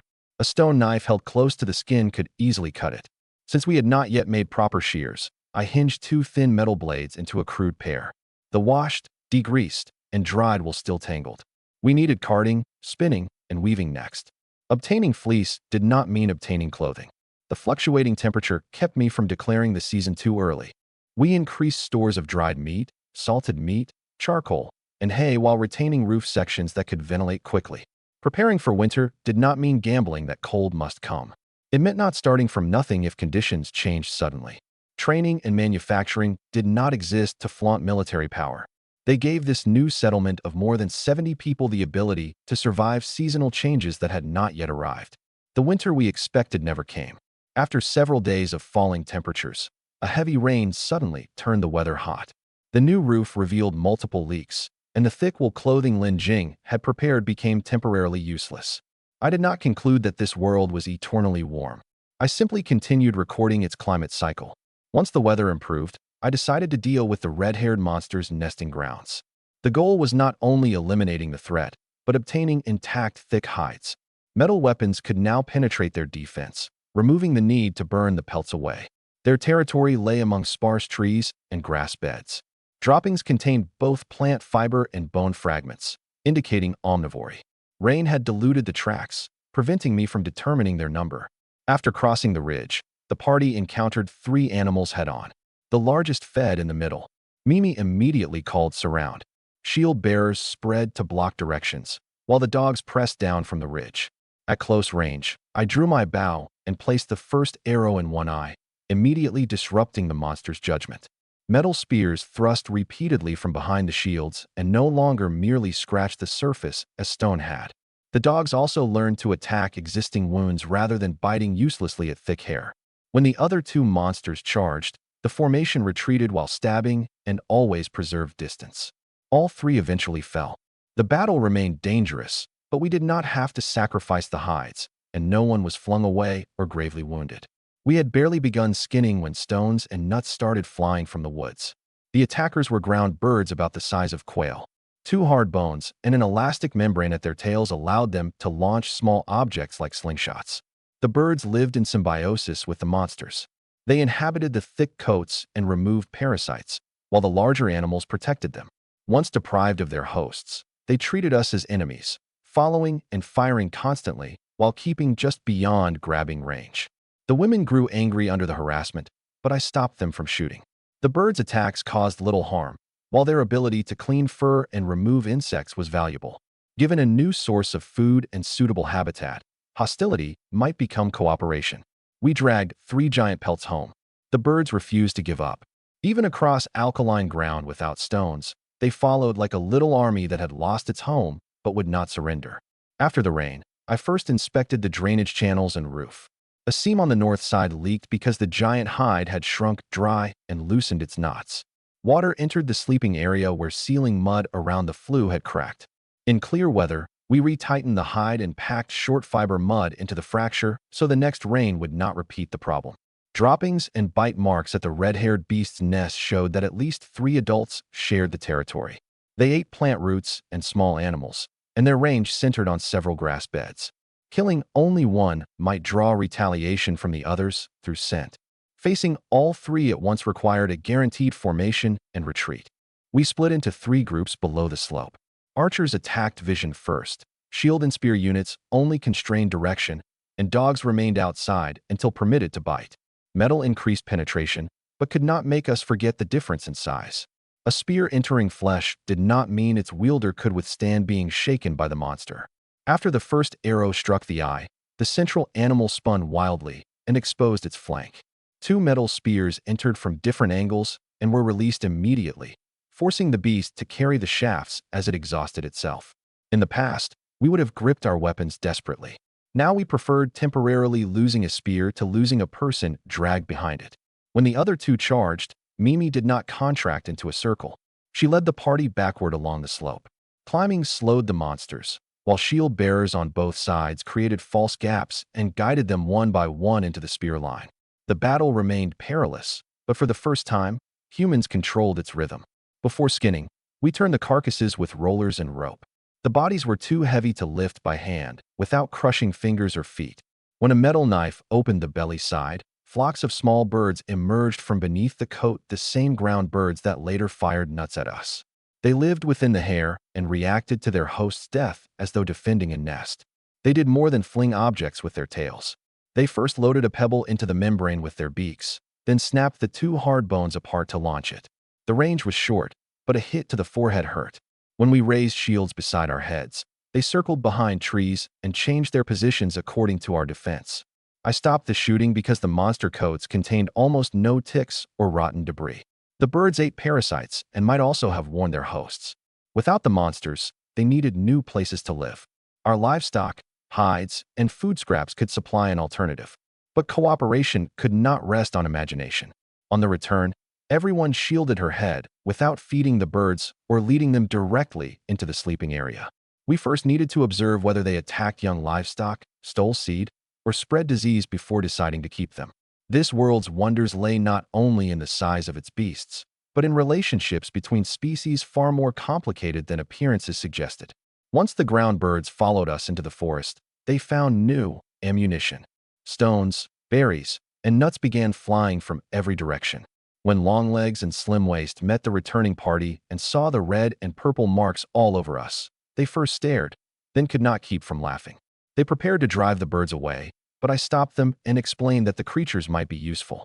Lin Jing raised the new iron pan as a shield and struck its bottom hard with a stick. The tremendous clang stopped the flock for a moment. She scattered dried meat and slowly lured them toward the foul enclosure. At first, the birds avoided the food. After tasting meat, they began fighting over it. The gaps in the enclosure were too large to contain them, but once fed, they stopped attacking. Lin Jing caught one and examined its tail, confirming that the 2 bones and membrane truly functioned as a small slingshot. The birds were bold and quick and willingly cleaned scraps of flesh, plant matter, and insects from fresh hides. Before long, all 3 giant pelts were cleaner than we could have made them by hand. The price was the end of peace and quiet at camp. They stole dropped food, hammered on empty pots, and liked to fire pebbles at tree trunks together every morning. I moved their feeding station beside the hide racks, tying their activity to the work area and reducing disruption in the sleeping quarters. After settling the ground birds, I finally took an equipped party into the wetland and filled the last blank on our map. We intended to investigate ore and aquatic resources without provoking the giant crocodile or cliff raptors. The raptors refused to let us approach. Dozens circled high overhead, while the largest, a black vulture, observed constantly. After several ordinary birds tested us with dives, they began attacking with their talons. I had everyone raise wicker shields. Metal reinforcement kept talons from tearing through the surface, while spearmen thrust upward from below. Bows had difficulty striking fast-diving targets. Holding formation worked better than wasting arrows. Once several raptors were injured, the black leader finally dove itself. I wrapped a rope around my waist in advance, watched for the moment it descended, and pierced one wing with a metal spear, using its own speed to destroy its flight. It crashed heavily. Mimi immediately controlled its head and neck. I secured the wings and feet with rope, neither beating nor killing it. When Lin Jing struck the pan, I ordered everyone else to remain still. The flock used continuous harassment to create confusion.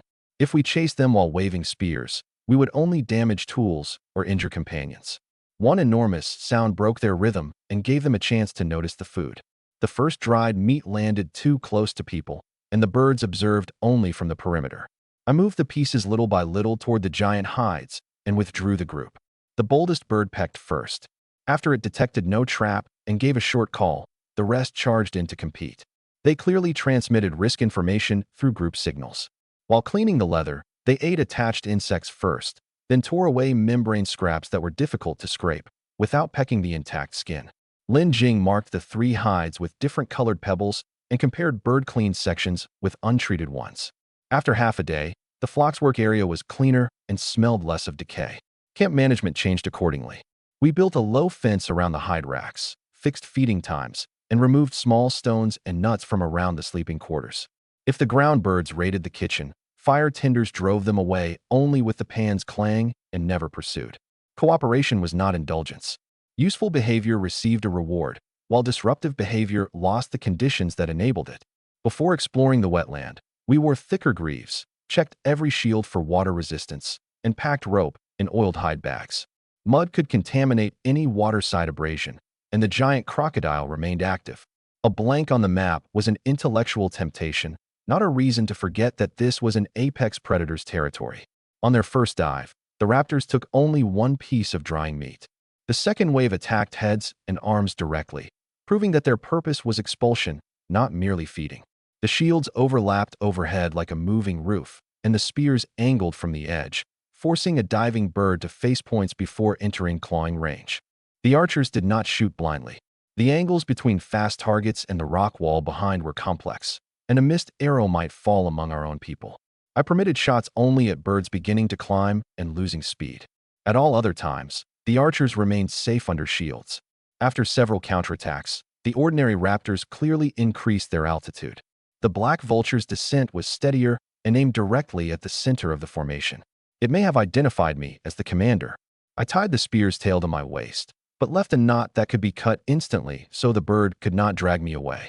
After piercing its wing, I rolled sideways immediately so its falling body would not crush my legs. Mimi covered its eyes with a shield while controlling the head and neck. Others secured the wings separately. No one approached the giant beak from the front. The vulture could break ordinary rope through struggling, so we spread the load among 3 broad leather straps before carrying it safely out of the marsh.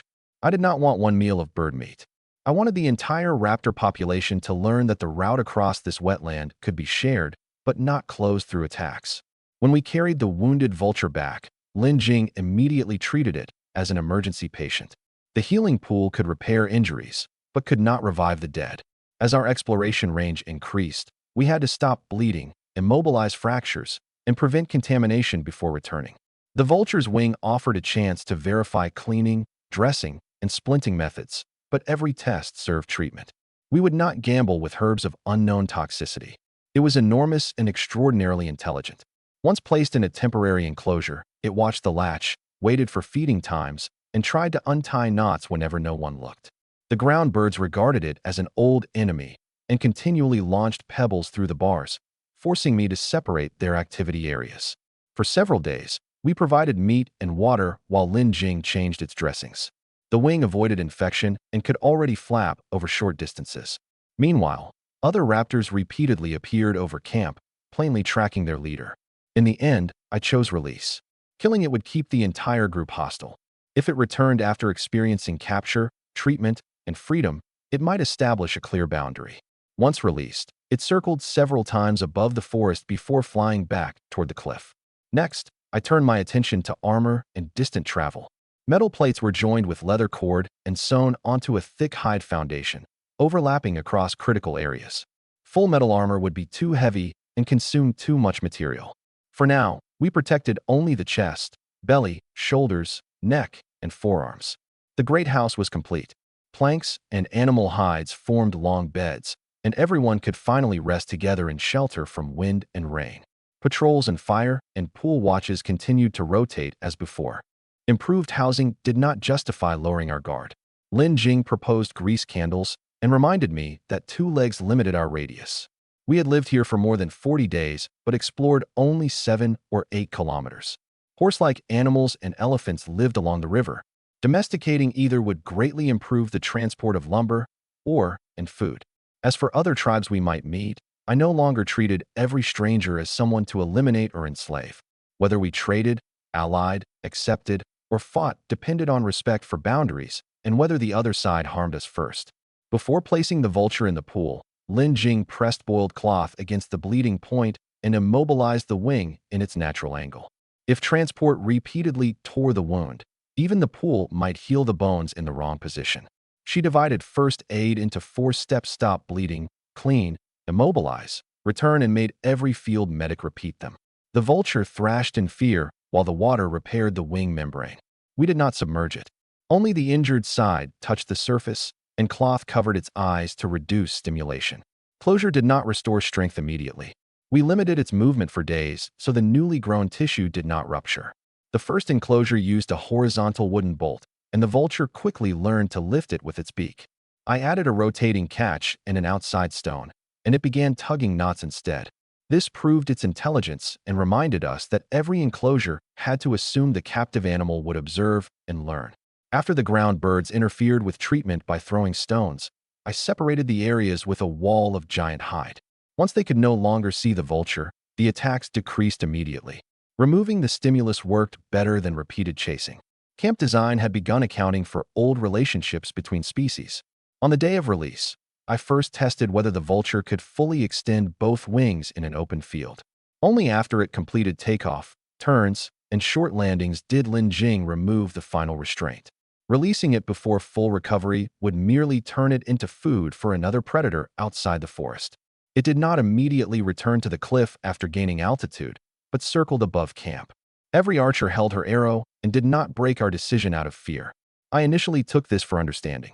Later, I learned that I had overestimated how it interpreted the release. Longlegs wore the prototype armor for half a day. Shoulder plates overlapped in the wrong direction and caught when she raised a spear. A chest plate extending too low pressed into her abdomen when she crouched. We trained, dismantled, and revised, ultimately keeping only the areas most exposed to bites and claws and limiting the weight so it did not impede long travel. Candles used purified animal fat as fuel and tightly twisted plant fiber for wicks. The first smoked heavily. Lin Jing shortened the wick, and the flame stabilized. It was safer than a torch, but still needed a clay dish for melted fat, and could not enter sleeping areas filled with dry grass. Horses and elephants entered the travel plan, but I established prerequisites for capture. Observe group relationships, food, routes, and reactions to humans. Never take a young animal dependent on its mother, and always leave the animals a path of retreat. Domestication was not a rope around the neck. It was a long-term, stable exchange. The same principle applied to strangers. Metal weapons gave us greater power to force others, and therefore made it more important to state what we would not do. If power served only to demand submission, the tribe would eventually repeat the harm that caused its first division. This world offered no existing laws. That made it more important to decide what rules we would build ourselves. At dawn, I planned to take a party to the great river in search of horse-like animals. When Smiley heard river, she immediately became nervous and ran to find Longlegs. Longlegs drew a long trunk, huge ears, and a massive body in the dirt. I recognized her warning at once. Elephants lived beside the river. I taught her the word elephant. Once she knew I understood, she firmly indicated that she intended to accompany us. Slim Waist volunteered as well. The two never left camp together under normal circumstances, so I assigned Luna and Fire Dance to replace them at the entrance and pool. These new names came from the group system established with our unified roster. We no longer continued labels that were easily confused or reduced people to their bodies. Lin Jing prepared cleaned, boiled fiber cloth, compression materials, herbs, clay water jugs, leather water skins, and dried meat. Early expeditions returned within half a day. Our routes now stretched farther, making medicine and supplies mandatory. Along the way, I taught words such as horse, elephant, ride, and river. I also reminded everyone that domesticating a large animal was much harder than capturing it. Today's objective was observation and contact, not dragging any giant home by force. Animals crowded both banks of the Great River. The appearance of our cooperative pack caused many herbivores to flee early. As we searched for horse tracks, thrashing and an urgent cry came from the riverbank. Something underwater had seized a young elephant. I had the party loop ropes around its body and pull together from shore, while I thrust a long spear at the claw holding it below the surface. Mud and water surged, revealing the attackers. More than a dozen giant crayfish over 6 feet long. Once pulled ashore, the young elephant quickly fled. The crayfish followed into the shallows. Slim Waist broke their claws with her 2 axes. Long Legs targeted thinner shell around the head, and the others pinned them from the sides with spears. Once deprived of their advantage, they immediately retreated into deep water. We did not pursue them because the distant ground had begun to shake. The calf's family was coming. The leading adult stood at least 16 feet at the shoulder, larger than any African elephant I had seen. They protected the young in the center and advanced toward us in a fan. For the first time, the expedition roster identified replacements as clearly as those deployed. Luna guarded the entrance and Fire danced the pool, each with a deputy. If the party failed to return before sunset, camp would build the fires higher, close the outer livestock pens, and never empty its defenses to search for us. A travel plan had to include the response to losing contact. Lin Jing divided the first aid pack into 2 layers. Compression cloth, straps, and clean water occupied the outside where anyone could reach them immediately. Only the insufficiently tested herbs and record tablets remained inside under her control. The items used most often in an emergency could not be buried beneath a pile of supplies. Once we found elephant traces by the river, Longlegs continually examined bark rubs and the freshness of droppings. She was not afraid of an animal she had never met. She was confirming whether a familiar herd remained nearby. Slim Waist touched her forehead several times, as if recalling something she could not bring herself to express. The water around the struggling calf showed no crocodile's tail wake. Only clusters of bubbles moved toward shore. I looped ropes around the chest and belly, never the thin legs, so our combined pulling would not break a bone. The people on shore formed 2 files and withdrew in synchrony. No one could suddenly release the line and let the calf slide back. The giant crayfish had clamped serrated claws around the base of its trunk. I stabbed the thin joint membrane rather than hammering the shell. When the first released, more rose from the mud. They clearly ambushed young animals drinking at the river in groups. Slim Waist first trapped each claw between her axes, then levered in the opposite direction, while Longlegs inserted her spear behind the eye stalk. Everyone else only restrained the animals without stepping into deep water. Once the crayfish retreated, we recovered our ropes immediately rather than chasing meat into their strongest terrain. The calf did not stop after reaching shore. It limped away while calling. Before the herd arrived, birds abandoned the bank and vibrations made the clay water jugs knock together. Our cooperative dogs retreated with tails tucked, proof that they too knew such size could not be overcome through numbers. I lowered every spear point, stood sideways to the approaching elephants, and forbade staring or running. A shield formation meant nothing here. Clustering would only create one larger target to trample. All we could do was show that we did not intend to keep controlling the young. Longlegs and Slim Waist did not retreat with the party. They stood at the front as if protecting me and waiting for something familiar. The closer the leading giant came, the more their fear resembled confrontation with the past rather than an animal. Once the crayfish returned to deep water, I had people drag the severed claws beyond the waterline. The scent of blood might draw more attackers, and the calf needed a retreat free of shell fragments. Everyone withdrew while facing the river and did not bend to collect food merely because we had won.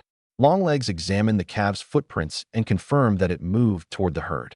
Then she drew several elephants of different sizes in the mud and pushed the smallest back to the center with one finger. Only then did I understand that she had always known elephants traveled as families and that rescuing a calf would rapidly bring every adult. We drove the dogs farther away. Their barking and circling could make the herd think the hunt continued. Two women familiar with them used dried meat to guide them onto a side slope. Reducing variables at the scene lowered the chance of misunderstanding more effectively than raising more weapons. Although Lin Jing remained at camp, the supplies she prepared still mattered. Clean cloth kept mud from entering the calves' wounds, while the leather water skin let us rinse from a safe distance without putting our hands back into the river. Logistics often decided an outcome before the danger truly appeared. As the ground shook more strongly, I calculated the distance to the nearest tree line. We could not all reach it before an elephant charge. The water contained crayfish and offered no escape. Once I admitted there was nowhere to run, the only rational choice was to make ourselves appear as harmless as possible. The leading giant advanced in a fan that both protected the calf and closed our side routes. Their formation served the same purpose as our shield wall, only with strength on an entirely different scale. In that moment, I understood more clearly that intelligence and organization never belonged to humans alone. Saving the calf did not mean the herd understood our purpose. Before a family of this size, one misunderstanding would make metal weapons meaningless. I quickly concluded that we could not fight this battle. Any charge from an adult elephant could crush the shield formation. Longlegs moved in front of me, Slim Waist guarded the other side, and everyone else withdrew slowly without raising spears to provoke the herd. The rescued calf limped forward. The elephant smelled humans on its body but did not immediately attack. More surprisingly, Longlegs voluntarily approached the giant leader, which extended its trunk and lightly touched her shoulder. They knew each other. Slim Waist even climbed skillfully onto another elephant's back. They had insisted on coming not merely to fight, but because they knew this river belonged to the herd's range. I took the boiled fiber cloth and medicinal powder Lin Jing had prepared, cleaned the wounds on the calf's trunk and leg, and applied basic dressings. The elephants watched nearby throughout, their wariness gradually fading. At last, the giant leader approached me. The moment its trunk touched my shoulder, a sequence of images that did not belong to me flooded my mind. The river, the forest, Longlegs, Slim Waist, the attack on the calf, and a clear feeling of gratitude. This was not language. It was a direct exchange of sensations and memories. The great elephant identified itself as ancestor, the leader of the only herd nearby, and possessed a similar ability to understand other animals. Many details faded rapidly after the contact, but the long-standing trust between it and Longlegs remained unmistakable. I invited the herd to camp, but Ancestor refused. Longlegs gripped my hand and stopped further questions. Pain filled her eyes, while Slim Waist was visibly angry. The herd, the two of them, and Luna back at camp plainly shared an unrevealed past. We said goodbye to Ancestor and carried back only several giant crayfish that remained fresh. When Lin Jing heard about the exchange of thoughts, she first suspected a hallucination. But the herd's relationship with Longlegs, the calves' dressings, and the reactions of every witness corroborated one another. At dinner, Slim Waist told Luna what had happened by the river. Luna kept her head lowered and barely ate. Longlegs went alone to the rock wall and began cleaning the ancient paintings we had never understood. Longlegs carried no metal spear as she approached Ancestor and showed both empty hands. The great elephant first smelled her hair and shoulders, then paused at her chest, as if confirming a scent from long ago. Slim Waist's movement onto the elephant was even more practiced. She gripped the coarse hair behind its ears and stepped away from the spine. While I treated the calf, Ancestor kept its trunk suspended above my head. Lin Jing's powder was used only to clean and stop bleeding, with no strong scent that might agitate the herd. I left 2 fingers of slack beneath the bandage around the leg. On such an enormous body, the consequences of restricted circulation would be amplified too. The visions after Ancestor touched my shoulder did not appear complete like a movie. First came the coolness of river water and the sensation of crushed grass, followed only later by fragmented images and powerful emotions. The message Ancestor was closer to an awareness of identity than a sound heard by the ears. It was simply the nearest word I could use for the elephant. The exchange had clear limitations. When I tried to ask about Longlegs' origins, I received only a rush of a collapsing stone bridge, firelight, and the scent of youth. The more complex the question, the more confused the images. Details also faded quickly once contact ended. I immediately asked the witnesses to describe what each had perceived separately so that my own memory would not fill unknown gaps with false certainty. When Longlegs stopped my invitation, her fingers passed over an old depression above Ancestor's forehead concealed beneath thick skin.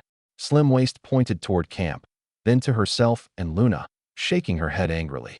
The conflict between the herd and the three guardians plainly involved a departure or attack. We did not force them to explain on the spot. The ability to exchange memories with animals did not make every secret mine, especially when those memories carried obvious pain. Ancestor likewise refused to enter the forest. It only nudged the calf toward Longlegs for another smell, then led the herd back after completing the confirmation.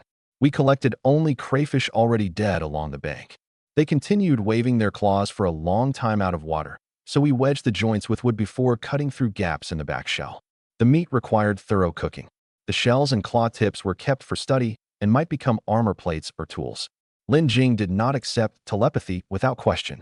She separately interviewed Longlegs, Slim Waist, and the other witnesses to see whether they described the same section of river, Old Injury, and Luna without conferring.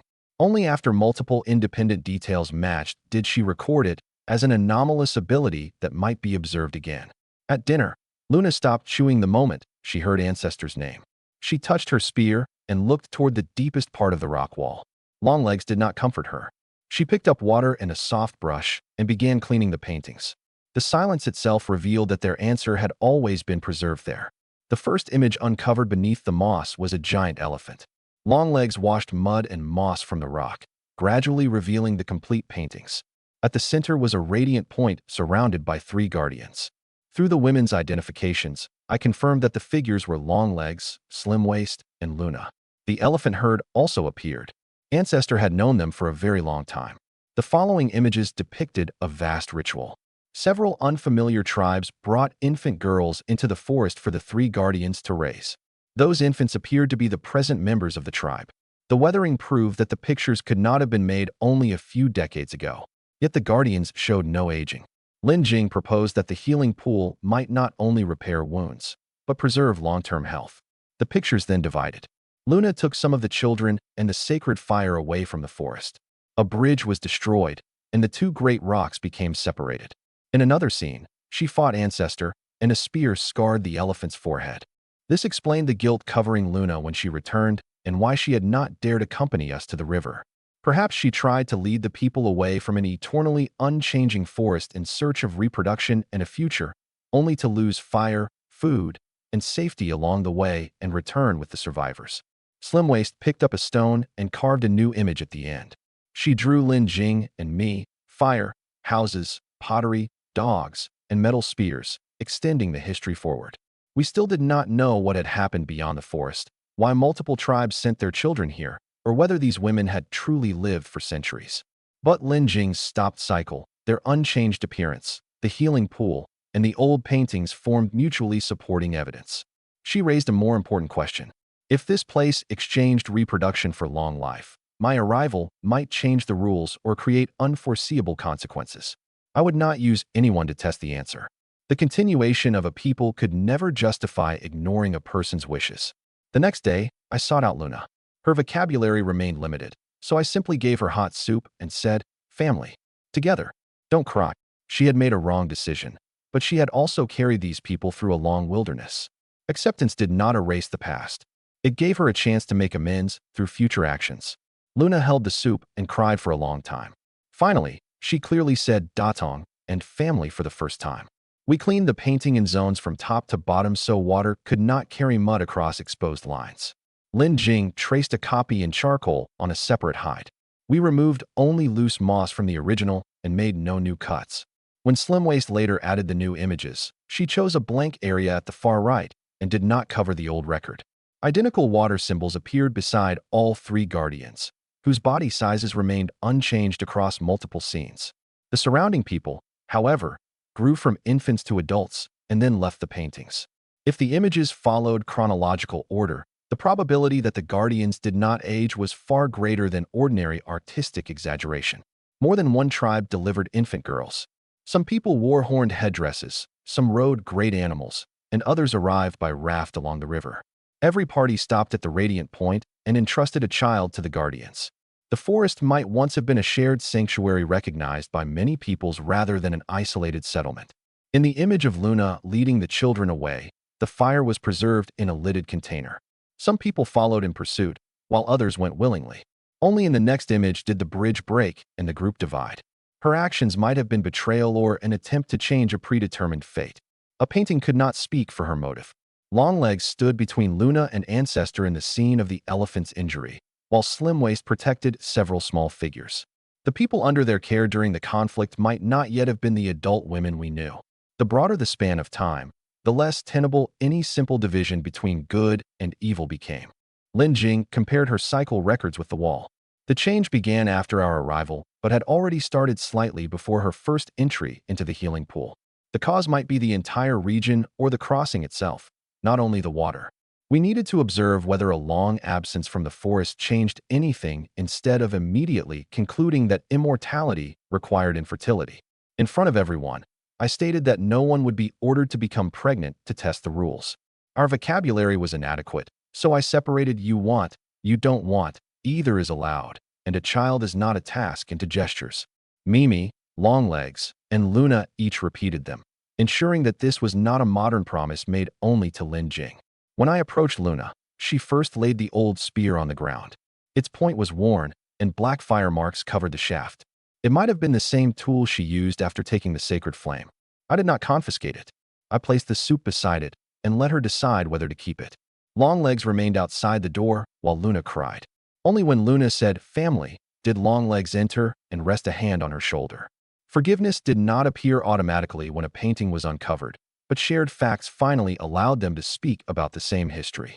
The wall did not reveal the whole truth, but it finally allowed the tribe to continue forward from one shared past. I led another party to the Great River, hoping Luna and Ancestor could confront the past. The herd was trampling the giant crayfish that had attacked the calf in the shallows. The young elephant recognized us and ran over. Ancestor then raised its trunk in greeting, but stopped when it saw Luna. Luna walked slowly, her gaze fixed on the old scar across Ancestor's forehead. The other elephants became restless too. They clearly remembered her. We explained nothing for either side and simply left them space. After a long silence, Ancestor finally placed its trunk on Luna's shoulder. Their mental exchange continued for a long time. Luna changed from tense to tearful and finally touched the scar she had left. Ancestor accepted her apology. While waiting, I took everyone else to the northwestern meadow to capture young sheep deer. Mimi drew adults and young in the dirt. I used rope to show that they had to be caught alive without injuring their legs. The party cut off collision routes between mothers and young according to plan and brought back several juveniles suitable for domestication. After the hunt, Luna told me, "Ancestor good." The burden on her shoulders had finally lifted, and her entire body visibly relaxed. She then mentioned fire again. The wall showed her taking the sacred flame away, meaning it was not merely a tool, but central to the tribe's division. I did not hand over one of our last lighters. I taught her safe ignition, ember preservation, and extinguishing rules so she could regain trust through a duty at camp. Ancestor touched me again and communicated a wish. It wanted the land restored to its former state. Before it could explain what former meant, the contact left only fragments of forest, river, and different peoples living together. This might relate to the tribes that delivered infant girls, the lost bridge, and the healing pool's secret. When we returned, Longlegs waited at the forest edge. Luna handed the lamb in her arms to me, hurried over, and took her hand. The two had not restored their old relationship immediately, but were willing to walk back side by side. That night, a celebration fire burned in camp. Lin Jing led people in roasting meat and singing, while Longlegs and Luna continued speaking in one corner. I distributed the cooked food. Before leaving for the river, Luna voluntarily left her old spear at camp and carried only a small bag of salt and fruit. She was not going to fight and did not want a weapon to become the first impression of the reunion. Longlegs did not walk at her side in front. She remained some distance away with me, leaving Luna to decide whether she would approach Ancestor. Once the herd surrounded us, Ancestor first examined the calf's recovery. Water and mud had soiled the fiber cloth, but it remained in the proper position, and the injured leg could bear weight. Ancestor removed the old dressing with its trunk and handed it to me, as if confirming that human treatment had helped. At the sight of Luna, Ancestor spread its ears, and the entire herd stopped. Low vibrations continued through the ground for a long time. The elephants might have been communicating in a way we could barely hear. Luna did not advance until Ancestor voluntarily closed the remaining distance. During the mental contact, her body trembled several times without being pushed away. Longlegs later told me she had only seen Luna repeatedly touch the old injury and place her forehead against the end of the trunk. We did not know whether Ancestor had forgotten the past, but it had at least allowed Luna to stand before the herd again. During the juvenile capture, I made the mother's routes our first consideration. Shield bearers did not separate mothers by force, but formed a broad arc that guided them around the rope zone. If a young animal developed rapid breathing or a tangled leg, the operation stopped immediately. Suitability for domestication meant health and independent feeding, not simply being as young as possible. One juvenile struggled too violently, and we released it on the spot. Another mother continued pacing at the perimeter, so I returned her young as well. We brought back fewer animals than planned, but did not damage an entire herd's reproductive relationships merely to expand our livestock. When Luna rejoined, she voluntarily stood beside Longlegs for the first time instead of hiding behind the newcomers. She said only "Ancestor good" and handed back the empty salt bag. Perhaps Ancestor had accepted more than an apology.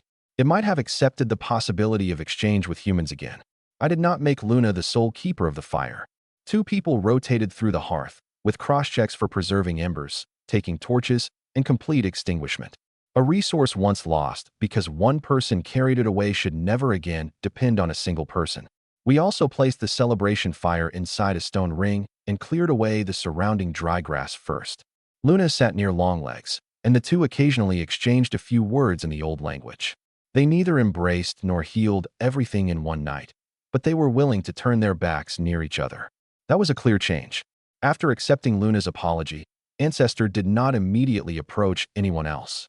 It returned to the calf first, and only then did the herd's tense posture ease. Forgiveness belonged to the individuals involved. It did not make an entire family trust again instantly. Every future contact would still have to respect distance anew. Longlegs did not ask what Luna and Ancestor exchanged. She merely placed a small leather bag of salt in Luna's palm and indicated that she should give it to the elephant. Luna first tasted a little herself, set the bag down, and retreated so the herd could choose. Ancestor smelled it with the tip of its trunk and ultimately took only a small amount. The exchange reminded me that the herd's need for salt might explain its routes near certain sections of river. If salt built future cooperation, we would have to control the amount and observe their health. We could not keep enticing them with food merely because we wanted them to transport things. Any domestication relationship could become harmful through dependence. The young sheep deer entered a separate small pen with native forage and quiet cover. We did not immediately mix them with the long-haired sheep. Lin Jing inspected external injuries and droppings and would observe them for several days before deciding on long-term husbandry.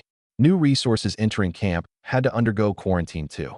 When Luna received responsibility for the fire, her first task was not ignition, but extinguishment.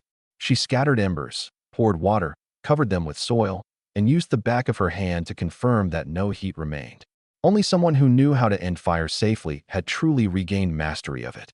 No one was required to attend the evening celebration. Longlegs and Luna could remain in a corner, and Ancestor was not invited into camp as a spectacle. Repairing a relationship required quiet and repeated experiences of safety, not an entire tribe watching one reconciliation.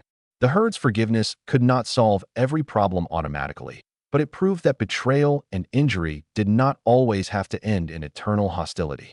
After the celebration, I jumped into the healing pool to wash and found branches and stones floating on its surface. Lin Jing told me that the released black vulture had led raptors across camp several times that day and dropped branches and rocks from high above. The largest stones could have injured someone. By afternoon, the clearing looked as though it had been under continuous bombardment. The ground birds returned fire with their slingshots, but could not reach the high-altitude targets. I had believed that treatment, feeding, and release would establish a boundary. The vulture had interpreted restraint as weakness. Now that the raptors were attacking our home directly, they had to lose their sense of security in continuing the bombardment. They can fly. Their nests can't. I wrapped old bone arrows in wool, soaked them in grease, and selected our 13 steadiest archers. Metal points were scarce and would remain reserved for targets that required penetration. Dry grass nests needed only bone arrows to burn. At dawn the next day, the party reached the edge of the wetland. The weather had warmed, the water had receded, and parts of the mud had dried hard. The raptors quickly discovered us and cried warnings from the cliff and sky. I made no attempt at concealment. We openly deployed the shield formation and archers. Once we confirmed that the adult raptors within range had left their nests, the first fire arrow struck an empty outer nest, and its dry branches began smoking rapidly. The remaining archers ignited their arrows in sequence. After several volleys, nest material burned across multiple sections of cliff. The raptors circled high overhead, but did not dare dive again into wicker shields and spears. I moved the party along the west side and burned only the nests near the travel route that had served as staging points for stone attacks. I did not turn the entire cliff into an uncontrolled wildfire. Wetland and bare rock stopped the flames, and everyone withdrew the moment the objective was complete. I never saw the Black Leader, but it had to be watching from above. The response was not intended to slaughter the raptors. It told them that an attack on camp would cost their safest positions. We would share the wetland route, but would not endure endless harassment from the air. Cleaning the healing pool took the entire afternoon. Long poles pushed stones to shore, while branches were checked for eggs and filth. Although the surface slowly regained its emerald color, we could not treat it as something that automatically purified any garbage. We added netting above the roofline to stop at least the largest falling objects. Someone had suffered a deep bruise to the shoulder from a stone, although fortunately no head was gravely injured. Lin Jing required everyone to enter beneath the rock overhang or raise a shield during an alarm and forbade looking up for the target. Objects falling from high above looked slow, but arrived with enough force to crack pottery and bone. I reviewed my decision to release the vulture. Treating and freeing it had not been wrong. My mistake was assuming that the other party understood my kindness as a rule. The bird might remember only capture and intrusion into its territory. Its circles above camp might have been reconnaissance. Boundaries between species had to rest on observable consequences, not hope. We tested the fire attack plan in an open area first. Too much will made a bone arrow inaccurate, while dripping grease could ignite the ground beneath us. I bound the fuel tightly behind the arrowhead, lit it, and waited several breaths for a stable surface flame before drawing. Each archer received only 2 arrows, so confusion could not make anyone use an unlit shaft incorrectly. We chose dawn because wetland humidity was high and the wind light, making the flames easier to confine to dry nest material. We recorded the wind throughout the journey. If it turned toward the forest, the operation would be canceled. Punishing the raptors did not justify burning an entire ecosystem. On arrival, the shields still protected us overhead, while archers rotated through gaps. The first arrow targeted only an abandoned outer nest, so we could observe the fire and the flock's reaction. Only after confirming that adult birds were airborne and no young were calling did we attack the nest areas they used to gather and throw stones. Once the nests burned, many raptors tried to carry branches away as though extinguishing the fire, but the heat drove them back. We did not shoot them when they descended. Spears only discouraged dives. The clearer the goal, the more we had to resist expanding retaliation in the moment. The Black Leader never revealed itself, although a huge shadow occasionally passed high overhead. It might have been watching to see whether we would advance farther into the cliff. I stopped after the 3 designated areas burned, removed the fuel from unused arrows, counted every shaft, and withdrew. No stones fell from the wetland sky on our return. One operation did not prove that the boundary now existed. We would still reinforce the roof and maintain aerial watch. Deterrence worked only alongside defense, rather than demanding a punitive expedition after every attack. The giant crocodile reacted to the fire arrows too. A long wake appeared across distant water without approaching shore. We remained where hard ground met bare rock and did not enter soft mud to retrieve arrows. Action against one species could not give another apex predator an opportunity to strike. The raptors tried diving from the direction of the sun, briefly blinding the shield bearers. I turned the archers with their backs to the light and had flank observers call direction. Everyone stopped raising her face to chase shadows. Anti-air defense depended on coverage and early warning, not each person trying to lock onto a target. We kept ample distance between nest fires. Flames consumed only the dry branch structures, never the grass below the cliff. Damp earth arrows and water skins reduced any nest that burned too strongly. Once the objective was achieved, enlarging the fire would have been revenge, no longer defense. Dimple found 2 bone arrows on bare rock during the withdrawal. Their heads had become brittle with heat, but we carried them back as failed samples. Before the next training, We had to review which wrappings burned steadily and which arrows deviated after release, rather than remembering only the sight of burning nests. I also assigned one team to observe the distant nests we had left untouched. If the entire flock migrated, the deterrence might have been too strong and displaced pressure onto other animals. If the birds merely avoided the route, it would suggest that a shared boundary was beginning to form. Several days of observation, not one quiet return, would provide the answer. Before re-entering the forest, every ember was extinguished in a stone basin, and each quiver was inspected again. No one carried a burning arrow into dense woods. Fire gave us strength, but we always had to remember the other half of the first lesson we taught the tribe. Fire could be controlled, and it had to be ended. If the raptors ignored the boundary again, the price would only become greater next time. The moment the fire arrows accomplished their task, I ordered the party to lower its bows and withdraw. Dimple wanted to continue shooting and had already drawn a precious metal-tipped arrow. I pressed her hand down and reminded everyone that the fire attack required only bone arrows. Metal arrows had to be recovered and preserved for real battle. The raptors could only watch from high overhead as part of their nesting ground became ash. We neither pursued nor remained in the wetland to receive a counterattack. They had thrown stones at our camp and ultimately lost the nests nearest the passage. The humiliation was entirely of their own making. Back in the forest, the camp celebrated again. Luna now worked normally beside the old members, while Lin Jing explained complicated rules in short phrases everyone understood. I proposed most new technologies, but she was often the person who truly taught more than 70 people how to use them. I thanked her. She no longer responded with her original wariness. She placed my hand at her waist and pulled me over to see the new plant brought back by the gathering party. Several dry, split fruits contained gray-green fluff resembling cotton in both appearance and texture. When ripe, the pod opened with a small pop and launched the seeds wrapped in fiber. Lin Jing placed the fruit before the ground birds. They quickly pecked away the seeds and left clean fiber behind. We might have found something lighter than animal hide and better suited to weaving and filling. If we located stable plants, preserved the seed, and tested cultivation, clothing, bedding, and wound padding would all improve. The final partitions in the new house were complete too. It rested against the rock wall, with wood and stone construction on 3 sides and giant hide covering the roof. After passing the rain test, it no longer leaked. Lin Jing had a small separate room for herbs, seasonings, and records, while everyone else rested in the long bed area.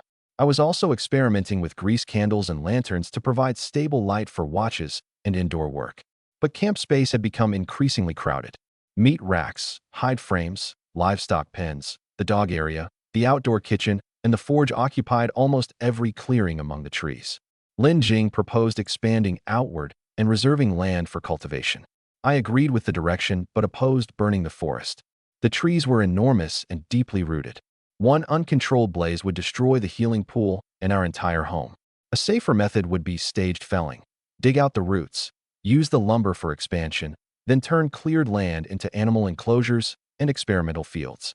With human labor alone, it would be very slow. I thought of ancestors' herd. Their strength could move giant trees, and they had expressed a wish to restore the land. If we established a clear exchange, they might help clear the perimeter. The wild dogs already provided warnings, reducing the pressure on Longlegs and Slimwaist at night. Ground birds controlled insects. Domesticated animals supplied renewable resources. The tribe finally possessed metal axes and saws that could fell large trees. The next morning, smoke rose from the sheltered cooking shed. Looking at everyone waiting for an assignment, I announced the day's work. After returning from the wetland, I first required every archer to surrender her quiver. 13 people had carried 26 bone arrows. We recovered 19, burned 6, and lost 1 in the mud. Dimple had not released the metal arrow, leaving the inventory intact. Only after the count did the celebration truly begin. Lin Jing had already taught the air attack rules to those who remained behind. 1 long whistle meant falling objects. Everyone moved beneath the rock or entered the house. Only 3 short whistles signaled a ground assault. The ground birds even ducked under the hide racks at the long whistle, accidentally becoming the first residents to respond. When Lin Jing pulled me over to the fluff, she first placed the pod on a clay dish. Ripe seeds did not launch far. Gray-green fiber wrapped each and remained soft when pulled apart. She tested it with an ember and found it highly flammable, meaning it could not be piled beside the forge or fire pit. We divided the sample into 3 portions. One was washed and dried to test stuffing and wound pads. One retained intact seeds for planting in different soils. The last remained in its pod, so we could observe ripening time. The ground birds could remove seeds, but could not be allowed to eat them all. The house partitions consisted of wooden half-walls and hide curtains. Lin Jing's room was not a privileged bedroom. Medicine, salt samples, records, and first aid materials required dry, controlled storage. Symbols at the entrance described access, and any person on watch could retrieve emergency supplies. The forge and kitchen were already too close. Metal filings, charcoal ash, and high heat could no longer crowd against food, while the hide racks needed a larger downwind area. Camp had changed from lacking everything to possessing so much that resources interfered with one another. Expansion was no longer for grandeur, but safe zoning. I drew 3 clearance belts on the map.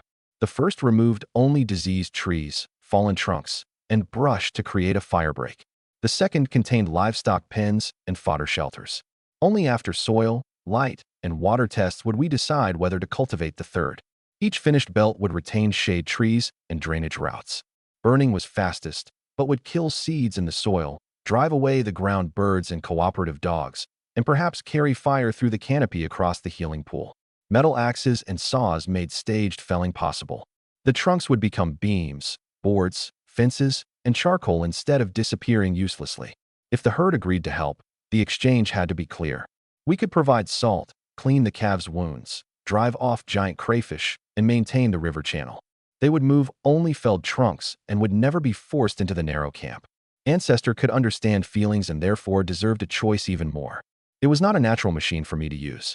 I divided the next day's workers into 6 groups: marking, felling, transport, route clearing, guard, and cooking. Every group had a leader and replacement.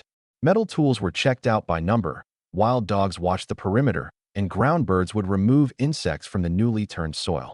As the sun rose, more than 70 people could understand their own names and assignments. 50 days earlier, I had held only a woven sack full of garbage. Now, the fire, rope, bottles, and hammers rescued from that sack had grown into a settlement maintained by everyone together. I made no declaration about conquering the forest. I only pointed to the first marked trees. Eat breakfast. Then we cut down trees and expand our home.